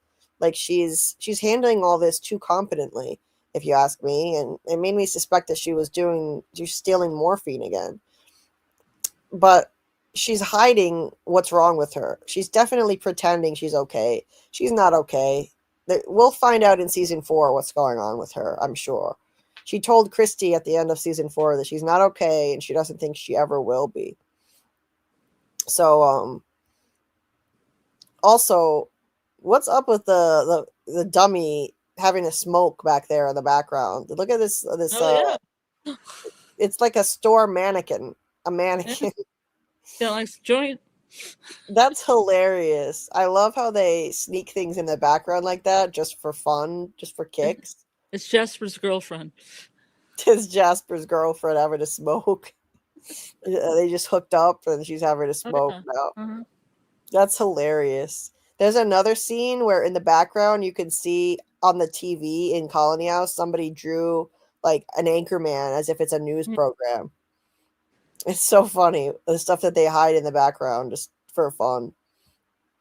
So, so Marielle, as she's trying to help Randall, he shoves her to the floor, and Boyd goes over and restrains him, and he's like completely flipping out. He looks psychotic, and you get this creepy point of view shot from Boyd's point of view looking down at him, and Randall's like, "You fucking left me. You fucking left me." A lot of people were predicting he was going to be trouble for Boyd, but it turned out not happening. It's just, this is something that's going to be hanging over Boyd's head. That's all. Randall isn't going to make trouble for Boyd. He's been sobered too much by being in that cicada coma and connected to that entity that's still kind of part of him now. So he's not going to make trouble anymore. He's not. This is just Boyd's burden. Boyd having to see that face. I think that's why we got this point of view shot. This will be burned in Boyd's memory. The fact that he left him behind and made him suffer like this and scarred him for life, literally scarred him for life by having to leave him behind. It is part of breaking Boyd, this whole campaign to break him. He's like, you did this. You fucking left me out there. So in other words, it's as if Boyd did this to him. It's his fault. He's blaming him. And this is part of the monster's game against Boyd. And why do you want to break Boyd the most? Because he's the one who leads the whole town and helps them survive more than anybody by far. He is Mr. Fish and Loaves. You break him, by extension, you break everyone. So the next day, Jade and Kenny bring Christy into the clinic back from the woods. And Boyd tells them Tabitha's back, that she went through one of the weird trees in the forest, which took her to a lighthouse. And there's a meeting at the diner later. I found it weird that they don't question it much, the weird tree thing. They're not like, she went through a weird tree? What do you mean? Boyd didn't tell anybody but Ellis about the tree, and the Matthews are the only other people who know, along with Victor. So I thought that was kind of weird that they didn't question it. Maybe they shared a little more information off screen than we realize. When Jade hears that Tabitha is back, he takes off running like a maniac down the hill to go see her, of course.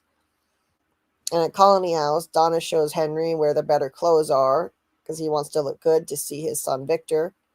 She sent people out to look for him, and then Sarah and Victor show up, and they're coming to get supplies to go look for Jasper. And they're cleaning up the blood from the previous night, so they find out somebody died. Donna takes Victor aside and tells him his dad is here.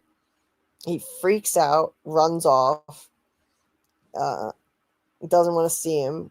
Sarah follows him, asking him what's wrong, and he finally tells her and says they'll get Jasper later, that she should just go home.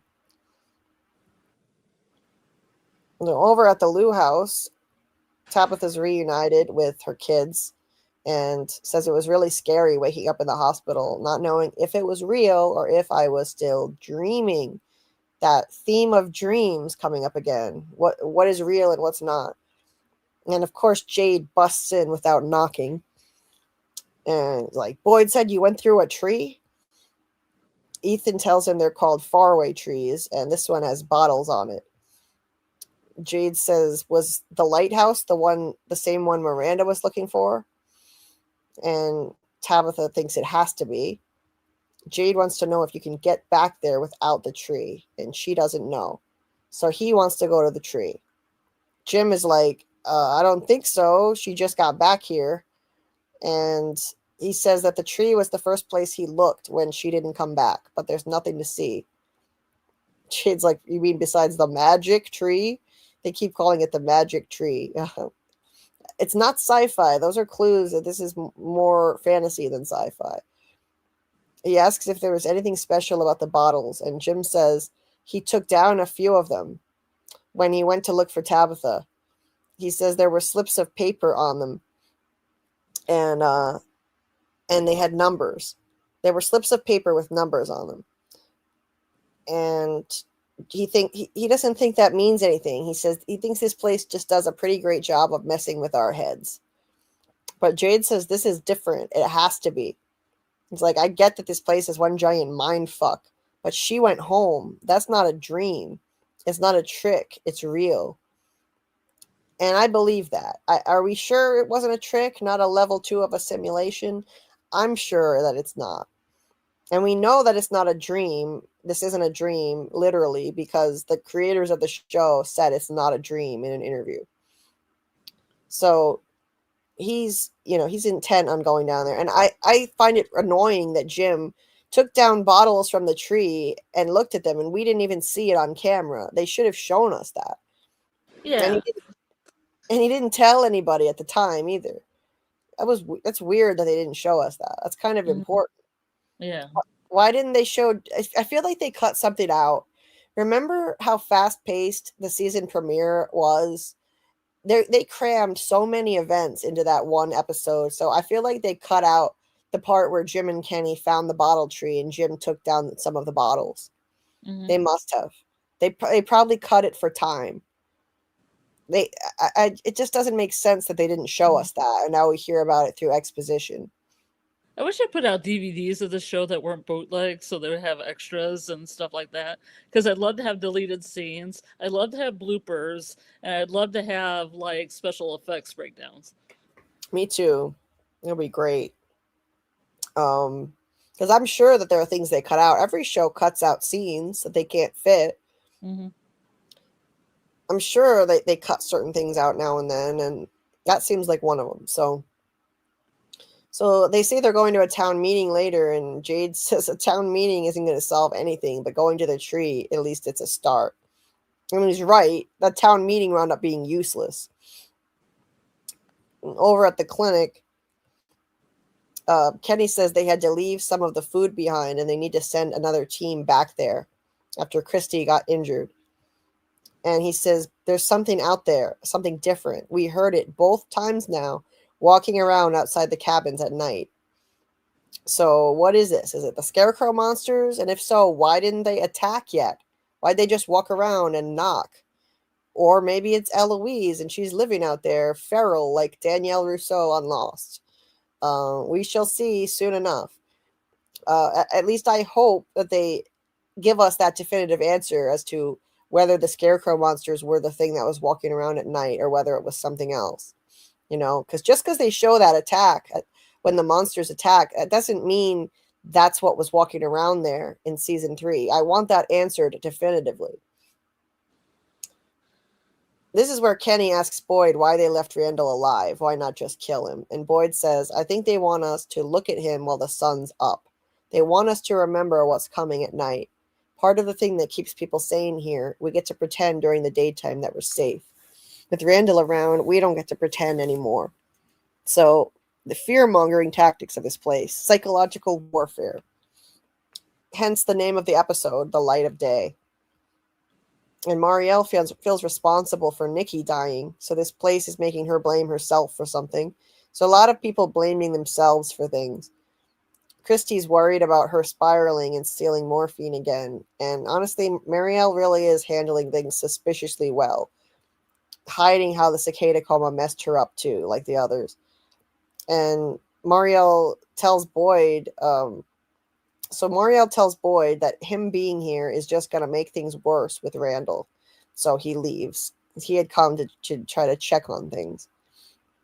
So, and at Colony House, Donna shows Henry Victor's room, and he says, this quote is really interesting, something that we should think about. The first few years, every time I'd turn a corner, there'd be this little spark of hope that maybe I'd see all of them. They'd smile, laugh. We'd all cry together about what a terrible mistake it all was. That's the hardest part, that bit of hope. That was the part I couldn't bear. As the years went by, it became easier to tell myself they were dead.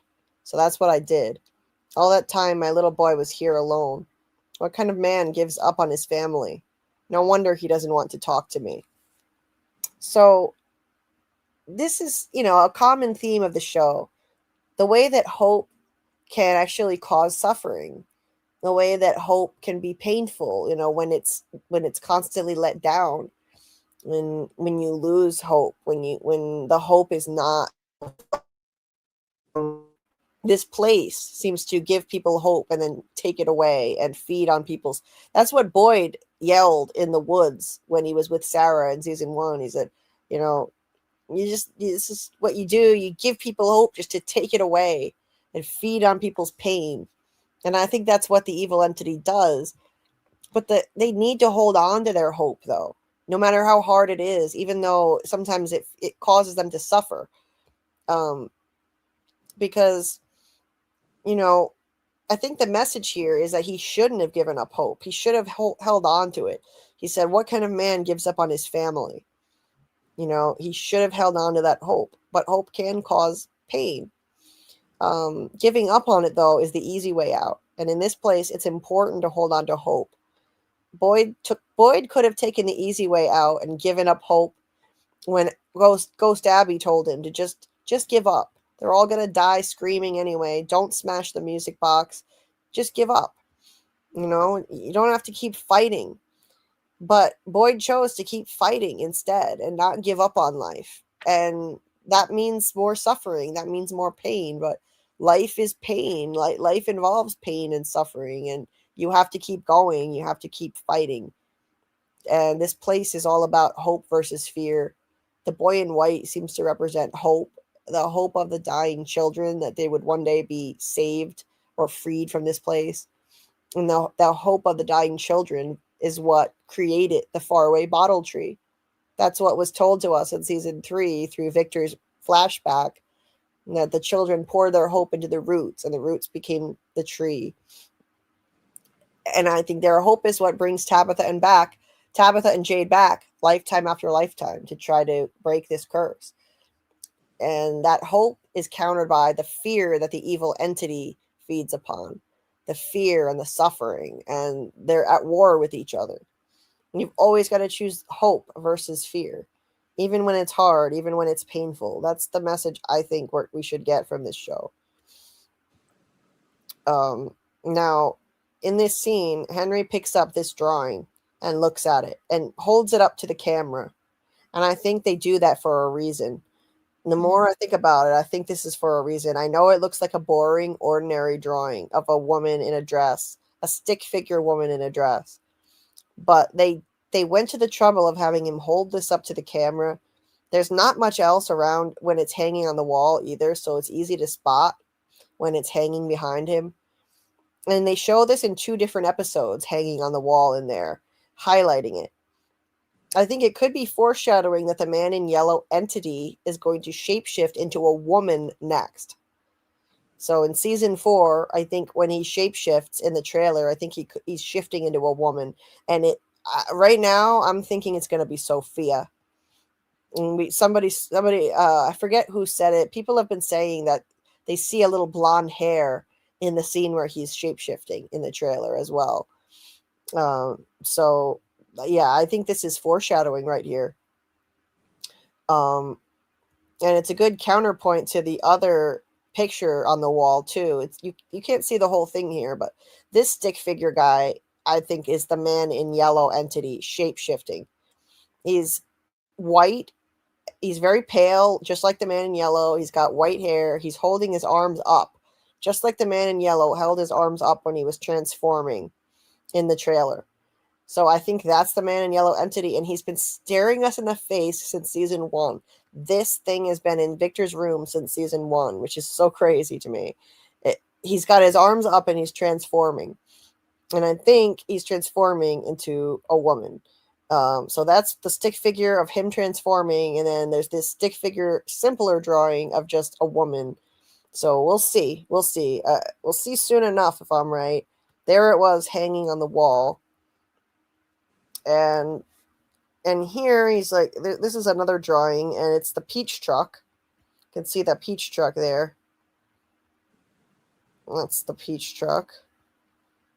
And it's so sad watching Henry look around Victor's room, the room that he's occupied for 40 years all alone without him, his little boy. It's devastatingly sad. And here's a better view of the man in yellow entity transforming. I'm convinced that's what this is. And in the background, there's a map of a bunch of trees, a diagram that Victor has created mapping out where the trees go, I think. The faraway trees. And maybe also, maybe not necessarily where they go, but also the distance between them, because he counts the footsteps between the trees. But yeah, that's been in our faces since season 1. And there used to be drawings all around it on the wall, but Victor took them down. And now it's just this staring us in the face. And literally Henry stares at it. And here it was, foreshadowing that the man in yellow entity was going to be shape-shifting in season 4. I love how they plant these breadcrumbs, these little clues and bits of foreshadowing that we never would have picked up on when we first watched it. You know, we never would have thought, like, we never would have understood what this could be, but they planted it there ahead of time. And there's another shot where there's literally a lamp shining on it as if they want us to look at it.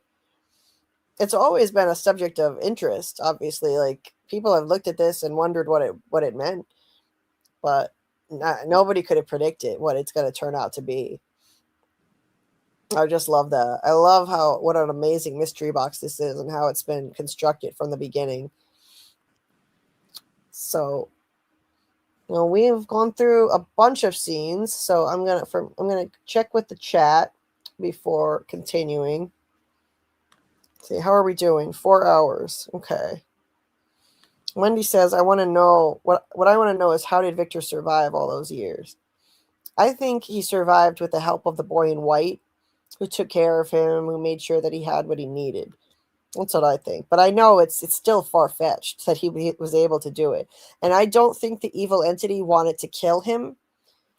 So he was safe from the evil entity and the monsters because the evil entity needed someone's fear and trauma to feed on when no one else was there. And he was alone for a long time. The evil entity feeds on fear, so what better thing to feed on than this poor little boy who's left there all alone? The fear of this little boy, so it left him alive. Naked Doug. Yes, it's Naked Doug. Yes, Guns N' Roses. That's exactly what I was just saying. Victor also survived because the monsters let him survive. Yes, indeed. They absolutely did. Because I think the evil entity wanted to keep feeding on his fear. That's why. Oh, that's right. Incognito. Sorry about that. I will check the Discord and look at that picture. Let's see. Amanda said, Marielle reminds me a little bit of Nick from Fear the Walking Dead. Nick felt more at ease in the new reality. I think Marielle is the same. That could be. She struggled a lot in the real world. The scene where Victor meets his dad and they hug, I was in tears. Oh yeah, Wendy, it was beautiful. I was happy for Victor too.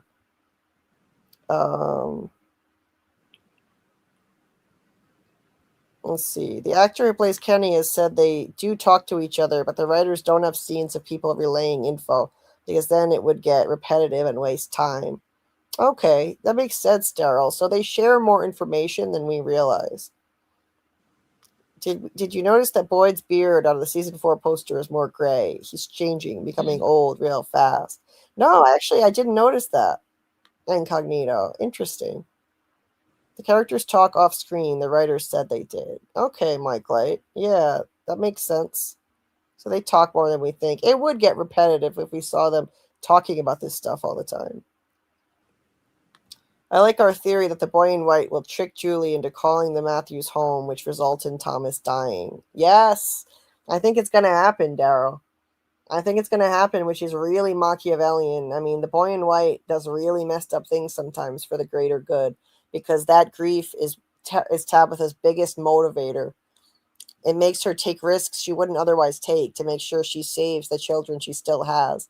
So she needed that grief, that Thomas grief, to motivate her. And it also set her on the path that wound up bringing her back to Fromville. The divorce and then the family trip that they went on. Martin says, Julie, after your Toby vid, I went back and saw his top teeth do match the corpse or vision of corpse. Knowledge comes at a cost. The cost was trauma from staring at Toby's shocked face. Yes, right? I think that's Toby. I think that corpse is Toby in the trailer. Yes, I really do. Knowledge comes at a cost. Hey, Joe Still Knows. Welcome. listening as I finish packing for my flight later today. Well, have a safe flight, Joe. Hope that goes well. Let's see. What else here? I think Smiley, Boyd's grandkid, might start to feel his lost humanity. Well, that's interesting, Amanda. You never know. Maybe. Some vestige of humanity still inside of them. Wendy, yes, I think Tabitha really got out. I don't think it was another like a simulation, another level of a simulation, or another part of Fromville or something. I think she really got out. Yes, incognito. I will show it. Let me pull up Discord. I'm loading it right now in another tab. So while that's loading, let's see. From aka Breaking Boyd. Yes, Mackie.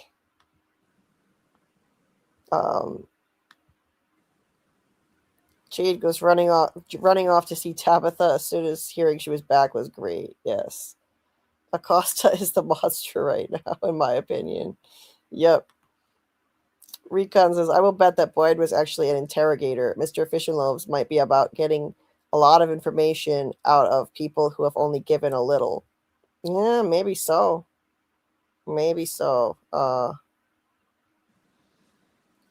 So yeah, it would be a trip if Julie winds up causing the thing she's trying to prevent, which is Thomas's death. That would be a time travel trope, Daryl. As we've talked about that.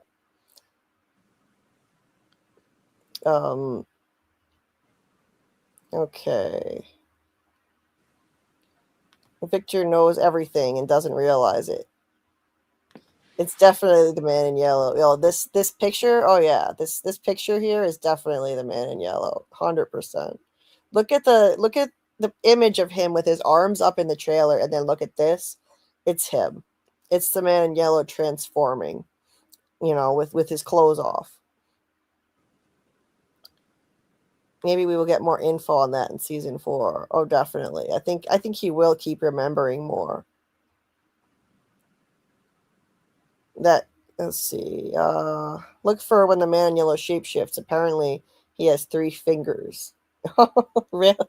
Yeah, I don't know if he actually literally has 3 fingers like this picture. Yes, beware of spoilers, guys. I would stay off Reddit when season 4 starts. Even now. Yeah, I was going to say even now. People have screeners already, so stay off of Reddit. There are going to be a lot of spoilers out there. Reddit is not a safe place these days with the leaks that happened in season 3. I watch my channel like a hawk, so this is a really safe space here. I read every comment I get on my videos, and I try to reply to every comment that I get. So if I ever would happen to see a spoiler, I will make sure I delete it and ban the person immediately. And same thing with the chat. That's not tolerated here at all. And if anybody who's a moderator here, if you're a moderator, if you have a badge as a mod, and you see somebody posting something that could be a spoiler, please ban that person for me. You have the ability to do it. You have the power to do it. Okay, so Incognito sent me this picture here. My mistake, there's just one at the top right. So Incognito was saying like they think this is the Chromonuckle here in the top right. So you're saying that this creature with the teeth is the Chromonuckle. Well, in the Chromonuckle, it was a bird in the book. Yeah, it was a bird. The Chromonuckle was a bird, and I think in the show it's symbolically it's Jade and Tabitha. Like they're symbolically Chromonuckles. Yeah, That's there's a bird on the cover of the book, so I'm assuming that's a Chromonuckle. Yeah, I think that's the Chromonuckle, and the flight of the Chromonuckle. Yeah, it's like a yellow bird. So thank you for sending me that. That's a good shot of that Incognito. And that's what Julie has to see every night when she goes to bed and wakes right. up. Yeah. So Yes, no spoilers. Don't worry. No spoilers are tolerated here. And we never had any issues in season 3 other than one weird incident where somebody came in the chat and said Fatima is gonna kill Tilly, and all of us thought it was a joke, but I did ban the person anyway. And it turned out not to be a joke. But other than that, we didn't have any issues. The nice thing about this channel is because it's a smaller channel, there's a lower probability that you're going to see a troll come in here and say spoilers. So there's that, you know. And we're vigilant here. If anybody were to post something in my comment section, they would get banned. But it's never happened to me before in my regular comment section. You know, with that painting that we were looking at before, maybe the man in white turns into that dragon-like thing that's on the right. Oh, it could be. Maybe it turns into that dragon, a literal dragon. Yes, 4 more days, Samuel. Okay, so the diner scene. We basically have a pointless meeting that turns into chaos. Of course. Way too many people. Fans have been clamoring for a town meeting on this show for years, and then this is how it turned out. It was absolute chaos. It's too many people. They should have meetings of just the select few key people who are problem solving and trying to find answers. They should have meetings with Jade, Tabitha, Boyd, Donna, people like that. Don't have the whole town in here. This is way too many people. Look at this. They're jammed in there. It was just chaos. And Jade was right that it wasn't gonna work. Tabitha shows up and she tries to explain what happened to her, and none of them are willing to listen. They keep cutting her off. Yeah, it's just a mess. Julie goes up to Colony House. She sneaks up there to steal some weed while everyone's at the meeting, and sees Clara coming out of the house. I know some people think Clara's a mole. Just happens to be coming out there at that time, but I don't think that there is a mole at this time, and I don't believe Clara is a mole. Yeah. Julie goes up to the window where Fatima in season 1 showed her the view, and there's a flashback to it where Fatima said, even a nightmare, when you climb up high enough, even a nightmare can look like a dream. And unfortunately, we'll never see Fatima like this again because this place is breaking her. It's effectively, I think, broken her. She's so changed by trauma. The Smiley pregnancy, forcing her to kill Tilly, drinking blood, trauma of being kidnapped and being forced to birth that thing. Yeah, she's traumatized for life. She was already really, spinning out from the trauma of the Colony House massacre even before that. So it's a shame. This place targeted her because she's a beacon of hope for everyone. That's why. And because she's Boyd's daughter-in-law, and this is a good way to break Boyd by hurting his family. The evil entity attacks sources of hope and helpful people the most. So I believe that's why she was targeted the way she was and impregnated like that with the Smiley pod. So Julie steals some pot and runs into Elgin, who almost beams her with this shovel, this fireplace shovel. And he's very jumpy. He's very nervous from these kimono lady visions, and Julie asks for his company. Meanwhile, Sarah follows Victor to the car graveyard, and he talks about his dad. He said, I never drew pictures of him. I always drew pictures of things that I saw because I knew the pictures would remember, but I never drew pictures of what came before. I told myself that was a dream, that he was, I'm assuming he was going to say dead. His dad also gave up hope and just told himself that his family was dead. And so Sarah offers him support and encourages him to see his dad, and says he seems like a good person and she'd feel anything to feel like a good person again. So he shouldn't be afraid to show his dad who he is now. And he moves closer. And that's really sweet. It was a lovely moment, putting his head on her shoulder like that. It's not easy for him to open up and get close to people.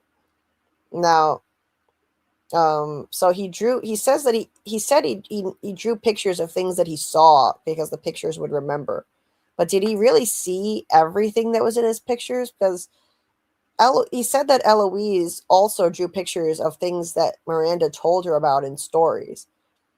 So maybe Victor also drew Civil War soldiers. He didn't see those.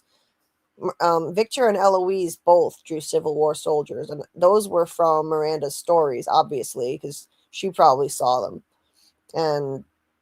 And he also, in the season 4 trailer, drew that smiling man in yellow in a clean suit with a car behind him. So the question is, did he see that with his own eyes in the 70s, or did Miranda tell him a story about that and he drew it? That is something I've been thinking about lately. So,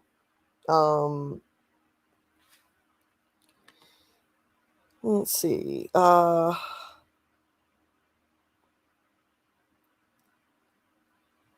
There's also a drawing of Clara. Really? Incognito? Interesting. That moment with Boyd and Ellis was so good, though. What happened in there is a dangerous thing. Yeah, that's coming up, Samuel. It was a great moment. No, nobody posted a spoiler, Incognito. We were just talking about spoilers from last season. We were talking about them. Everybody gets so nervous when the word spoiler comes up. Season 3 like traumatized the fandom about spoilers. Like, oh no, who posted a spoiler? Don't worry, we're safe. You're safe here, marked safe from spoilers. Don't worry. I don't believe Clara's a mole either, Daryl. And yeah, maybe Boyd and Julie will figure out the rope mystery. Fatima from day 2 was telling everyone to think about the dreams and not the nightmares until the night of the bus arrival. Yeah, that's right. That's right, Amanda. From day 1. Yeah, I figured you meant day 1. And Michael posted a link here that has some episode stills from season 3. So, moving on. There's a scene in Colony House where Julie's talking about... So Elgin tells Julie about the kimono lady and says his grandma would probably tell him that she's an angel. Even the angel Gabriel was terrifying, and the angels would say, "Fear not," when someone saw them.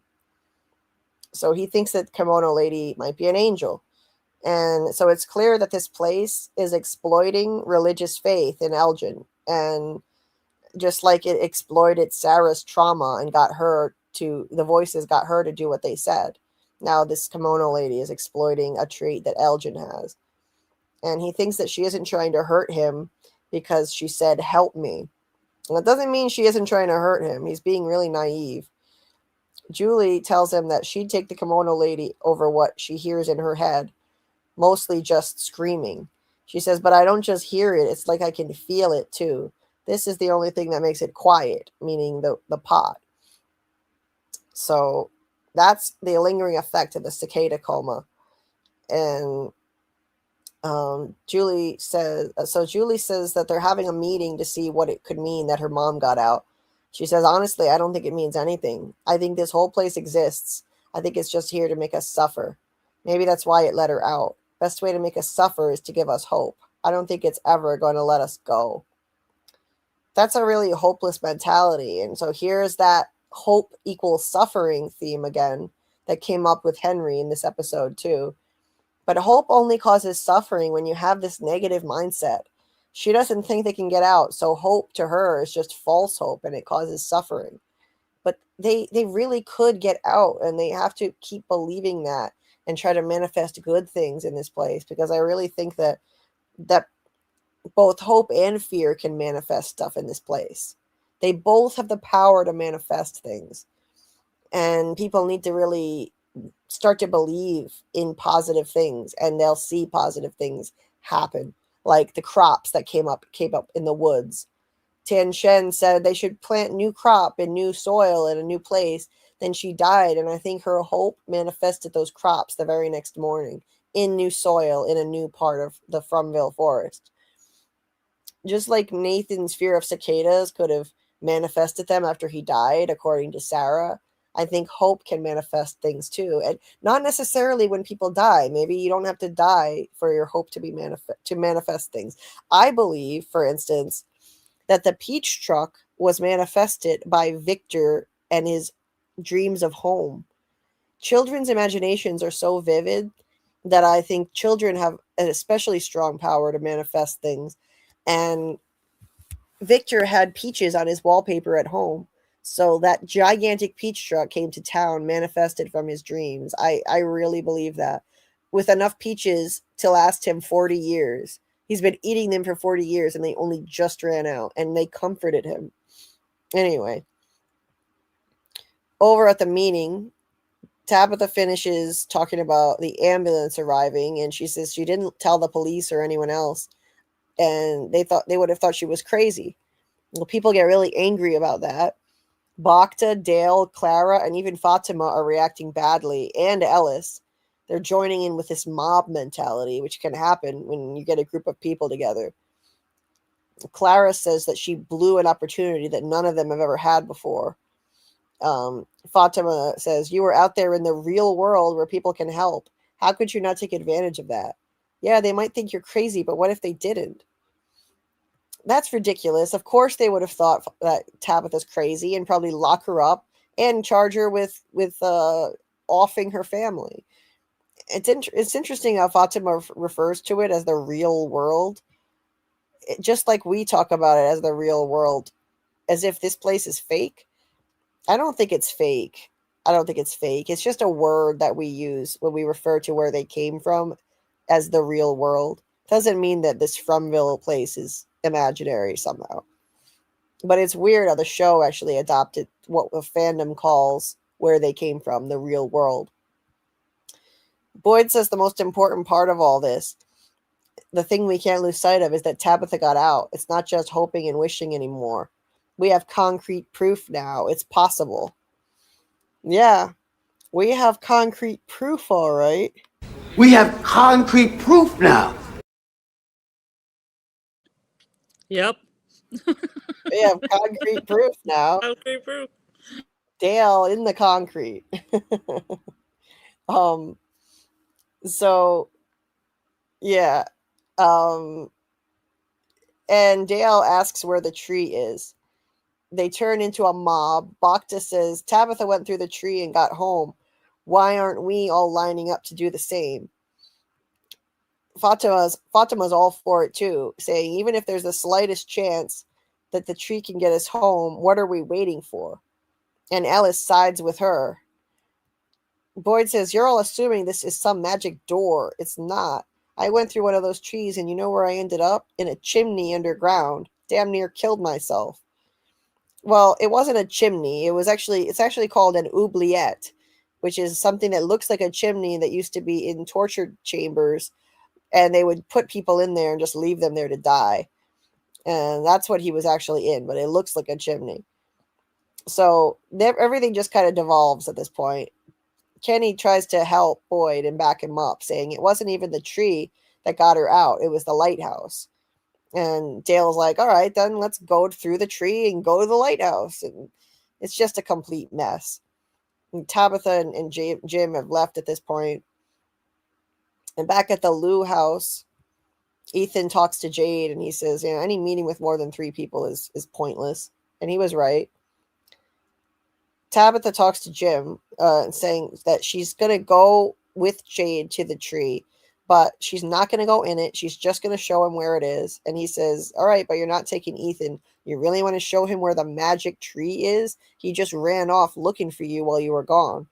So she agrees, like, let's not show Ethan where that tree is. But she feels she owes it to the people who, because she got out and came back with nothing. But the fact that Ethan wants to go too shows that he's hopeful again, and he wants to help. He's back in this quest, so he's the Ethan we can trust again. He's our trustworthy storyteller guide again. I like that this shows that he's back to being the Ethan we know, the Ethan we can count on for insight. and he just temporarily lost hope because of his mom being gone. So Boyd takes off from the diner, really pissed, and Ellis follows him, saying they need to stop sitting around and start taking action, taking chances. Boyd's like, really? That was a powder keg in there, and you and Fatima are lighting matches. And is that what we're doing here, sitting around? And Ellis was singing a different tune when Boyd wanted to trap a monster. Boyd said we've got to stop sitting around and do something, and Ellis didn't want him to do it. So I don't know what Ellis is on about here.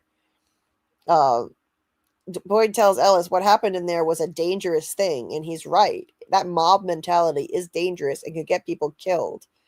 And he points at the people back at the diner, and he's like, all right, which one of them you want to go try this? Who's next? Who's next? You know, going through a tree almost got him killed before. Almost got Boyd killed. I love that who's next thing, and Boyd brought it back around again at the end. Harold is just a phenomenal actor. Absolutely love him. Spectacular. It's about time that he gets an Emmy. Ellis is wishy-washy. Yes, Amanda. Very wishy-washy.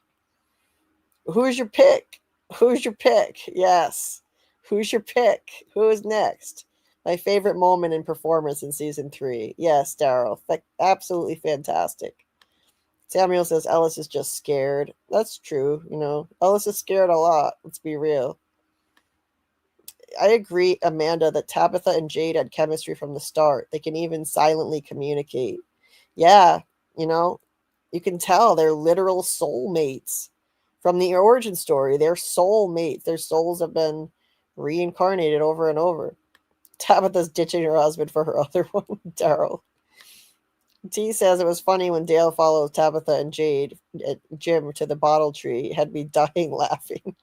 I love Dale. I wish they hadn't killed him off. He was so funny. Daryl says, of course she's going to call it the real world. It's the best way to make it clear you aren't talking about the place you're stuck in. You can also call it the outside world. Or you could call it our world, you know, like their world that they're from. Amanda says Fromville needs a community newsletter and classes on learning skills, Donna hunting, K&M medical practice, Boyd military practices, etc. That would be great. That's what they need. I agree. Incognito says I have to go very soon, so I'll post it during the day. Okay, great, Incognito. Thank you. Let's see. So it seems like there's a kind of direct link between the Miranda painting and the tapestry. Yes, I agree, Michael. More just childish monster drawings. In particular, the hands on the tapestry are painted in the same style as this image from Miranda's basement. Fascinating. Yeah, I'll take a look at that and compare them, Michael. Thanks for that.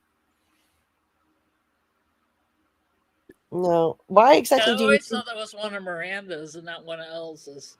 Yeah, so yeah, maybe Miranda painted that and not Ellis. That's interesting. Hey there, welcome. Let's see. How do I say this? How do I say this? Sonacy Coop. I'm probably saying that completely wrong, but welcome. Ethan is the man in yellow reincarnated, and the man in yellow is just a soulless body being controlled. Interesting. I used to think Ethan is going to become the man in yellow, but I've backed off of that. I don't think so anymore. But Scarlet thinks maybe. Yep. I'm coming up with a contrived theory, but I love it. Okay, so yes, glad we could get the Jade and Dale banter while we could. The two of them have the wittiest lines. It was so short-lived, though, the two of them. Amanda, not a Dale fan, except for the upside where he is warning Jade about messing with the Tower of Holy Scary Shit. Yes, Amanda, that is one of my favorite moments, hence why I'm overusing wearing out this thing right here. This is a really bad idea. There's nothing else strong enough to pry that trap open. You really want to start pulling apart the ancient Tower of Holy Scary Shit? I'm sure whoever built it won't mind. Jesus. Fuck.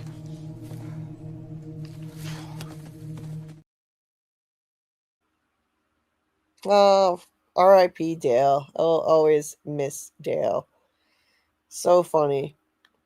Guns N' Roses says, I'm guessing most of you know Dale is actually Donna's husband in real life. Yes. Found this out 2 weeks ago. Yes. Liz and Cliff Saunders are married, indeed. Poolside, but no cold drinks in hand. When did Dale say that, Michael, about being poolside with a cold drink in hand? I don't remember exactly what scene he said that in. Amanda said I joked with Parkman earlier that the man in yellow drove the preacher truck into town. Oh, man. Hey, Soapy, yes, welcome. I think Julie wrote Kill the Boy into Sarah's arms, season 1. Oh, man. Why would she want to kill her own brother, though? That's wild. Interesting theory. And anybody just joining us, please hit the like button. It tells YouTube to show this to more people and helps me grow the channel. And look at the Discord link. You can join our Discord pinned at the top of the chat. We're going to be streaming every episode of From when it drops. Starting Saturday at midnight, I'll stream that. And then we'll have a voice chat about it. Let's see. Sunacy Coop says, myths of fallen trees are interpreted as a boundary, a warning, a divine manifestation, or a magical trap. Interesting. Well, that fits. All of those things fit really well. Yes, Donna was asked about punching Dale. It wasn't a real hit, but they had fun with it, Amanda. She said they had a lot of fun filming that. Yeah, and she's gonna get punched by a scarecrow in retaliation. Yes. Soapy says, I love this show so much. Well, we love it too. It is my favorite show. That's why we do these. That's why I do these insanely long, obsessive live streams. We love this show. Doug is the bride monster. Oh, yeah, maybe he's gonna put on the wedding dress that's in the suitcase in the trailer. There's a wedding dress in that suitcase. Mm-hmm. Just saying. And then he becomes pregnant and has a baby bump. Doug would make one hell of a bride. He's gonna be that dress, that figure in the dress that Henry picked up in the drawing in Victor's room. I'm telling you. Pregnant monster? I don't think he's gonna be the pregnant monster, but he's gonna put on the dress. He's gonna put on the dress. He's gonna turn into. I think he's probably gonna turn into Sophia. Okay, well, let's continue. We're doing good. We're doing good. Getting through this episode faster. Okay, so after this scene, so we have this kind of silly one with Julie and Elgin trying on 80s clothes in the basement. It was. Hey, I enjoyed that. It's fun. Yeah, it just didn't really fit. For me, it didn't really fit the tone of this series. We don't have scenes where people just have random fun. Well, they were playing volleyball and went to the Brundles and everything. I mean, yeah, but this is more random, you know, like and they interspersed that with a really serious monologue that Fatima gave about her father dying, you know. yeah. There was only a little fun sprinkled in there. You don't want these people to have fun. Not really, no. That's not why I'm watching the show. Watching the show to watch them suffer. That's what. That's this. I would like them to have some fun. I mean, if they had fun, then the suffering would be even more delicious, wouldn't it? I suppose, yeah. I thought they were cute. And Julie finds a Polaroid camera, takes a picture of Elgin. So we have the start of the weird Polaroid issue, the haunted Polaroid camera. So the scene was basically there so that he would find the haunted Polaroid camera. That was the purpose of that scene. That was the real purpose was to have fun because the 80s were fun. All right. The 80s were rad.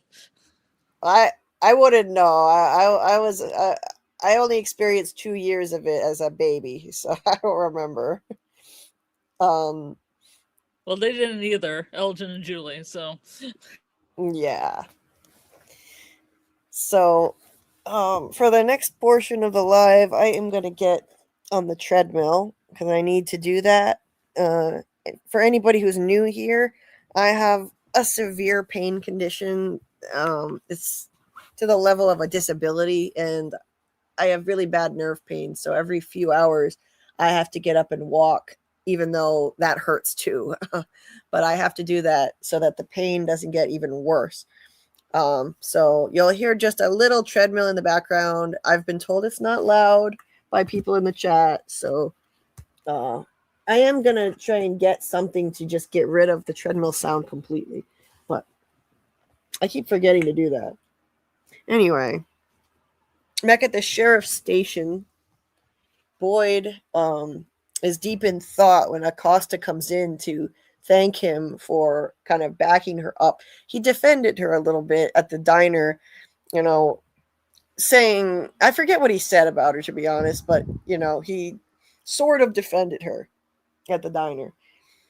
And he's really nasty to her here, to be honest. And in this case, I actually am on Acosta's side because I think he was overly harsh on her in this scene for no apparent reason, just lashing out at her. I mean, what her foolishness and her recklessness got somebody killed and put people in serious danger the night before. But she's offering him a suggestion here to try to be helpful, and he turns on her. She says, I can't take back what I did, but I think I can help. And she suggests that they give the people something else to focus on. If he wants them to stop focusing on the faraway tree, give them some kind of project to do. After some storm in Camden, they did that, and it helped people. And frankly, that's a good suggestion. But Boyd just unloads on her for killing someone the night before, lashes out at her, kind of excessive. Acosta will be better when the flood comes, so she'll know how to direct people put sandbags down. Right. Sorry. True, and she might be. I'm so glad there's at least one pro Acosta scene for you guys. Yeah. So, yeah, he just completely unloads on her, and I think that might be why she turns on him in the next scene that we see them in together. Like, she comes in the sheriff's station and like demands her gun and her bullets back, and I think maybe if he had been more willing to take her suggestion, which was meant just to be helpful and not unload it on her like that, maybe she wouldn't have acted out the next time that she runs into him, that she comes by there. I just didn't think that was necessary. So at the greenhouse, Fatima looks white as a sheet, extremely pale, ghostly pale, and she's eating rotten veggies when Ellis comes in and catches her. She admits to what she was doing and that she thinks there's something wrong with the baby. And then we have Henry and Ethan here, and he noticed there's a motel sign, but no motel. Finally, someone on the show actually mentions it, which the fans were really happy about. Like, this has been a topic of much discussion, and so it's interesting. I wonder why he pointed it out. And this could be yet another shout out to an unanswered question, a signal from the writers that they're going to explain that and everything else. So far, if we're keeping count, these are the mentions of unanswered questions so far in season 3. Something dragged the tent for when Boyd and Sarah were in it. There were spider webs in the woods, loads and loads of spider webs. And there's a motel sign. Spider. Yes, and there's a motel sign, but no motel. So that's at least three unanswered questions that they shout out in this season. And I think that they're all signals from the writers that they're going to answer everything, and we just have to be patient, that they haven't forgotten about all of these questions. Also, they even give a backstory for how the truck wound up in the pool, the overturned pickup truck. And it's a really insignificant thing. A couple of people we never even met. But I think you don't know Danny and Shay? They used to make us laugh, Julie. Yeah. They're so great at card games, you remember? Oh, sure, yeah. Oh, yeah. Who could forget Danny and Shay? Danny and Shay. So I think that the fact that they gave a backstory for the truck in the pool is another signal from the writers that they're going to get to these unanswered questions. We just have to be patient and have some faith in them. Vladimir said the entirety of Fromville is the motel. Ha ha. Nice. They're living in a Bible that's in the drawer of in the room of one of the places in the motel. Yeah. Maybe that's where the whole dimension is. Pocket dimension in the drawer. Bye. Belated bye to Incognito. See you later. Hey there, the panel of critics. Welcome. Julie is in love with the thug in the clinic. They are trauma lovers. Wait, what? What does that mean? What does that mean? I'm confused. Thank you for the well wishes, and you take it easy too. Appreciate that. I'll just call you Coop because I don't know how to say that name properly. Good morning, Trace. You're awake early for someone who was up really late as well, unless maybe you haven't gone to sleep yet. Tam says, I think I found out right after the Dale Pool moment. Oh, that they were married. Yeah, Dale and Donna in real life. Amanda says Parkland is having a live stream Friday at 7 Eastern. Julie, are you coming? Oh, I'd like to try and make that. Yeah, thanks for telling me about it, Amanda. I never know when he's doing his live streams, and I always tend to miss them. I almost never catch one. So I'll definitely try to make it and maybe just pop on the panel for a bit. It's not like he does really long live streams, so it wouldn't be a huge time commitment that, I do so many live streams that it's hard to fit anything else in lately, especially. But I will definitely try. Thanks, Amanda. Elgin and Julie having flirty fun. Terrell says it's nice to see characters having fun. Just felt like a filler scene to me. It's nice to see characters having fun. It felt like filler to me. We're having fun. Let's see. Yeah, Michael. Yeah, sorry I missed some of those. Comments on the art still and possible connection to Ellis's tapestry. Yeah, maybe I did highlight some of them. That maybe it's the same. Maybe Miranda actually painted them instead of Ellis. It definitely looks like her style. So it seems like it depicts Ellis and Fatima. So it seems like Ellis did it since he did all the other stuff up in the bedroom studio. Right. Yeah, but he works with a lot of charcoal and does a lot of realistic looking nudes and things. Yeah. I never see him doing that, style. Right. Amanda, thank you. Julie, I feel for you. I had a lower spinal fusion that went wrong. My heart goes out to you. Thank you so much. I appreciate that. I had spinal fusion when I was 14, and it messed me up for life. I only became disabled by pain a few years ago, but I've had chronic pain since I was 14 for like over 20 years. So I'm sorry to hear that went wrong for you, Amanda, and I hope that you're getting the kind of care and treatment that you need for that to live a full life. Because that can totally wreck you. I know it didn't with me. Michael said, I'm not sure, and I was almost wondering if they removed the scene with that remark because I can't find it, but I remember it, as does everyone else, unless it was something Jade said. Oh no. I just remembered something. My treadmill is I think my treadmill is screwed up. I hope I can walk on this. Oh, what happened? Oh, it's just a screwed up treadmill that doesn't go up or down. So we have to put towels under it so that we can make it flat because I can't walk on an incline. Oh, okay. And it was messed up, and I asked Carl to fix it. Hopefully he did. I can't really tell. So Michael, what were you saying? I don't remember what this comment was in reference to. Yeah, what remark? Yeah, what remark, Michael? Like if Jade said something about trying to figure the place out, and that's why he'll be sitting poolside with a drink in his hand while everyone else is still stuck. Not sure whether Dale or Jade said it and still haven't found it. I think I remember that too. I don't remember when it was. Amanda says Acosta needs to take responsibility. She was quick to flash her badge until she has asked how long she has had the badge. I agree. Yeah. Chris says, why the tree sends people different places. Yes, the scene of Dale in the pool was insane. They're talking about Julie and Randall. Who was talking about Julie and Randall?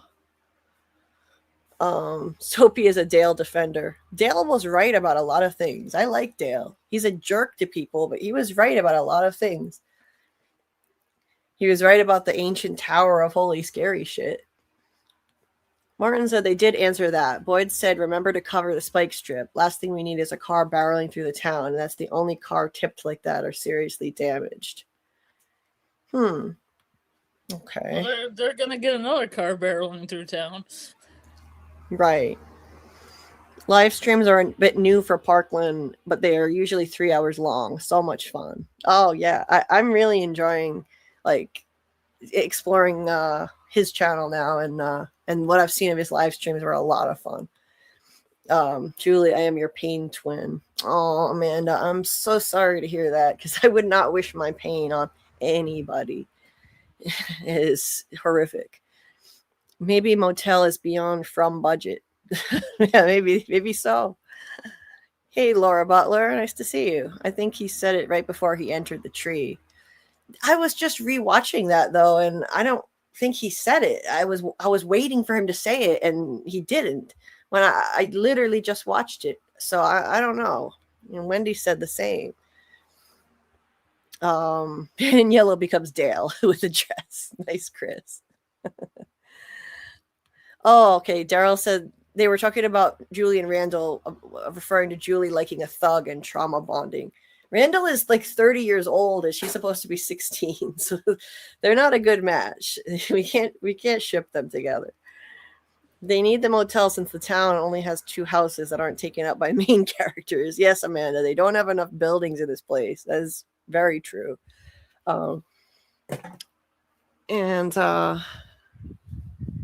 Scarlet, I'm gonna just go grab my shoes from the other room. I'll be right back.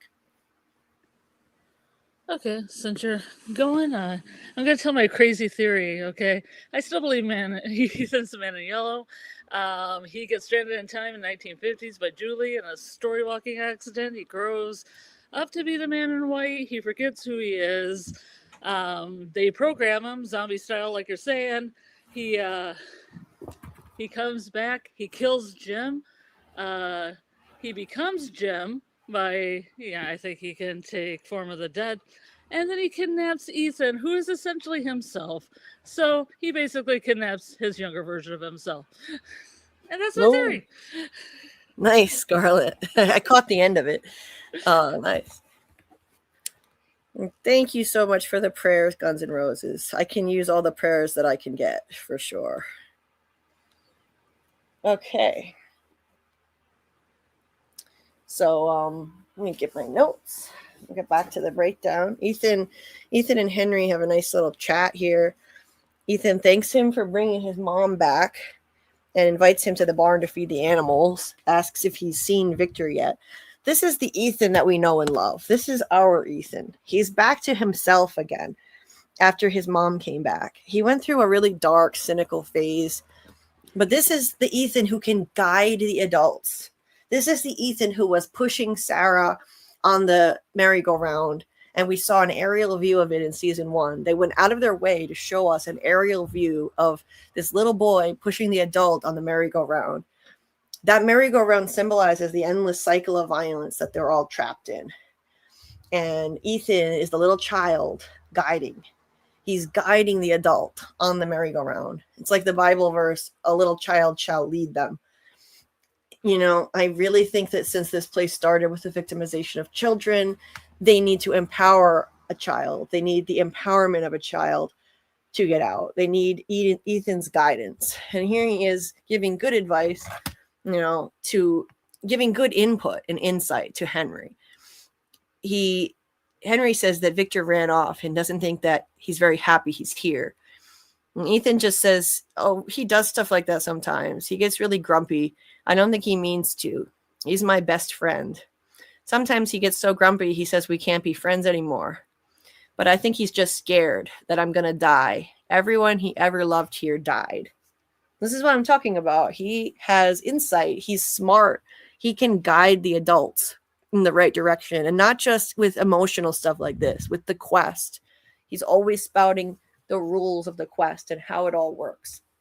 So we can trust him. The writers are using him as a mouthpiece for how everything works here. And I talk about a lot again in my Ethan video. And this is part of it. So the Ethan video is the latest one that I put out last week, and it's linked in the description of this video if you haven't checked it out. And then they run into Victor and Sarah. They just bump into them. And let's see, where did I leave off here? Sarah had just offered to come with Victor to Colony House to see his dad, but then they just bump into each other. Sarah's really becoming like a surrogate sister to Victor. She's acting very much like a sister. So I can understand the theories that she's Eloise reincarnated. She starts acting like it, but I don't think anybody's reincarnated other than Jade and Tabitha.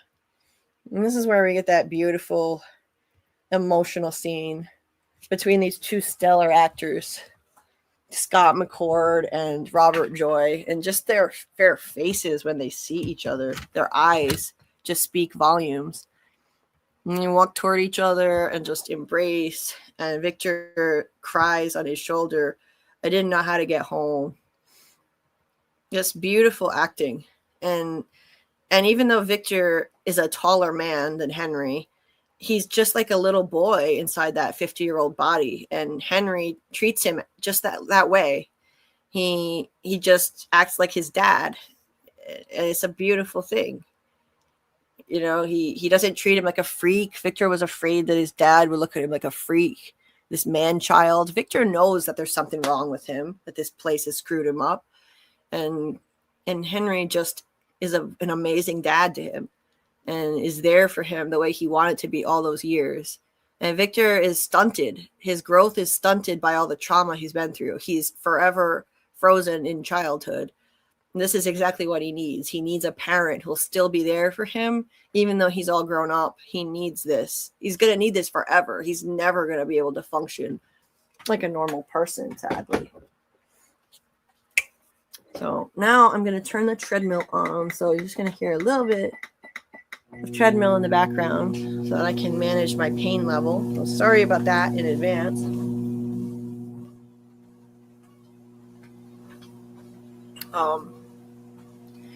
Yeah, heartbreaking. Really heartbreaking. Yeah, he's emotionally damaged, David. Henry and Victor might be my favorite scene. Oh, it was beautiful, Guns N' Roses. This show does amazing character drama. Football thinks the hotel is there. We just can't see it. They have to do something to reveal it. Yeah, maybe like the dungeon. Could be that. The music was beautiful too here. Yeah, the music was amazing. The soaring music in the background. So emotional. Right, Daryl? Let's see. Ethan needed his mommy to feel better, but now Ethan has lost his daddy. Yes. Henry talking to his wife's son. Yeah, Henry's basically talking to his wife's son. Tabitha was his wife before in her past life. Trauma bonding over being tortured by the cicada entity. Yeah, that's all that Julie and Randall are. Some people did ship them. I know they did. Yes, I don't think Colony House cares about any age issues, Amanda. Indeed. So, let's go on to the next scene. Bacta joins Boyd on the bus, and Boyd picks up this thing, and we finally get to see what the hell Randall's been whittling. He's been whittling things out of wood since season 2. We saw him sitting on the bus roof whittling something. Now we get to see what it is, and I don't have the best shot of it, but there was a shot where it was laying on the seat, and it looks just like a totem face. It looks like a totem face, so why is Randall whittling totem faces? Clearly the evil entities in his head via the cicada situation. But So is that on your question list? Is that on the question list? yes, that is on the question list. The very long question list. It's an apple too, Julie. Mark down apple. Apple, yes. So many apples. Bhakta says, what happened last night wasn't your fault, and I'm sorry I wasn't more supportive at the meeting. Yeah, no shit, Bhakta. You weren't supportive at all. I'm sorry I wasn't more supportive. How about I wasn't supportive at all, and I helped rally the mob against you? She was terrible at the meeting. You know, like, that was a weird turnaround, but I think it's an example of what being in a mob of people can do to you. People get whipped up into a frenzy when they're in a group sometimes. That mob mentality. She tells Boyd she'll have his back next time, and he's trying to keep people from doing something stupid. And Boyd, oh yeah, so I already said that about the thing he found that he whittled. So over at the bottle tree, Jade tries to get a bottle down and asks if Tabitha wants to climb up and help him get one, because he's afraid of heights, as we know. He said that in season 1. He had to get Jim to climb up the tree and put the radio antenna in it. So he's trying to get the bottles down with these sticks. These two chicken to climb up there. For the life of me, I don't know how he got all the bottles down without climbing the trees. Somehow he got every one of the bottles down and took all the pieces of paper out. We just didn't see it on camera how he did it. Jade says that he notices that every slip of paper has 4 numbers on it, and he wonders if they're dates. But Tabitha says one says 2659, so that's not too likely. Jade tells her he saw her freaky kids in the cave, the Ankui kids, and he says the symbol was actually a hole in the ceiling and the slashes were roots. The kids were laid out on slabs of stone, repeating that word over and over. He says, I felt fear in that moment that like I've never felt in my life. But there was almost this glimpse of something that I knew was right there, but I couldn't. Even with all the fucking horror, it was like for the first time I felt there were threads that were finally starting to connect. The numbers in these bottles, they might seem like this tree, but there is no denying what this tree did. And the fact that someone took the time to put these bottles here, to put these numbers here, it only looks like chaos till you understand the pattern. I really love that quote. And I love that he's finally sharing this vision he had with somebody, with Tabitha in particular, of the kids on the slabs in the cave. This is important that he's finally doing that. And they need to work together. They started working together in season 2 as their paths converged. And we eventually discovered they're on a quest together, the two of them, 2 Cromonockles on a quest, because they were reincarnated over and over again. They were soulmates, original soulmates. And now they've found their way back together. They're working together. And he was, the way he's describing it, he said there's almost this glimpse of something that was right there, but he couldn't quite, he couldn't reach it. And what is that something? It's a memory. He was trying to remember this. He couldn't quite realize that what he was seeing with the kids on the slabs was a memory from his actual past. And that's what was right there, just out of reach. But he just doesn't know it yet. He was there when the sacrifice was happening, and he failed to stop it from happening. And I like how he described it as there are threads that are finally starting to connect. Like all those threads, all those strings that he strung across the bar as he was trying to make sense of the symbol visions, as he was trying to do his thought experiment. And he also mentions that, somebody took the time to put those numbers in the bottles and put those bottles here. Yeah, who did that? That's another question. I think it was probably them. It was probably Jade and Tabitha in their past lives that, at some point in the distant past, they put the bottles in the tree. But the only question is, why did they do that? Why put them in the form of a riddle? Why make it so hard to figure out? Maybe that was the only way because they couldn't pass knowledge along. I think it had to be the only way. Like they couldn't pass explicit knowledge along to their future selves. They couldn't just write down like, hey guys, here's the answer, future selves. That's So that's they an had intriguing TV, Julie. no.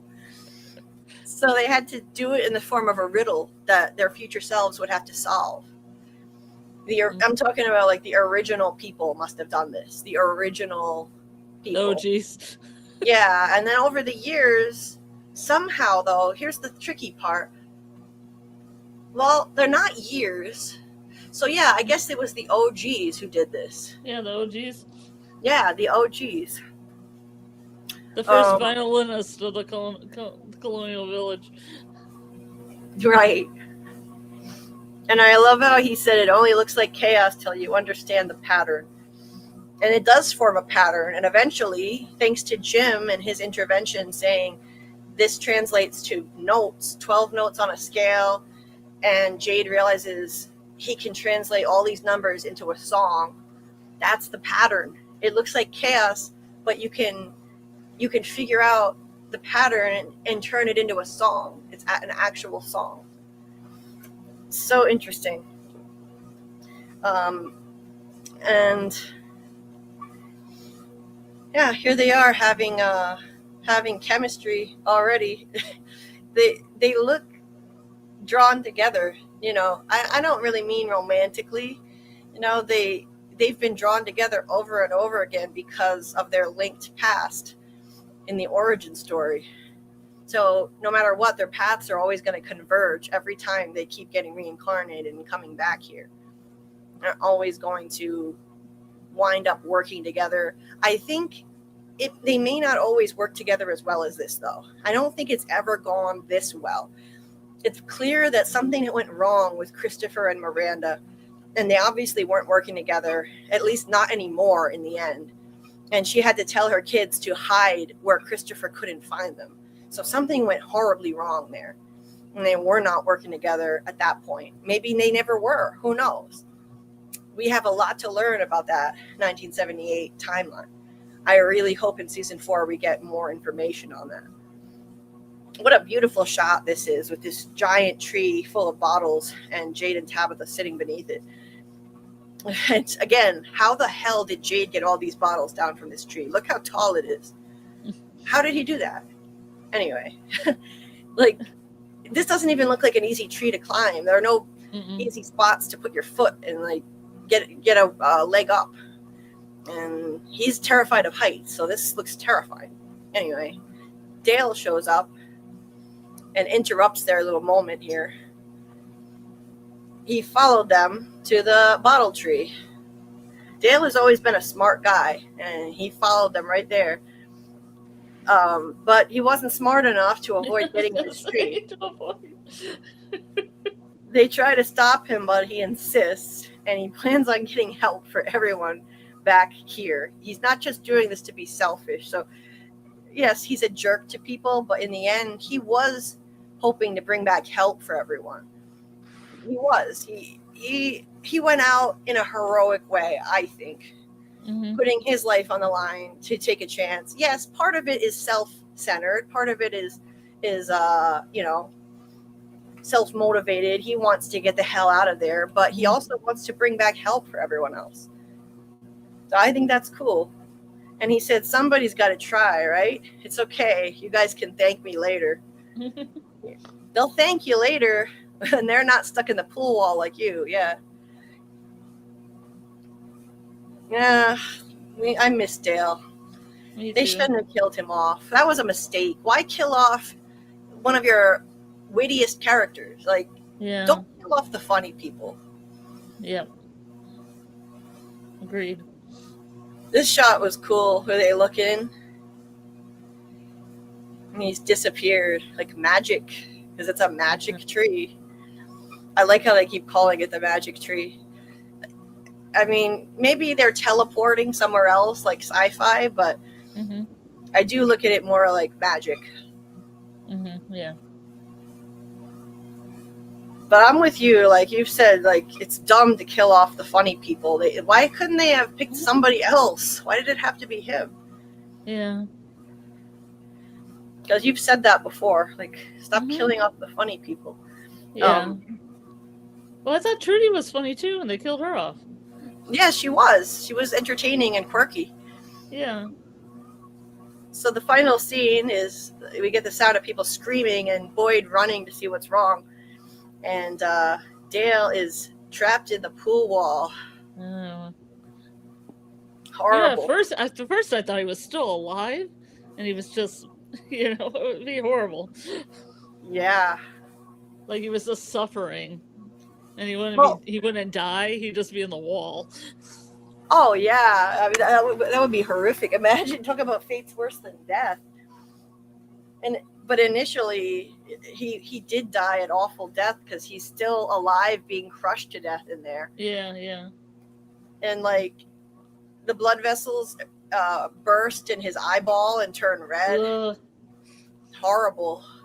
And some idiot standing on the side of the pool, some idiot red shirt says, "Can you help him?" Like, are you fucking kidding me, lady? Is it a guy with the Tupperware? I don't know. It's some lady who says it. Oh. And it's like, can you help him? Like, this is what happens. Boyd tries to help everyone and puts his life on the line to help and save everyone. And people don't listen to him. They don't appreciate him. They go against what he says. And then when somebody gets hurt or something goes wrong, they look to him to fix it. Oh, Daddy, can you fix it? Can you help him? Like, Daddy Boyd has to come to the rescue, as always. And the saddest part is Boyd. You can see Boyd, the wheels turning in Boyd's head as he's literally trying to think if there's something he can do. Mm-hmm. Like, did you notice that for a few seconds? As he approached the wall, he was literally looking like, "Oh, okay, I'm gonna." He was saying that out loud, like he was actually thinking if there was some way he could get Dale out of the fucking pool wall.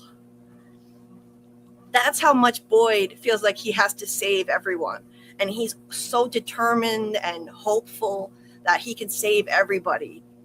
And he was literally trying to think if there was some way he could get Dale out of that wall. Unbelievable.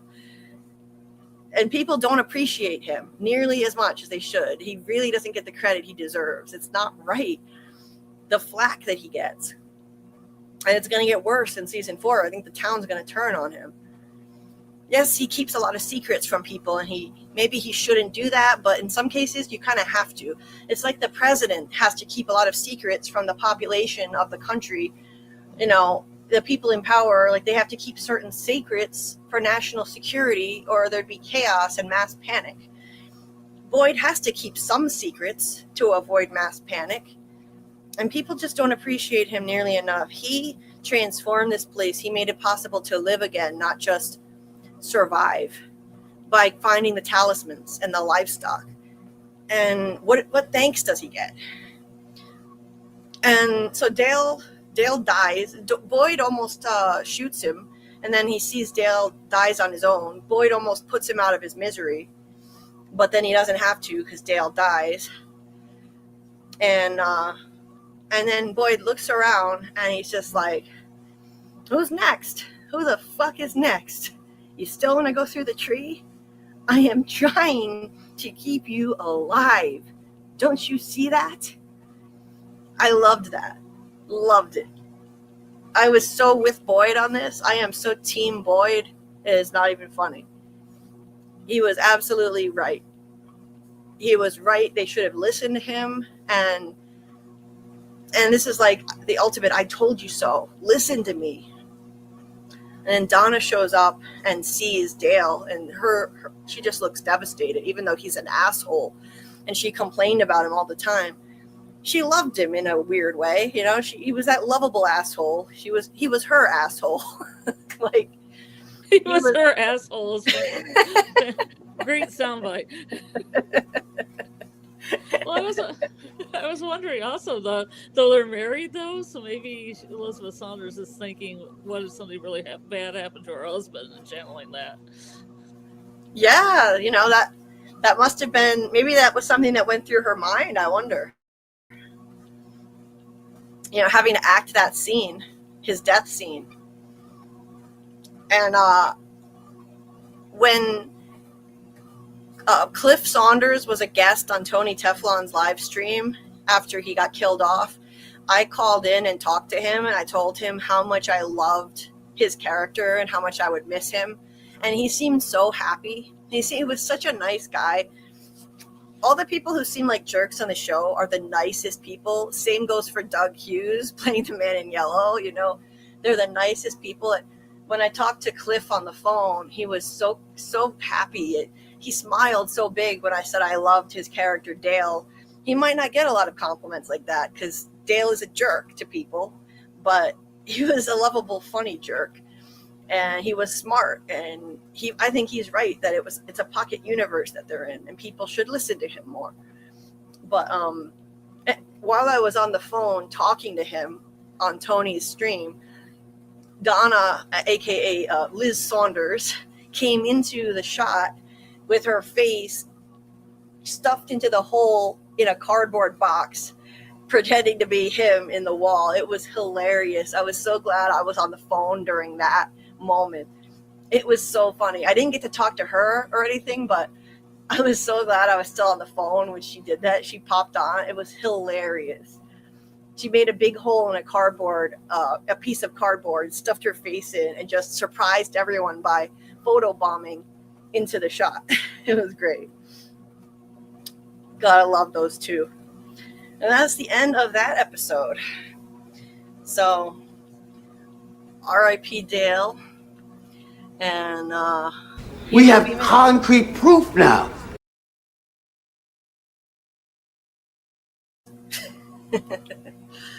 So, yeah, Tam, that pocket universe thing I liked. Didn't like Ellis butting in and telling him to shut up. Me neither. I wanted to hear more. Julie, exactly. Glad you agree, Amanda. You want to be the one who? You think I want to be the one who? Yes. Boyd's speech was fantastic.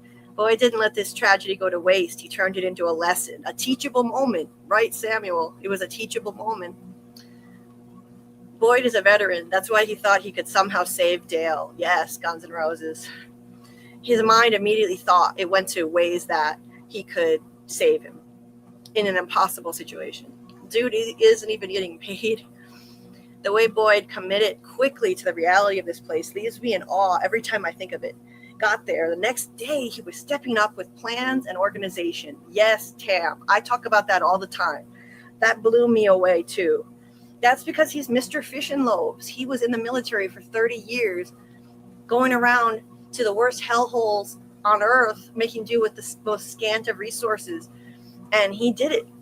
And I think that's why he was chosen to be here, because he was capable of doing that. I think that the Boy in White, as a helpful entity, trying to help the people of this place, brought him there, causing him and his family suffering, but helping the people of this place. That's why the Boy in White is ambiguously helpful, ambiguously good, in my opinion. But yeah, that always leaves me in awe too, Tam. Dale crucified, then encased in a tomb of stone. Wow, David. He is in a crucifixion position. He is. Dale was whiny. I could be great if only they would let me. Yeah, Amanda. Yeah, he did say that in season 1. Goodbye, Dale. He wanted to go so he could be smarter and better. I kind of miss Trudy and her dragon. Knowledge comes at a cost for Dale. Yes, Chris. Dale isn't a mole. Hoping for Ghost Dale to go hang out around the bottle tree. Me too, Recon. Dale, thank you for teaching a lesson to everyone for why they shouldn't just hop in a tree. I really wish we do get a Ghost Dale. That would be amazing. But I doubt it. Dale just wanted to help. He died a hero. I agree, Daryl. Vladimir says, each iteration of Jade and Tabitha eventually realize they are reincarnated and try to leave a message for their next iteration. I guess the song doesn't quite need to be understood need language to be understood in any generation, right? I think so too. Although sometimes I wonder about that. I think in this cycle they probably have gotten further than they ever have before. That's the sense that I get. That each cycle they get further than they did the last time. Guns N' Roses, not even as close as good as From, but the second season of Beef comes out in like 2 days. I've never even heard of that, Guns N' Roses. 4 more days. Yes. Everyone was terrible at the meeting. Agree. Belated good night to Wendy. Have a blessed and wonderful night. 4 more days.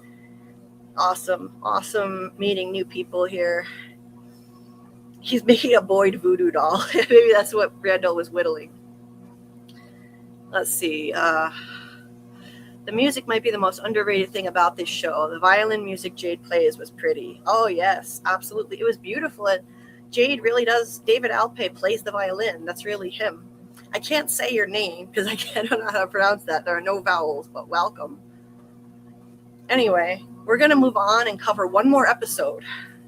This one we're going to have to go through a lot quicker. So let's get started. We have one episode left, and it is episode 6. Episode 6. Why don't I have the title here? What was the title? Anybody know the title? Because I don't know why I didn't put it here. Who knows the title of season 3, episode 6 without Googling it? Don't cheat.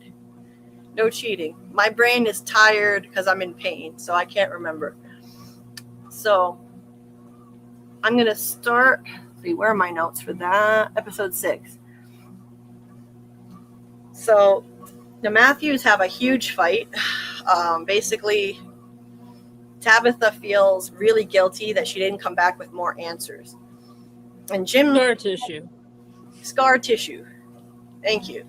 Scar tissue. So Tabitha feels guilty that she didn't come back with more answers.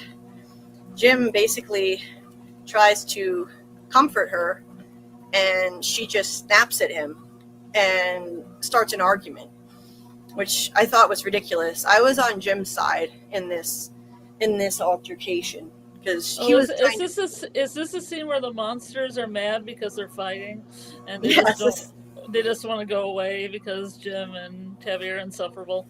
Yes, this is the scene where the monsters yell at them to shut the hell up. Indeed. Because so they start screaming. In my world, they are. I put those noises in there. They're like, "Shut up." Yes. Yeah. They start screaming at each other. And Jim, says she wasn't there.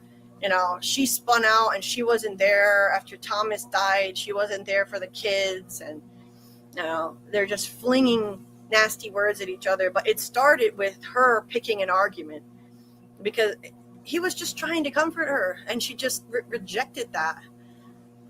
Because it wasn't her fault that she didn't come back with help or answers. She got plucked back out of their world and into this place with the ambulance.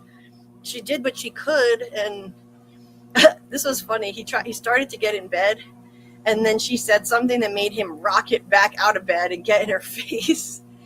Okay. And then she got right up in his face, like mocking him. It was really ridiculous and insufferable. The two of them not at their best at all. And now we can kind of understand why Julie is the way she is and is fed up herself with the two of them. And she had to listen to that.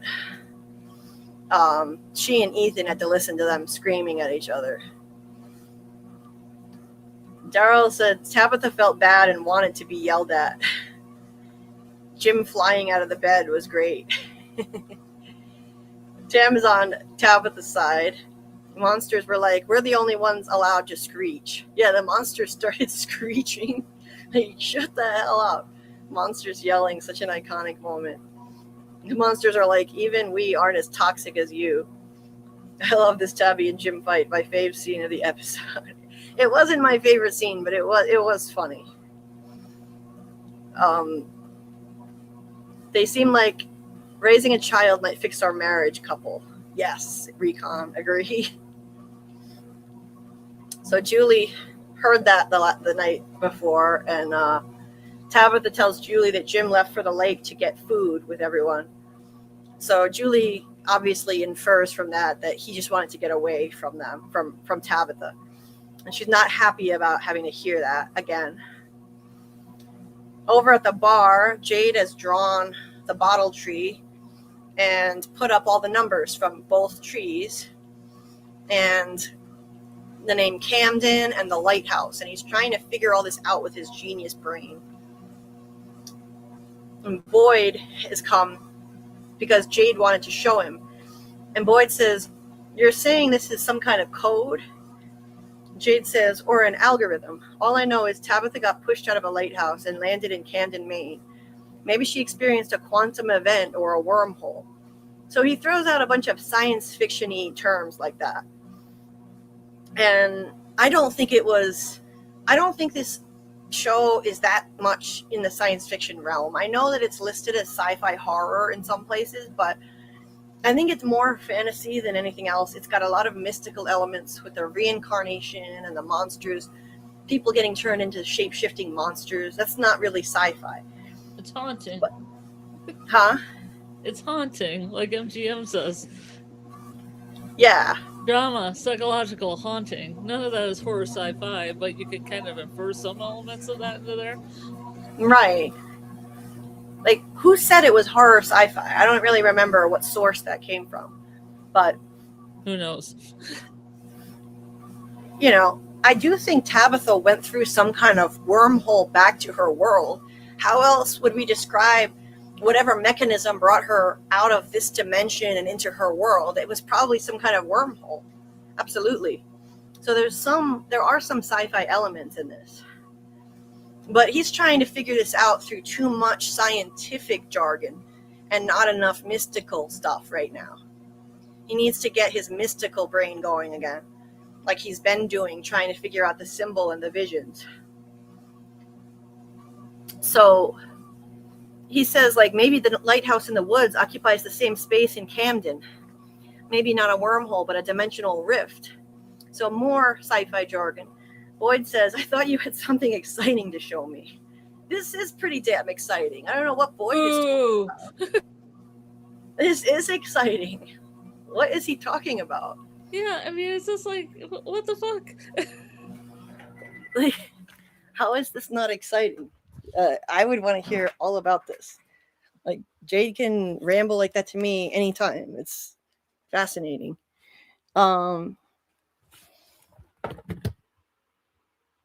Scarlet, I gotta mute for just a minute. And I'll be back.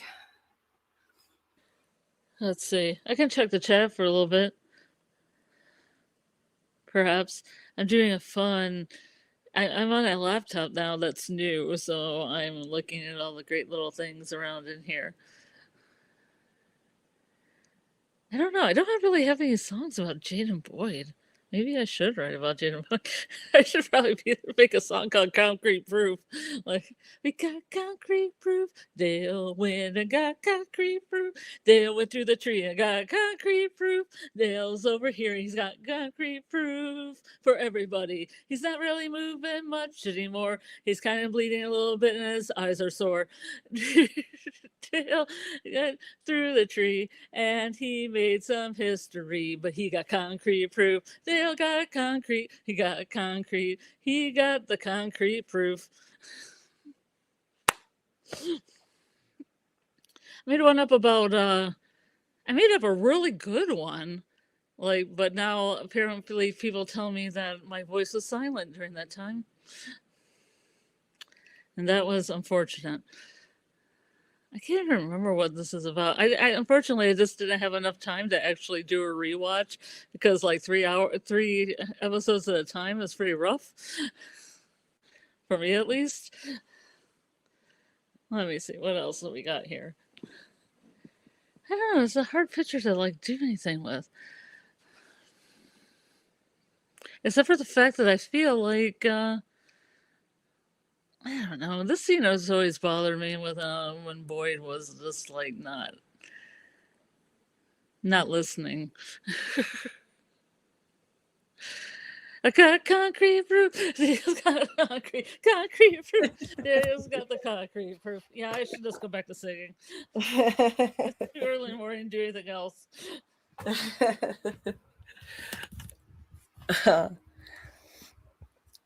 So, Jen is here. Hey, Jen. Which Jen? Okay, Jen, the teacher. Hey, Jen. Hey, is this your birthday? It was her birthday. Or was yesterday? The days are birthday. blurring together now. Just got concrete proof. Never mind. Happy birthday. Happy belated birthday, Jen. I hope you had a nice birthday.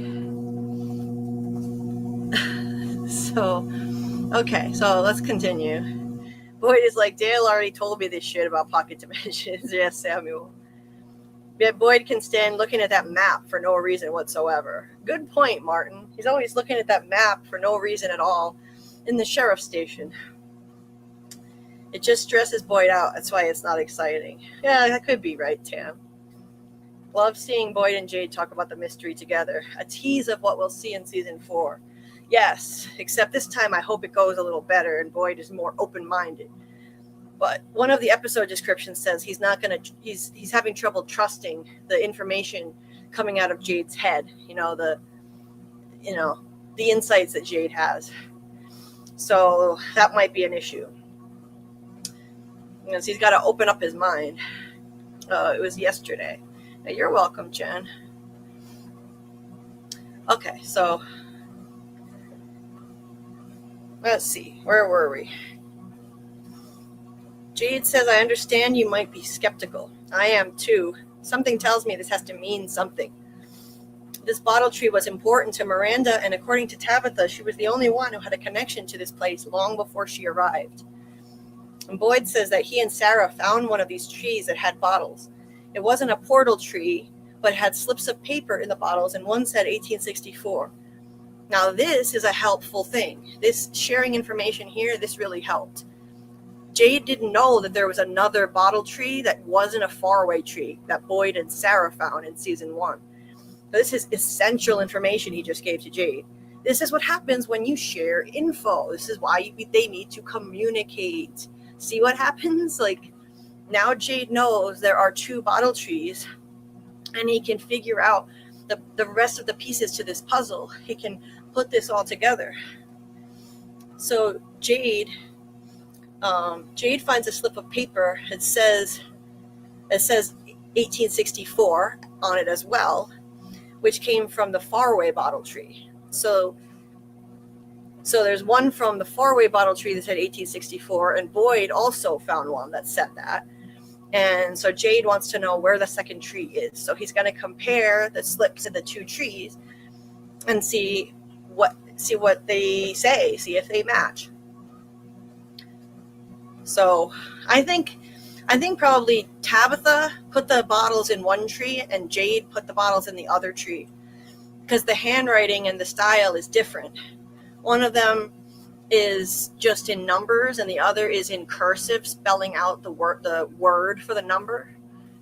And so I think it was one of them did the bottle tree, the faraway bottle tree, the other one did the other tree, Tabitha and Jade, the OG Tabitha and Jade.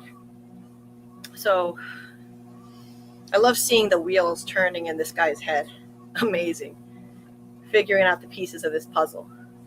Now, over at Colony House, Victor finds Henry in his room. Henry asks about some of the stuff in his room, and Victor describes the people who owned the things. Like a woman who drove far away to buy a little toy car for her sick kid, and he didn't have long to live, and she thought it would make him smile, and then never made it home to him. So some really depressing shit. Victor says nothing but depressing shit. He is the town Eeyore, the poor guy. He has seen so much pain and devastation over the years. So much. Yeah, some of the stuff he says is joke. It comes out funny. Yeah, like with Sarah. It's true. I didn't murder them. Yes. The orange one was dry. That was a bad gift. Yes, that was The orange was dry. It was a bad gift. I love his flat Eeyore tone that he talks in too. It's distinctive to him. I love it. And if you listen to Scott McCord talk, he doesn't sound like that. He's a method actor, and he's made up a voice for Victor. Anyway, look at Henry. This is the second episode where he's near that picture of the white dress figure. I'm telling you, they're showing us this for a reason. They're highlighting this for a reason. I think this is foreshadowing that the man in yellow is going to shapeshift into a woman in season 4. Mark my words. I'm going to timestamp this, and if I'm right, I'm going to point to it. So, let's see. We're 5.5 hours in. Not bad, actually. We can get through this. We can get through this, like, in the next hour. We can finish this breakdown. I know we can do it. This episode doesn't have as much to talk about, so we can get this done. So, yeah, there he is standing next to the woman in white figure. And so Victor says he has somewhere to go, and Henry goes to leave, and then Victor says it's very dangerous what he has to do. He doesn't want him to get hurt, but says that Henry can walk with him there, which is very sweet, very touching. And I got to point out right here, look, they want us to look at this. This is a dark shot, and there is this picture, this painting, or whatever you want to call it, on the wall with a lamp literally shining directly on it. It's the only illuminated thing in the shot. They want us to notice it. It's this drawing that's been there since season 1. Like I said, it's clearly the man in yellow entity transforming. Once he takes off his suit, he puts his arms up in the air and he transforms. That's him. I love how they highlighted this. Looking back, this is why this show is so great and brilliant to rewatch. You notice all of these gems, all of this foreshadowing, these breadcrumbs that they laid for us. Like, here, notice this. Theorize about this. What do you think this is going to mean? And I wish I had picked up on this when the show was actually on, but I didn't. I didn't notice what they were doing until the rewatch, that they wanted us to notice this. But I wonder if anybody was making theories about this. Let me know in the chat if you noticed this at any point in the series and were making theories about it, because I didn't. I noticed it, don't get me wrong. I thought maybe it represented the boy in white somehow, because it's white and it's a stick figure. Victor draws things like a child. So I thought maybe it was the boy in white somehow. But this makes so much more sense. Just love this freaking show. Love seeing Victor and Henry bonding time. Me too. Doug in a wedding dress. Yes, Tan. Sophia is Sophia. So Daryl doesn't think he's going to turn into Sophia. Like I'm leaning into thinking right now. David says Victor, Jade, and Ethan had pivotal access where their shadow is prominent in the screen following the rule of thirds. Okay. Let's see. I believe this is when Henry had that bad thought of, I wish I still thought Victor was dead. He tells Donna about it in the bar. Yeah, I know. He's only human. Yes, I definitely think there's a reason for why Victor's still alive. And I think it's because the evil entity didn't want to kill him. It was feasting on his suffering too much over the years when he was the only one there. And then once people showed up, he started telling people to stop asking questions. Don't go looking for answers, because people who do that won't come back because of all the trauma of losing his mom. So he was basically working for the evil entity without even realizing it, telling them not to go looking for answers, aka knowledge. The entity doesn't want people getting knowledge. Knowledge comes at a cost. It doesn't want people figuring out the answers. Laura says, I noticed it but had no theories. Daryl says, people definitely had theories about the naked Doug picture.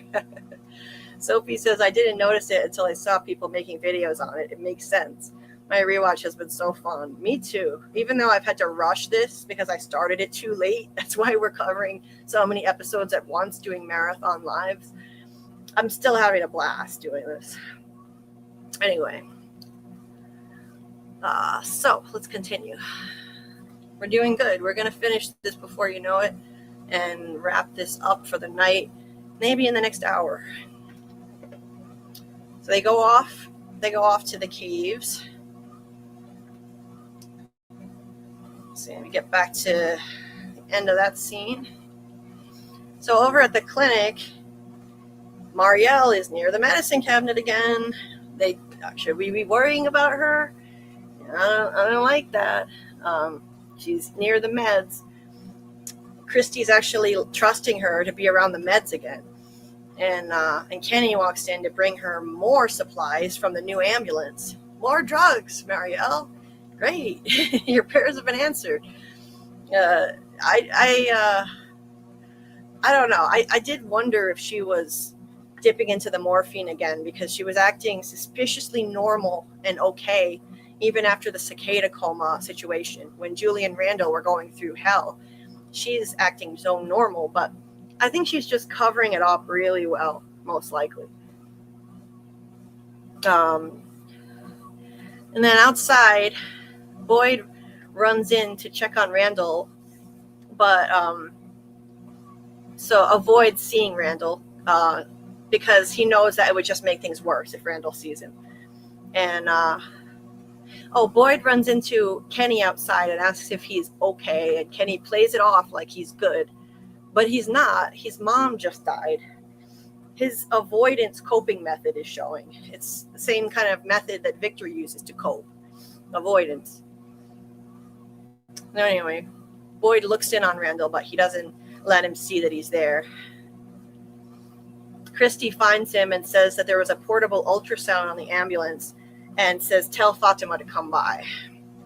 Interesting how when Fatima is about to birth the next monster, an ambulance with an ultrasound just happened to come to town to torture her, to fuck with her head because she gets the ultrasound and nothing is on it. I don't think that's a coincidence.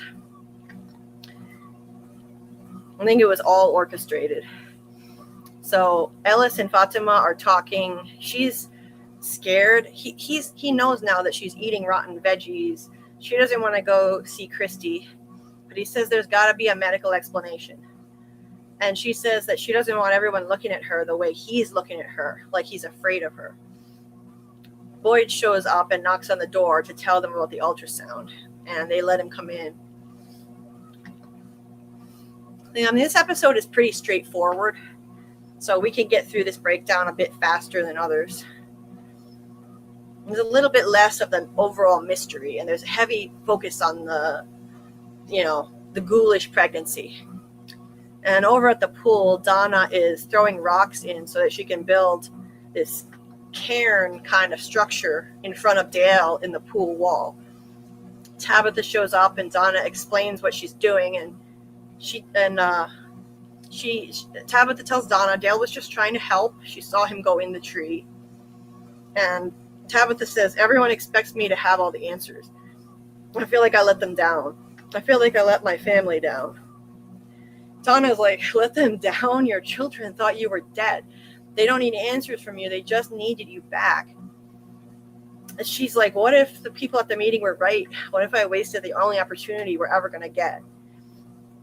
Donna tells her, hey, see Dale down there? He went through that same tree. That could have been you. Don't try to be a hero. Spend time with your kids because you're lucky to still be here. Don't take that for granted. Good advice. I like Donna. I really do. I like her a lot. I'll always defend Donna. Just had to tell Tabby to go parent. What? It had to be Donna to tell Tabby to go be a parent. To go parent. Right. Right. Go parent, okay? Yeah. That's weird. I think I have that in the wrong spot. What the heck? Wait a minute. I think I have my notes out of order, or I'm missing a bunch of pictures. What the heck? This happened with the last one too. I'm missing a bunch of pictures. Because this is, I'm missing like 2 scenes of pictures here. What the hell? I take loads of pictures. I don't miss anything. Something happened. I took these pictures back when season 3 was airing. It's like something happened to my album here. I don't know what happened, but okay. So I'll just talk through the next 2 scenes then. So at the cave entrance, Henry says, so he's heading to the cave entrance with Victor. He's like, you want to go in the tunnels where those things live? Victor says, I don't want to. I have to. And Henry responds, because there's something down there that's going to help these people. Victor claims it'll save them. And it says it's going to save you too. You should go now. Henry says, I don't want to go back. I'm coming with you. I just got you back. I'm not losing you again. If you're going to do this, we're doing it together. And I thought that was beautiful. I love Victor and Henry's dynamic. It's just so loving, and Henry is just an amazing father. Really is. And so he's going to put his life on the line for his son. He doesn't care what happens. He's amazingly well adjusted for someone who just arrived in this nightmare monster town. All he's focused on is being a good father to his son after losing him 40 years ago. Not many people could pull this off. I mean, that's really remarkable. He's not focused on himself at all. He's not spinning out. He's going into this monster cave with his son, and he just got here. So from there, also Victor, so that Victor doesn't get lost, he uses army men. He makes a trail of army men as they go into the cave so that they don't get lost. And Henry refers to them later as little green men, which I think is a shout out to Tony Teflon's alien theory. This was the season of trolling the fans and shouting out fan theories for sure. Tony Teflon's alien theory, Taran Matharu's tarot card theory, Tony's theory on trapping a monster with a talisman outside a structure. I love how they did that this season. And then over at Colony House, Ellis tells Boyd about Fatima's cravings. And he says, we've seen a lot of things that don't make sense. Maybe it's just the effect of this place has on pregnancy, so it doesn't have to mean there's something wrong with the baby, right? And Boyd looks really worried, to be honest. Boyd doesn't look so sure. And he tells them about the ultrasound machine. Fatima's terrified to use it. Ellis says, we can't just hope that this gets better. We are in the dark. And she's like, we'll do it tomorrow. I just want it to be okay. It's really heartbreaking what is happening to them. And at the Lou house, Kenny looks for scissors in the junk drawer. I think I actually have images for this now. Let me see. Yeah. Kenny looks for scissors in the junk drawer, and it's all been rearranged. He goes outside. Oh, actually, sorry, no. Wait, I skipped a scene. At the clinic. So Randall is laying there, and he's nasty to Marielle for no reason. Typical Randall. And she has to change his bandages, and he's just snapping at her. She explains what he needs to do to protect it, and there's going to be a lot of discomfort. And he's nasty to her and lashing out as always, even though she's just trying to take care of him. So clearly he's been badly wounded. Something must have happened to him in his life that made him like this. Not just this wound that just happened to him, but I mean emotionally wounded. The way he treats people. And then he asks for a mirror. He wants to see it, and she gets him one. He holds it up and asks to be alone. And once again, we have this recurring theme of people looking in mirrors and seeing what this place is turning them into, what they're becoming here. And very often it's the gold mirror at Colony House. And they use that for the people who this place is turning into a monster, a figurative monster. Boyd and Fatima when she had the baby in her. And Elgin when he kidnapped Fatima. They all looked in that gold mirror. And you've got Randall looking in this one. And just looking at what this place is turning him into and how much it's changing him and breaking him. Donna standing in front of a mirror while she was breaking down sobbing with Boyd. Seeing what this place is doing to break her. I love how this keeps coming back again with the mirrors. And then from there, well, this is the scene where Kenny's looking for scissors in the junk drawer, goes outside, catches Julie smoking weed. She tells him her dad gets fidgety when he's nervous, so he probably moved stuff around. And Kenny looks upset that Jim just thoughtlessly moved his dad's stuff around without asking. Like, it's his house now. Kenny feels out of place here, now that his mom is gone. Julie tells him that, they joke around basically about the pot, and then he goes inside and he looks at his dad's shrine, and his mom's shrine is now right next to it. What a sad image right there. And he just feels out of place at this point. Like, he's out of place in his own home. This was his family's home, and now he's living there with another family that's still whole, the Matthews, the 2 parents and the 2 kids, and Kenny is the odd one out. So this is where he decides that he wants to move into Colony House, aka the Sex Palace, just to get away from there. Yeah, well, the Sex Palace might be good for Kenny. Yeah. It might be good for Kenny. That was really mean of Jim. Hey again, Sprinkle Kitty. I think it was mostly thoughtless and insensitive of Jim. I don't think he was, knowingly trying to be malicious or anything, but I agree that it was like thoughtless, insensitive to do that. If anyone needs to smoke pot, it's Kenny. Very true, Guns N' Roses. Very true. Kenny definitely needs a sex palace. Yeah, I agree.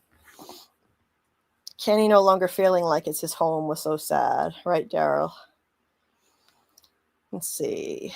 And, okay, so you're saying, I think Randall will have some likable moments this season with the way he'll support Julie. This way he can be brave and try to save anyone in trouble. He seems to have a good heart.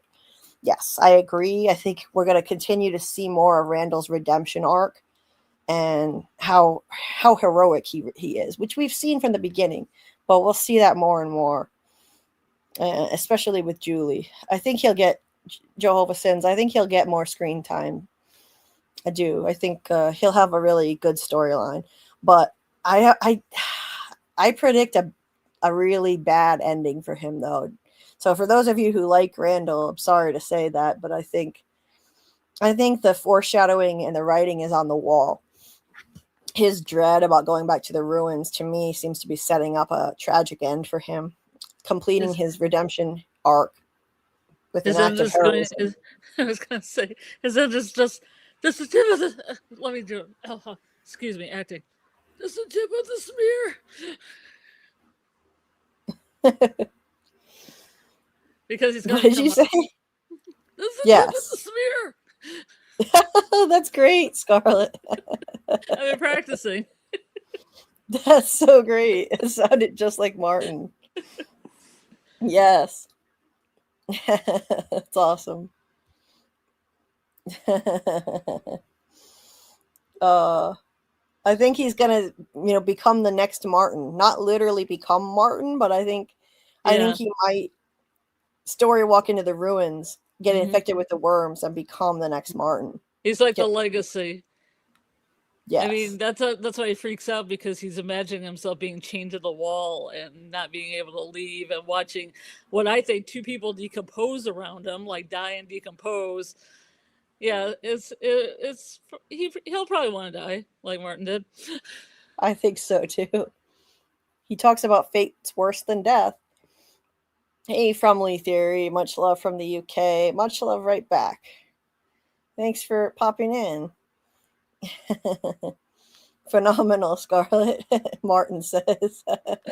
Thank you. That comes high praise from you, Martin. Music. Martin approves. Anyway, Tilly didn't know if Christy was trustworthy. I would have waited to check everyone out until I just handed my morphine over. Me too, Amanda. Yeah. Samuel, I'd still put the morphine in a lockbox. Me too. And yes, Tabitha's interactions with Victor and Henry in the next season will be interesting. Now that she remembers who she is, for sure. Okay, so from there, move on. Henry and Victor are moving through the caves.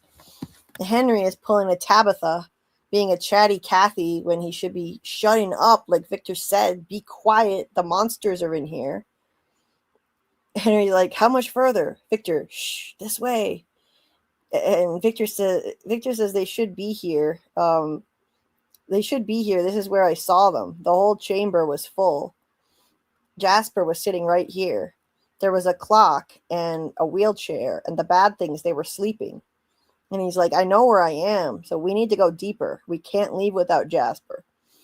So he knows this is the spot where he saw that stuff. This is the area where the Ankui cages were, too. So they've moved. They've relocated.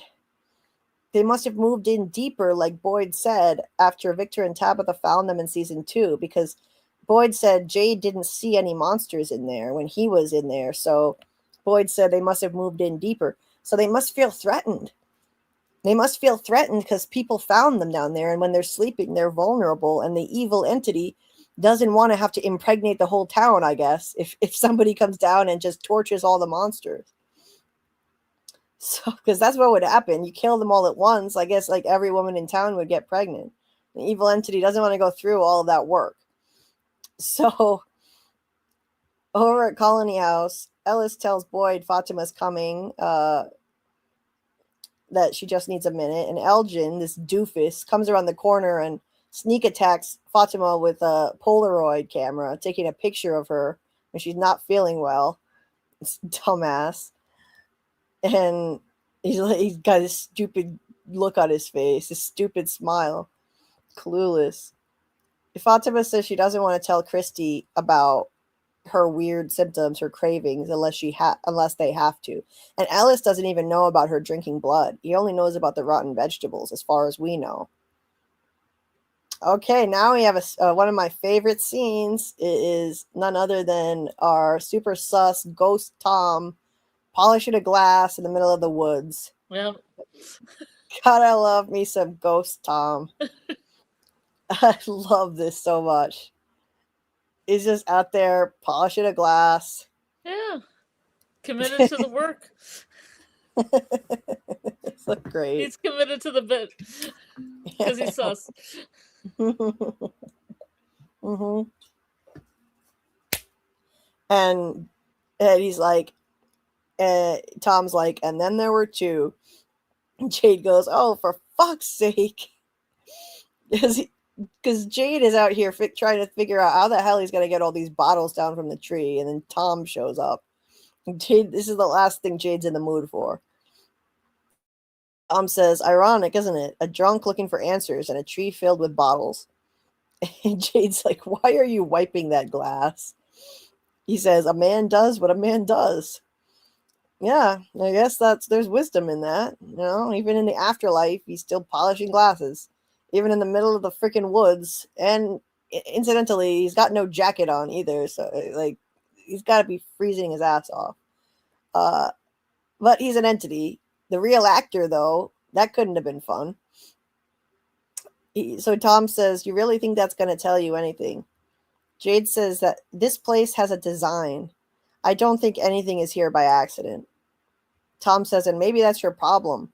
Nature has a design, Jade, and that is not nature. It's just something somebody put there. Now listen to what he's saying and really think about it. What he's saying is bad advice, and he's wrong. He says it's just something somebody put there. Sure, it might mean something. Maybe it's just something somebody made because they thought it meant something. Maybe someone like you, looking for answers, trying to figure things out, grasping at straws. And here you are, looking at the bottle tree, puzzling over it like it was part of the original design. That's not true. Think about it. That is not true. This is not just something somebody made because they thought it meant something. It's not somebody who made this because they were grasping at straws either. It means something. Now we know the numbers in the tree. They put them together and they translate into music notes. The music notes form a song that triggers the revelations of Jade and Tabitha about all their past lives. It means something. It's vitally important. Not only does it mean something, it unlocks all of their memories of their past lives, which they need in order to move forward in the quest and eventually try to break the curse of this place. And he was trying to discourage him and make him just give up. Like, don't bother. This doesn't actually mean anything. Don't tell me this is not an entity. I don't believe it. I don't believe it. And Carl, could you please lean me back again? The pillows got messed up.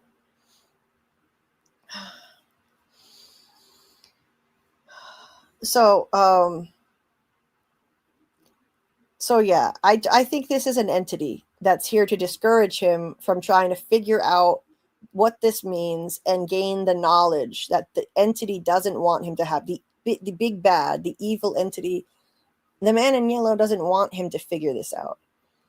So I think this is sent by the evil entity, the man in yellow entity. We're almost done with the final episode, and then we'll be shutting it down. So Jade comes back with, Miranda had visions of this place. She had visions of these trees. You don't have visions of things that don't mean anything. And he's right. The visions do mean something. Thank you. Oh, why did it fall? The visions do mean something. They were their past lives. Miranda's visions were memories of her past lives. So Ghost Tom was wrong. I believe he's an entity, and this is evidence of that. Is a vision sent by the man in yellow entity. I don't think it's just Jade talking to himself. And I mean, like, Jade could have been maybe questioning himself, or you could say that, but think about how important the knowledge is that comes from the numbers in these trees. And the entity that doesn't want him to gain that knowledge equals the man in yellow. That's who sent this vision, and I will die on that hill. So Jade says, maybe you're right. Wait, sorry, I skipped something. Tom says, what about the things you saw? The things you saw. The guy crushed under the rock. The Civil War soldier. And he brings those up because Jade at this point thinks those are crazy hallucinations that don't mean anything. But they are. Those are not crazy hallucinations. I think those are his memories of him from past lives. He just doesn't know it yet. Jade says, maybe you're right. Maybe it doesn't mean anything. You're going to help me bring these down or not? Tom says, gotta finish this first. So he's got to finish polishing this glass for nobody. Yep. That's what he's got to do instead. Because that makes a whole lot of sense. And he's like, you mad? And Jade's like, I am a little bit annoyed. Yeah. And Tom says, you should work on that, because the Jade that built the multi-million-dollar company when everyone said he shouldn't, that guy had thicker skin. You really want to beat this place? Maybe you should sober up. Give that guy a call. Okay, that sounds like good advice. I'll grant him that. But I'm sorry, the stuff he said about the bottle trees not meaning anything, that I think that's bullshit, and he's sent by the evil entity. And even saying sober up, I have a kind of controversial argument about that, but I think that might not be good advice in this place for Jade. And I'm not talking about the alcohol. I think he does need to stop drinking so much alcohol. That's not helping him.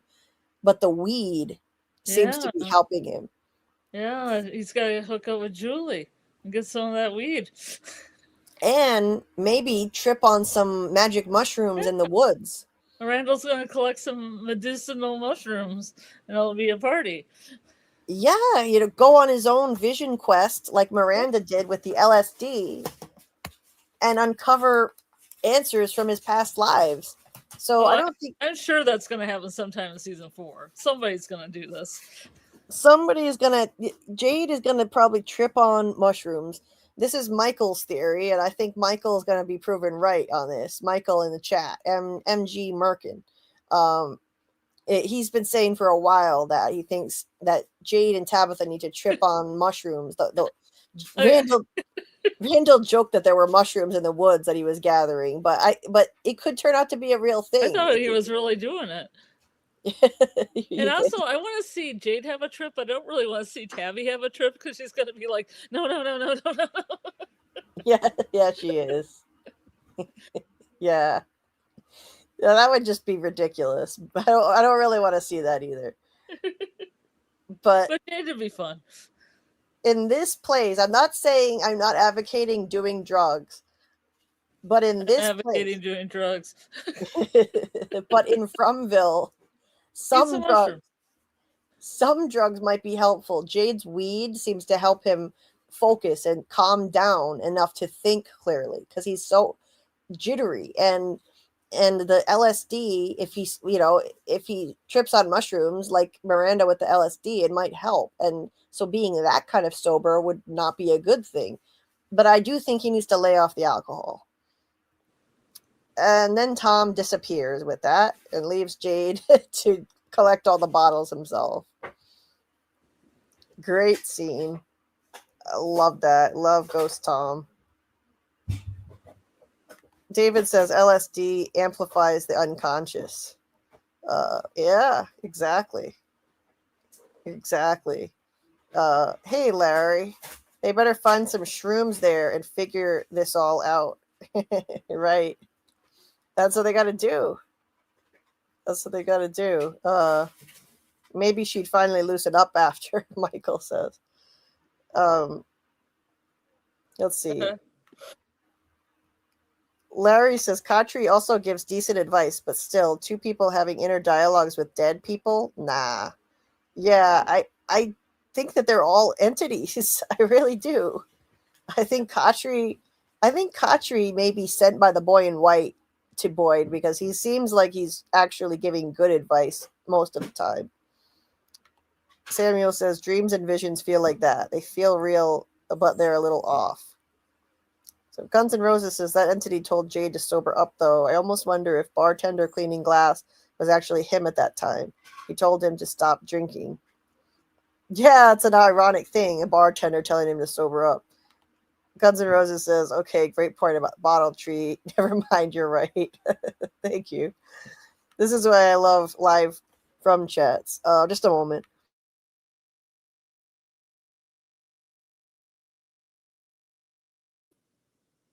Oh, are you going to pause for a second? Yeah, it's coming out on Bicycle Day, and Bicycle Day is really important about the guy who first, I guess, made or synthesized LSD. And he took some, and he went on a bicycle, and he had a little trip while he was biking around. And that might also be why Jade stole that bike, as a symbolism of that. And let's see, what else about it's too early in the morning to make up a song about Jade and LSD and mushrooms. Okay. Sorry about that. Guns N' Roses says, this is what I love live from chats. There's way too much information people miss or don't understand and needs to be discussed and figured out. Exactly. This is why I love it too. I love picking it apart live with you guys. I love it. Scarlet, did I cut you off? Were you saying something that you weren't finished with? Oh, I was just pondering if I could make up a song about Jade and LSD and mushrooms. Oh. But then you came back. But I'll formulate it sometime in my head. Okay. David says the bartender is like that voice in you, that doubt that creeps in and clamps you down. Yeah, it could just be as simple as that. Larry says, I think the song Free the Man in Yellow too, because he says that Jade sure can play. Absolutely agree, Larry. That's definitely what they're trying to signify with that statement. Daryl says Boyd calls out fake Father Kotri for being something that he isn't imagining. That's right. He says that thing that was telling me to give up hope, that thing was not my wife. So what are you? And if Boyd was calling him out for being something he's not imagining, that for being some entity, this thing is probably an entity too. And Jade is saying the same type of thing as Boyd, but Jade is just seeing Tom instead of Kotri. Exactly. Larry thinks all the ghosts are an entity. Great. Finally, people who agree on that, because most people seem to think that they're just talking to themselves. They're just in their heads. And that's fine. All theories are welcome, but I don't like being the only one who thinks something. Like I said, it's lonely. So it's nice when some people agree. Only Boyd and Man in Yellow seem to travel with torches, and Boyd is being broken like the Man in Yellow. It is like they are playing the same role in different cycles, but not necessarily reincarnation. Yes, David. I'm going to star that comment. I think absolutely they're playing the same role in different cycles. I think the Man in Yellow was the leader of the town in a past cycle, and the evil entity broke him and took on his form. That he used to be a regular guy. The evil entity broke him and then disguised himself as him. And he's trying to do the same thing to Boyd. I really think that's why they both have torches. That's a great point. Yeah, Larry, they could be sent by different sides. I only just came to that idea on the previous live stream. It never occurred to me before. I thought of it on the live. I love when I think of theories on a live stream. Sometimes just throwing these ideas around sparks things right on the spot. I'm cleaning this glass to really stick the point that you need to sober up and get some clarity, man. Tom. Yep, Samuel. Okay, so Scarlet make a song about Jade and Tabby's love. I'm sure she could do that. Okay, so let's move on. We're in the home stretch now. Tabitha sees Ethan studying Chinese. He's been learning it, trying to teach himself some Chinese while she was gone. Asks if he learned it while she was gone, and he asks if she thinks Tian Shen is with her husband now, and if she thinks they were happy when they got married. He asks such deep questions for a little kid. I'm telling you, he's smart and he knows what's going on. And he heard his parents screaming at each other last night, so that's why he asked if they were happy when they got married, if these people were happy. Tabitha said, "I'm so sorry you heard us fight last night. We're just trying to do our best for all of us." Ethan says something rather creepy here. He says, "I liked it better when we first got here. We were so scared that we didn't have time to be angry. I wish it could be like that again." Okay. He wishes they were all... He's creepy. You said he came back kind of good after Tabby came back, but he's still creepy. Yeah, he's still a little creepy sometimes. I'll grant you that. He's not as cynical anymore, though. He wants to be part of the quest again, and, you know. That was his emo phase. He's over it. Yeah. And I think he's more trustworthy now. His insights, I think, are trustworthy. But, man, that was a weird statement to make. I think it's just a commentary on this, how sad it is, when children have parents with broken marriages. Like, he literally likes it better when they're so scared that no one has time to be angry. It's terrible. And it's sinister. It definitely sounds sinister. So Tabitha hears a noise and asks if somebody's upstairs. Oh, I forgot this one part. Ethan asks what Jade is doing at the bar, and that's what they were fighting about, right? He's so smart. He was thinking that they were fighting over Jade and his project, and that is something they fight over. Tabitha and Jade, her ideas and Jade's ideas go up against Jim's. Jim is the realist. Tabitha says Jade's trying to figure out a puzzle, and Ethan is really interested in that. He loves puzzles. Because she hears a noise upstairs, and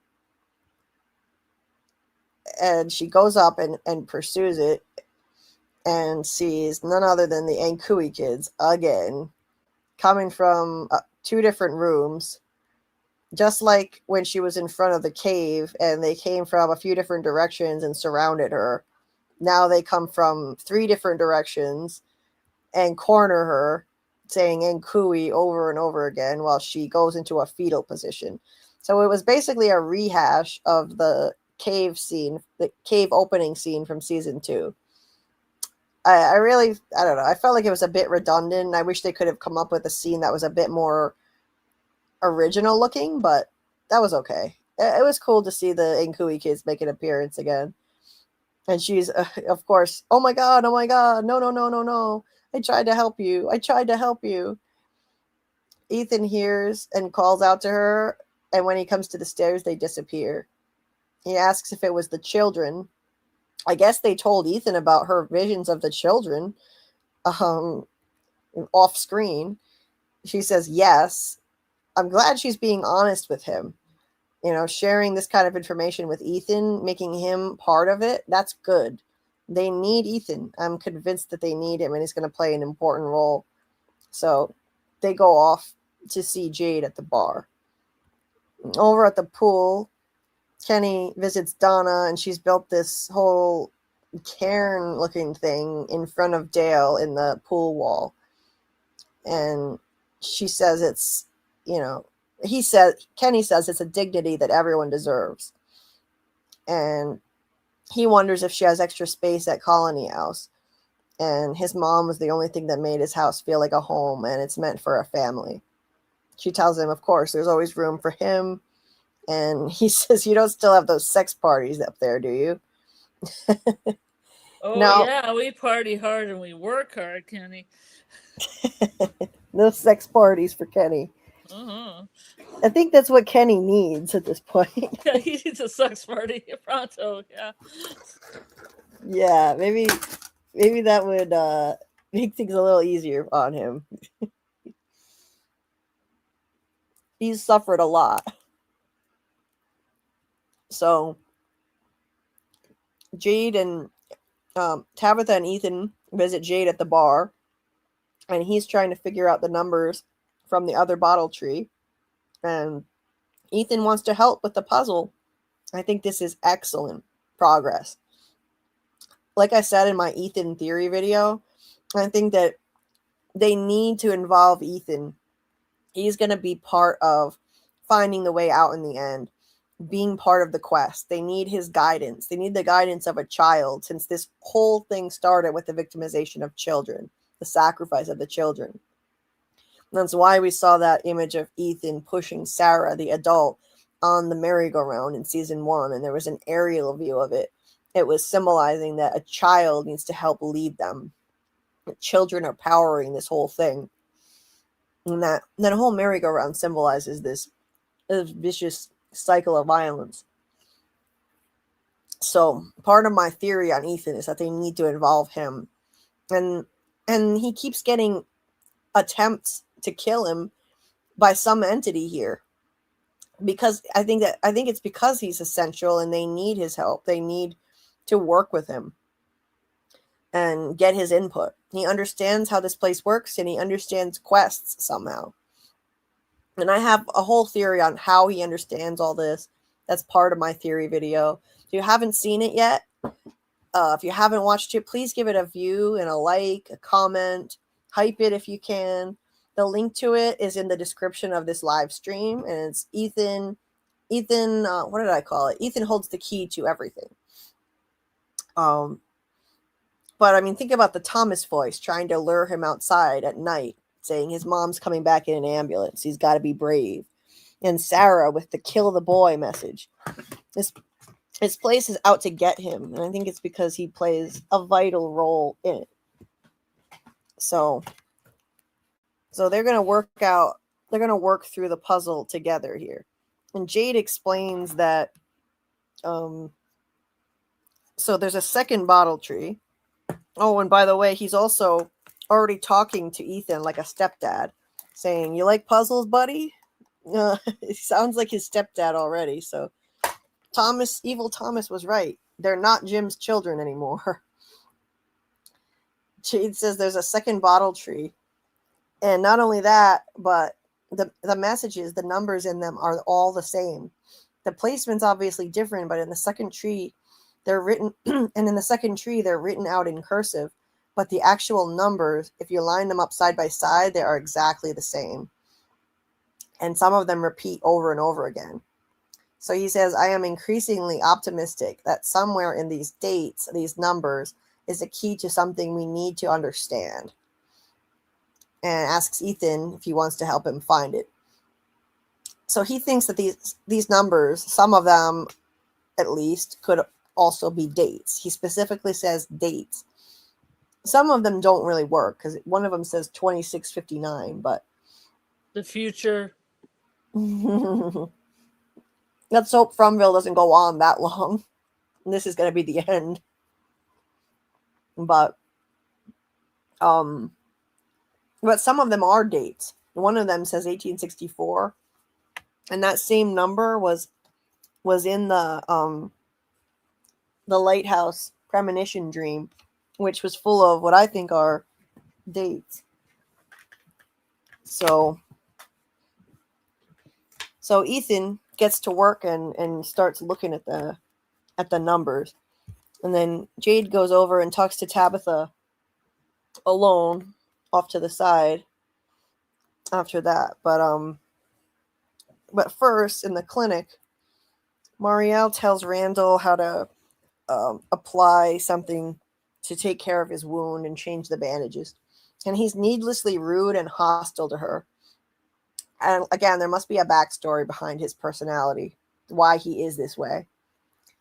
He asks her with the $1 million question for Marielle, why are you pretending you're okay?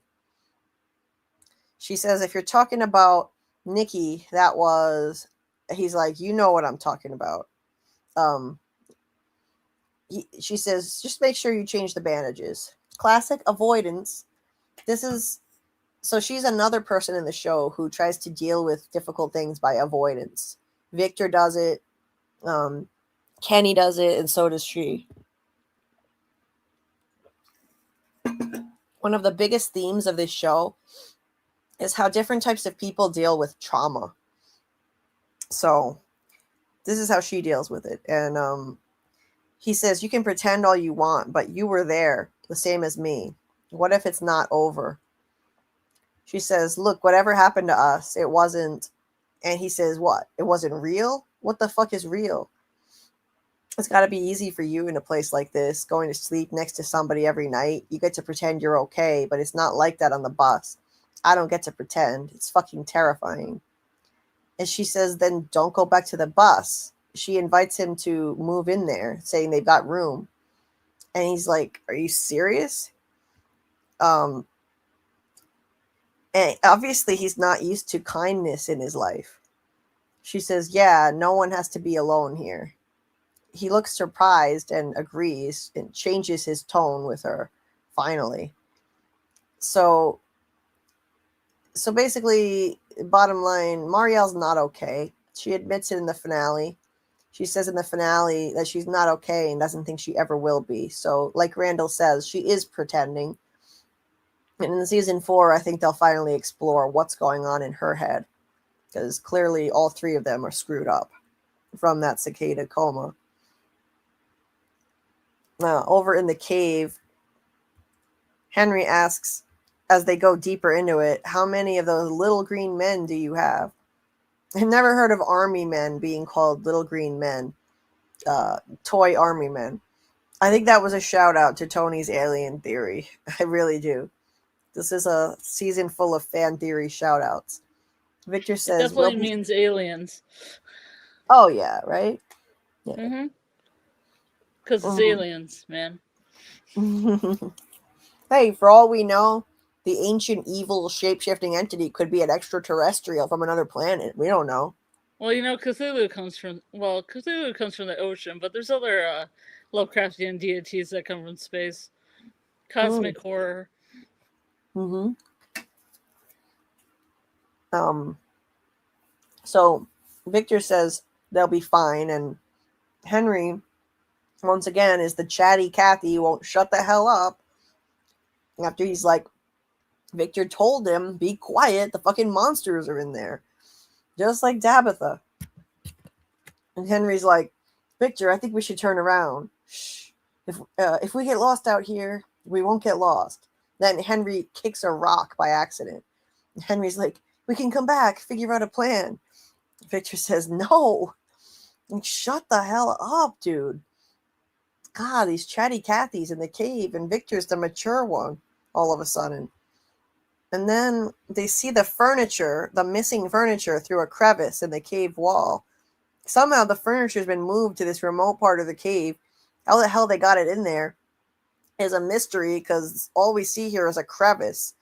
So what is it, magic? How did they get it in there? I mean, the show is full of magic, so why not? But all the monsters and the furniture are through there. Victor says they have to go through, and Henry's protesting all the way, just like Tabitha did. Well, they go in and they find all the missing furniture that was in the different part of the cave before. There's the grandfather clock, and there's a table with none other than our friend Jasper having his own little mad tea party, just like in Alice in Wonderland. Which I do think it could be a shout out to Alice in Wonderland. He's there sitting at the head of the table hosting his own little tea party. Absolutely loved that. And the primary colors that they use in the show so much, the yellow, the red, yellow flower here. Someone even put a fresh flower down there. They went to a lot of trouble. And the monsters behind them are sleeping. Henry all of a sudden finds Miranda. So Victor picks up Jasper, puts him in his bag, and they were doing fine until Henry found Miranda's fucking scarf on the table, and he's like, "It's your mother's," way too loud, waking up the monsters, and so they have to get out of there fast. They start to stand up, and then this chilling moment happens. Swing coat lady appears, and she's in her human disguise form too, and she says, "You know, Victor, if you keep coming down here, one of these days we'll make you stay." Oh, creepy. I love when they talk. They're so fucking creepy when they talk.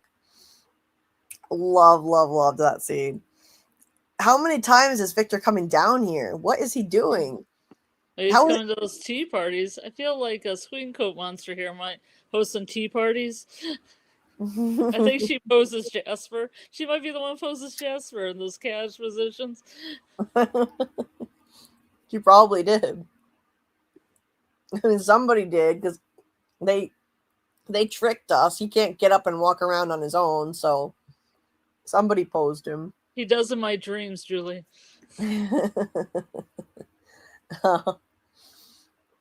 So Victor apparently has come down here before, and the monsters let him go, and they let him go at this point too. They let Victor and his father go.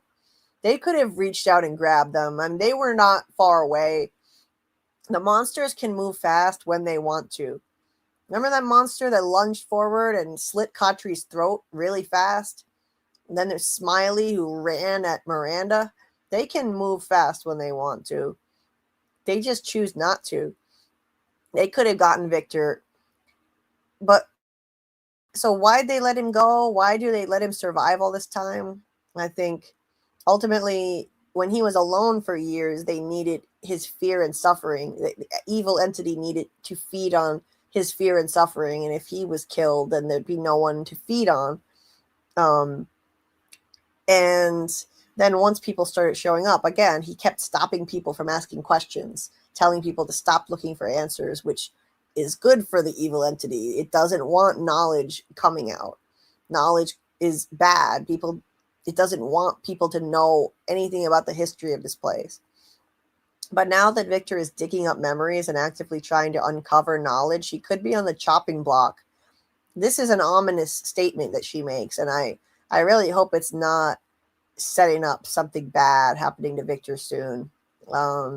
If he uncovers too much knowledge, he could be done. You know, there's only so much that the evil entity is going to allow. And if he remembers too much of the past, he could be done. And I don't think he's going to make it out of the show alive.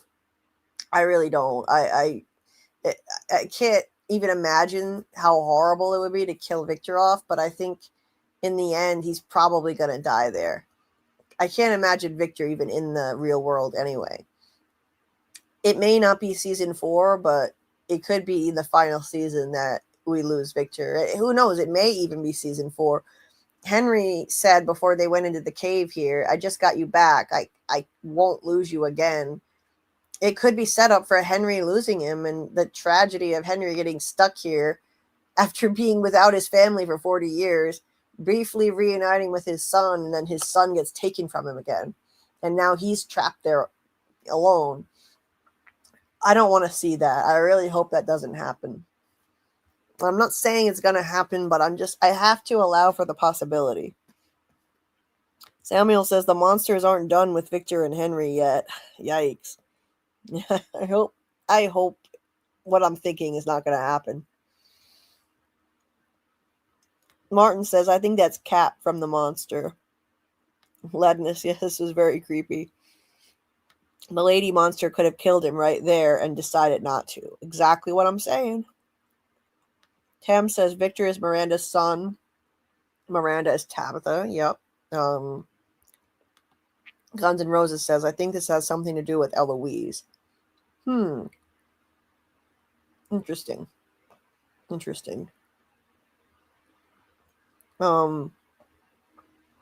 Even with Jade being the smartest person in the room, Jim was the one who figured out it was music. Good point.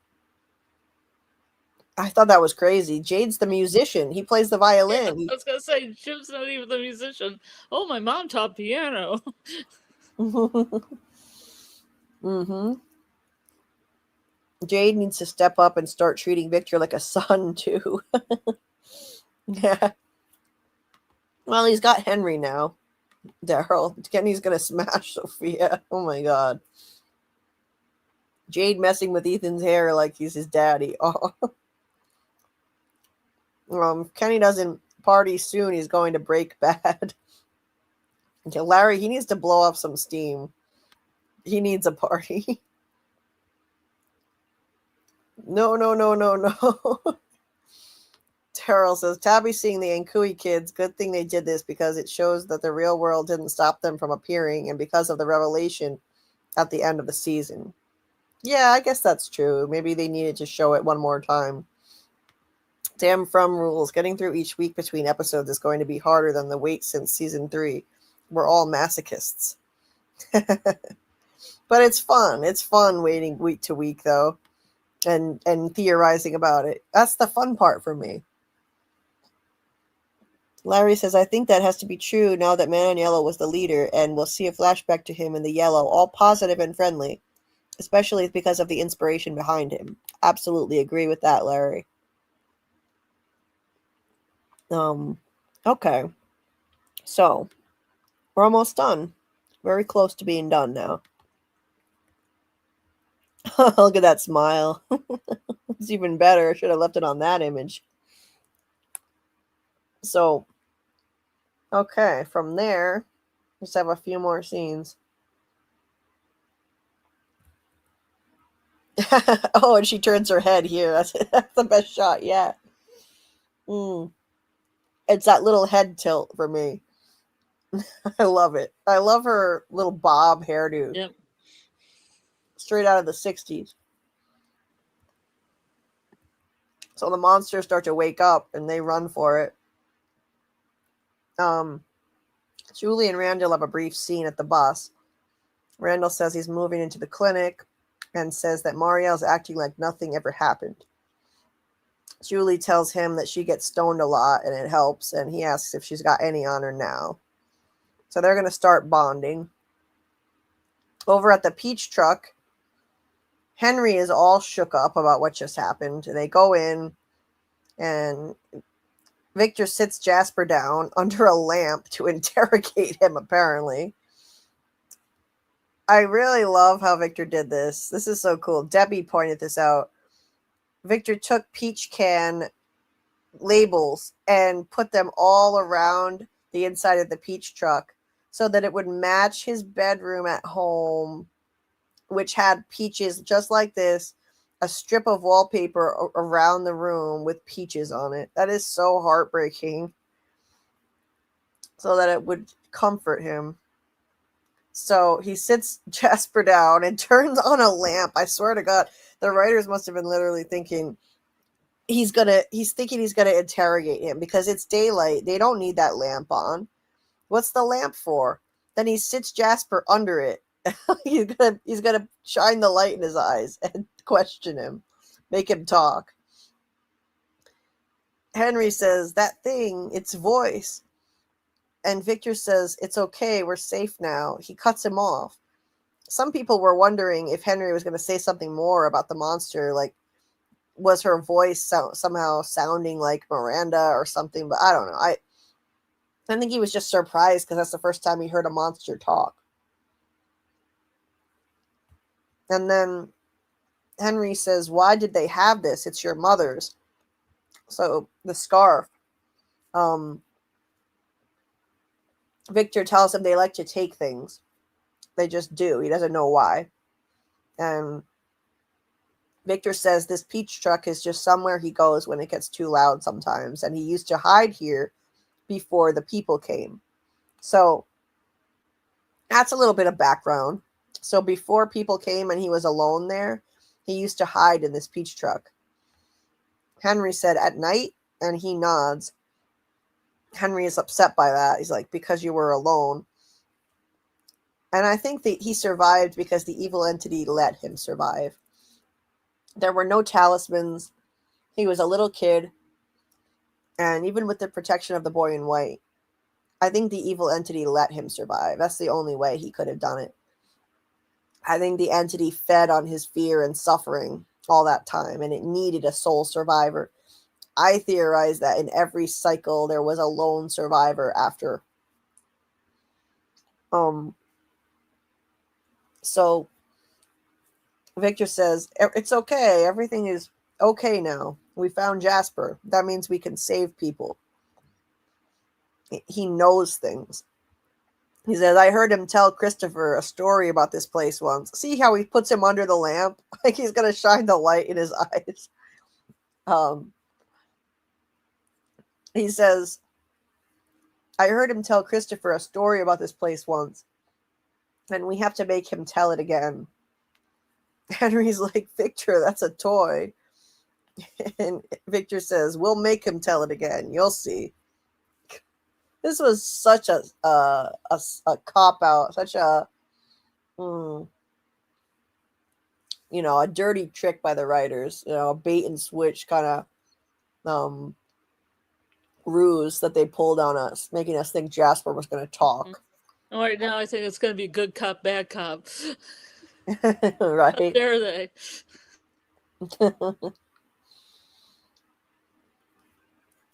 And there's that new map over here.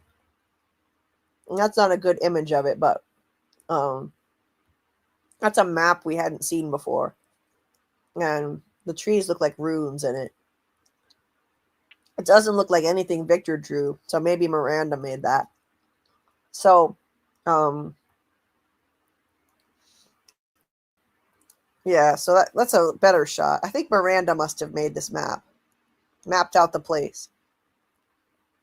And the trees look just like the runes on the talismans.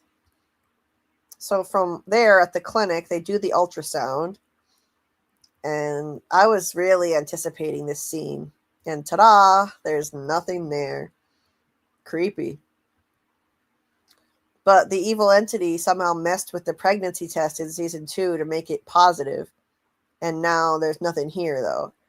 Just to mess with her head. I mean, if it wanted to, I think the evil entity could have made the ultrasound show them something, just an illusion. But it didn't, just to torture her even more. Make her think she's losing her mind. This place likes to do that. Mess with people's heads. Give her a positive pregnancy test.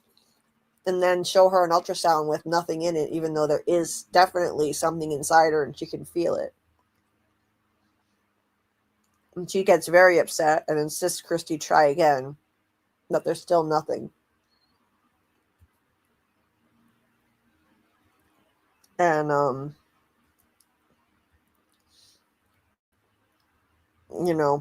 Ellis says we should tell them. And they look at each other. And then it cuts from there. At Colony House, Elgin hangs up Polaroids. and sees the kimono lady appear behind Fatima in one of them. Spooky. Haunted Polaroids. Then the kimono lady comes up behind him, whispers in his ear, "Help me, Elgin. I can save you. I can save all of you. I can help you go back home." And yeah, what an idiot to believe that. He's not very smart, is he? Not too bright. She looks like a freaking ghoul. But his grandma was really religious, and his grandma told him that angels were terrifying to look at. So, this place Because they exploited. were in the Old Testament, at least, they're like all eyeballs. Really? Wow. Yeah, just imagine like a being that's all eyeballs. It might be on fire. That's like something Lovecraftian sounding. Yeah, yeah. I had an encyclopedia of angels. It was eye opening. Good one. So, yeah. This place exploited his religious faith. It exploited that in him. And or more to the point, his grandma's religious faith that he was drawing from. And Clara shows up asking if he's all right, saying, "You look weird." When does Elgin not look weird? He's always got a weird expression on his face. He looks back at the Polaroid, and the kimono lady has disappeared. Love it, love it. Very horror tropey. And one last scene, this final scene. Now we're almost at the finish line. Jade and Ethan are looking at the numbers, and he says the fact that some of the numbers repeat, it means there's a pattern somewhere. And Ethan says the 2 on this one's backwards, and Jade says same with the number 7, it's backwards sometimes. And incidentally, that's a musical thing. How does Jade not realize that? Jade plays the violin beautifully. Like that's the number 7 backwards. Isn't that like it looks like, I forget what it's called, but it's a musical thing. Ethan asks why they're backwards. He always knows the right questions to ask ever since the beginning. Jade says, "I don't know. That's why we have to figure out the pattern. We figure out the pattern, then we can figure out the shape." And he tells him, "Get cracking," and goes over and talks to Tabitha. Again, great that they're involving Ethan. I think that's essential. He says to Tabitha, "Whatever those kids are, they're not going to hurt you." She says, "How do you know?" And he responds, "They want your help, right?" She says, "I don't know, maybe. I'm basing that on something a dead woman saw in a vision 40 years ago." So, and then she sees a drawing of a totem that Jade drew from Cannibal Village. 2 totems, and asks what it is and looks startled by it. Jade says some wards. I don't remember him saying wards. I don't know what a ward is, but he says A ward is like a protector. Oh, okay. He says some wards scattered across the settlement. I'm guessing they're protective. They don't really seem. And he asks her what's wrong, and she starts having flashbacks to seeing these things in a recurring nightmare.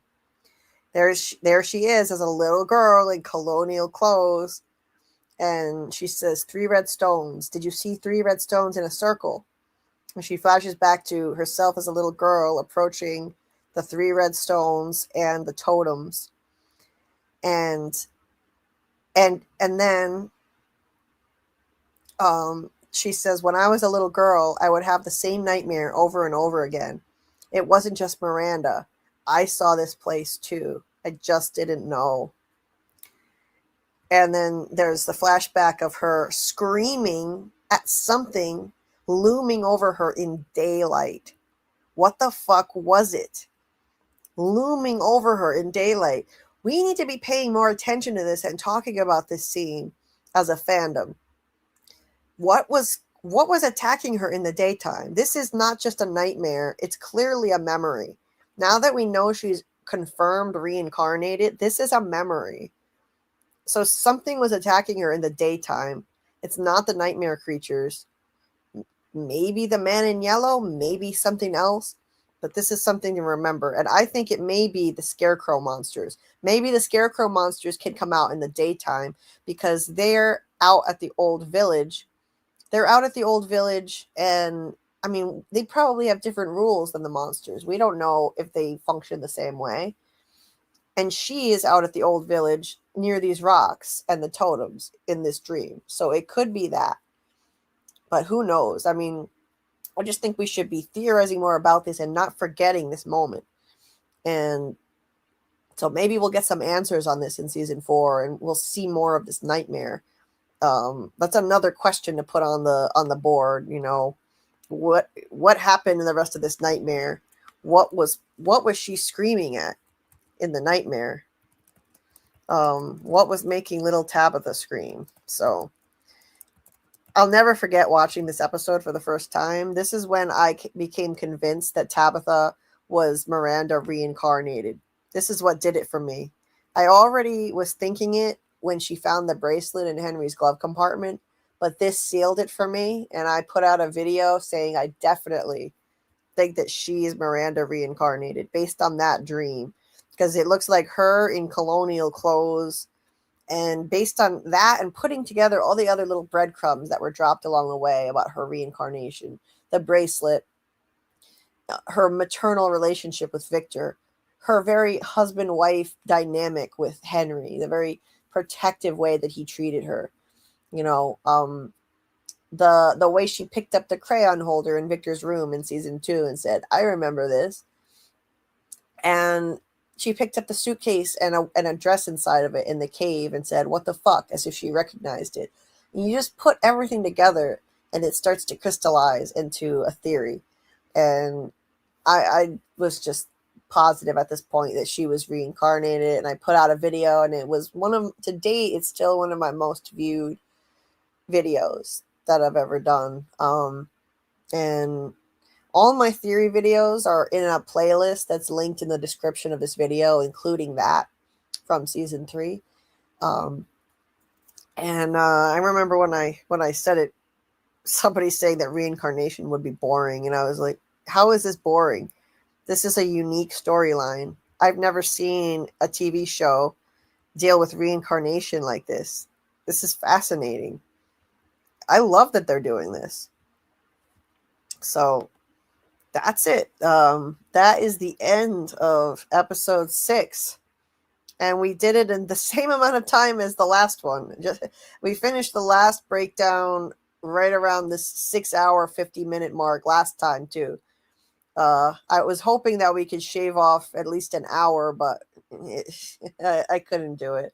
I got a little carried away. We had such a great turnout in the chat, and it's been a lot of fun breaking these episodes down, so I couldn't help myself. Reincarnation is not boring. I agree. Tabitha's dream is a memory of her past life. Agree. Simulation is boring. I've seen it so many times. Me too, Daryl. Yay, you finished recapping before 7 hours. That's right. I did. Julie could be anything that's above her. Yeah, it's true. The show is amazing. Even though this is my least favorite episode of the show, it's still really good. Yeah, Daryl, overall, this is not one of the strongest episodes. I had less to say about it for that reason. It's not as remarkable as some of the others. But what an ending. The ending was superb. I loved this ending. So the ending really drove it home for me. Tabby recognizing the totems and talking about the dream she had gave me chills, right? Yes, Daryl. Jade and Tabby staring at each other in the last scene. The sexual tension is strong. Yes, Ethan is one creepy smart kid. Absolutely. I believe Elgin is going to learn his lesson, but he'll still be mad about what happened to him. I agree with all of this, Daryl. She looks like a ghoul. That's a very ghoulish thing to say, Julie. Ghouls are people, too. This person here says, I think Elgin is not too different than how Sarah was at the beginning. Hopefully next season he gets smarter. Yeah, definitely. There are a lot of parallels between the two of them. Kimono Lady, a.k.a. the Angel, helping Elgin. Aw.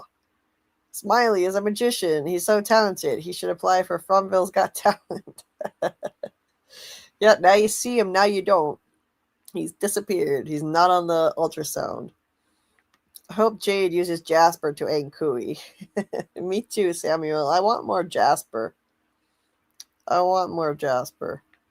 Tam says, because you were all alone. Oh my god, yeah. Henry and Victor are heartbreaking. Terrell says, if they ever took my Sarah, I'd burn the caves to the fucking ground. Wait, that would kill Sarah. I'll burn all the monsters to the ground and rescue her. Of course. Hey, Lexi. I go to bed as your stream started, and I'm awake before it ends. Yep. But wait a minute, Lexi, aren't you 6 hours ahead? Because I thought you're in the UK. So aren't you 6 hours ahead of us? And so I don't know why you'd be going to bed and then getting up now, unless you're a third shifter or something.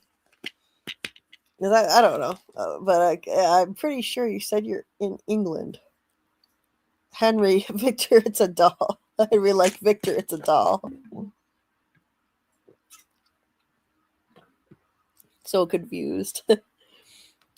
Martin, they can wake up in their human form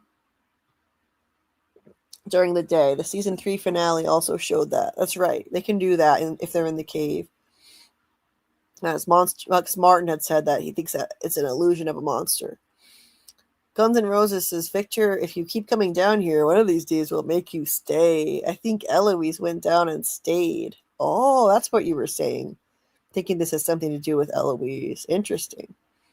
Yeah, so maybe she's like down in the cave somewhere. Oh, that's an interesting thought. And I think I've heard somebody mention that before. I don't know. I think it wasn't you. I think I heard someone else suggest something that's similar to that.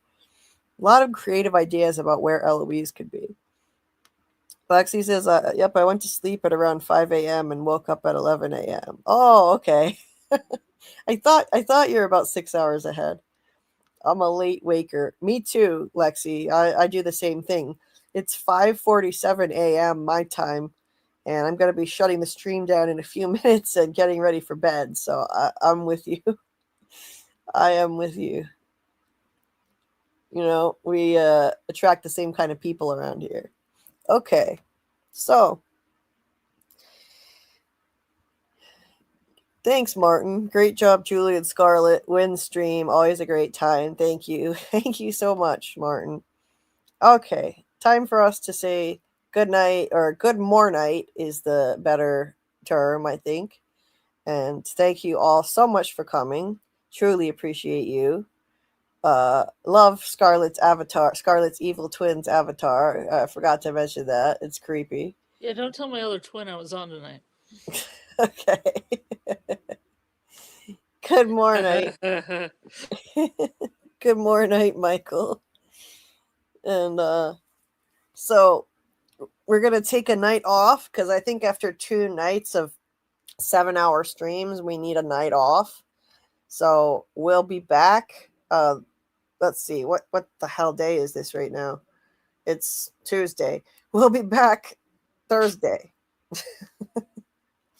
We'll be back Thursday with the next rewatch stream. It's going to be episodes 7, 8, and 9. Look at us zipping through season 3 and still doing justice to it. Still deep diving. No shallow dives on this channel. Not while I'm around. It's never going to happen. I'm not capable of anything but deep dives. I named this channel right. And I didn't even really intend for everything to be so long. I never planned on it being like that. But I'm a wordy person. What can I say? From the time I could talk, I never knew when to shut up. So I think I was always destined to have a channel where I could ramble on endlessly and people actually want to listen. So thank you all so much for listening to me rambling for 7 hours. Again, 2 nights in a row. Can't thank everybody enough for being here, and the amazing conversation in the chat as always. Shout out to the replay gang, especially if you made it this far. You're my heroes. Thank you so much. Please hit the like button. And if you have any hypes to give out, I would humbly ask that you don't use them on this stream, but save them because they're precious and you only get 3 hypes per week. And I would ask that you save them for the video I'm going to be putting out in a couple of days, which is going to be my final predictions for season 4, my theories and predictions for season 4 from. So if you're going to hype something, that's going to help the channel the most. That's what brings in those standalone videos, those scripted videos are what bring in the most subscribers, because YouTube seems to show those to more people for some reason than the streams. So keep an eye out for that. Hopefully, if all goes well, I'll have that out before we go live again. So keep an eye out for that video and give it a like, throw a comment in for the algorithm, share the video, put it on a playlist. But hyping is your superpower, and that is the most important thing you can do. Anyway, that is going to do it for us, and we will see you next time. We will see you Thursday. What's that I hear coming? An episode creaking closed. Don't forget to like and subscribe. Thanks, Michael. Awesome stream. Everyone watching and chatting, and Julie and Scarlet are awesome. You too, Carl, with your brief cameo in the background. Thanks, Daryl. Like and subscribe and hype. Thank you so much. Have a good day or good night, everybody. Yeah. I will see you next time. Go to bed, even if it's daytime. Let's go. You go now. You go. Night. Good night. Yeah. That's a theory creaking open, baby. Yo, welcome to the screen where the plot gets bent. Julie B deep dives, not just for content. She don't react, she dissects those threads from the lens, catching clues y'all missed when the credits end. What you know about freeze framing frames and while you blinking, she building an evidence drum. Got a notebook thicker than the lore itself, and a chat full of nerds with a mental health shelf. Yeah, she sees the glitch, peep the double cross. You just watching TV, she talk to the boss. Every theory and thesis, no throwaway guess. While y'all on season 1, she in season X. Said rewind it, slow it, zoom in, enhance. Julie B caught the symbol in the window glance. While you tweeting what just happened like a clown, she already made a flow chart, color coded breakdown. They don't die like us. They don't vibe like us. They binge and they bounce. We revive that trust. They skip intros, we every frame. You watch shows, we decode the game. They don't die like us. Nah, they don't die like us. She cracked Severance before y'all knew it was deep. Predicted the Last of Us deaths in her sleep. When the camera pans, she ain't blinking once. Catch a ghost in the glass, call it theory punch. Watch parties lit like apocalypse nights. Call-ins while they bringing alien rights. Hey Julie, I think the trees are spies. Well, I have a spreadsheet that confirms that, guys. Zoom in, boom in, she moving through clues. Spinning Discord in the courtrooms, Lord of views. Got mods with receipts. Time stands with heat. Every rewatch turns into a Reddit elite. You stuck on the surface, we beneath with maps. Cross-referencing lore with the rector's caps. If your fave show got secrets, don't be dumb. Julie got the chalkboard out in Frum's where it's from. They don't dive like us. They don't vibe like us. They skim the edge. We inside that crust. They zone out, we zone in the pain. You say plot twist, we say nope, chain. They don't dive like us. Nah, they don't dive like us. What's that? That ain't a blooper, that's a plot thread. You thought it was a shadow? She thought it was a coded message from season 3. And she's probably right. Step this way if your mind's unbent. Step that way if your theories pay rent. Say Julie B, deep dive queen. Now zoom, scroll, theorize, pull. Ain't no rabbit hole safe once she got the cloud.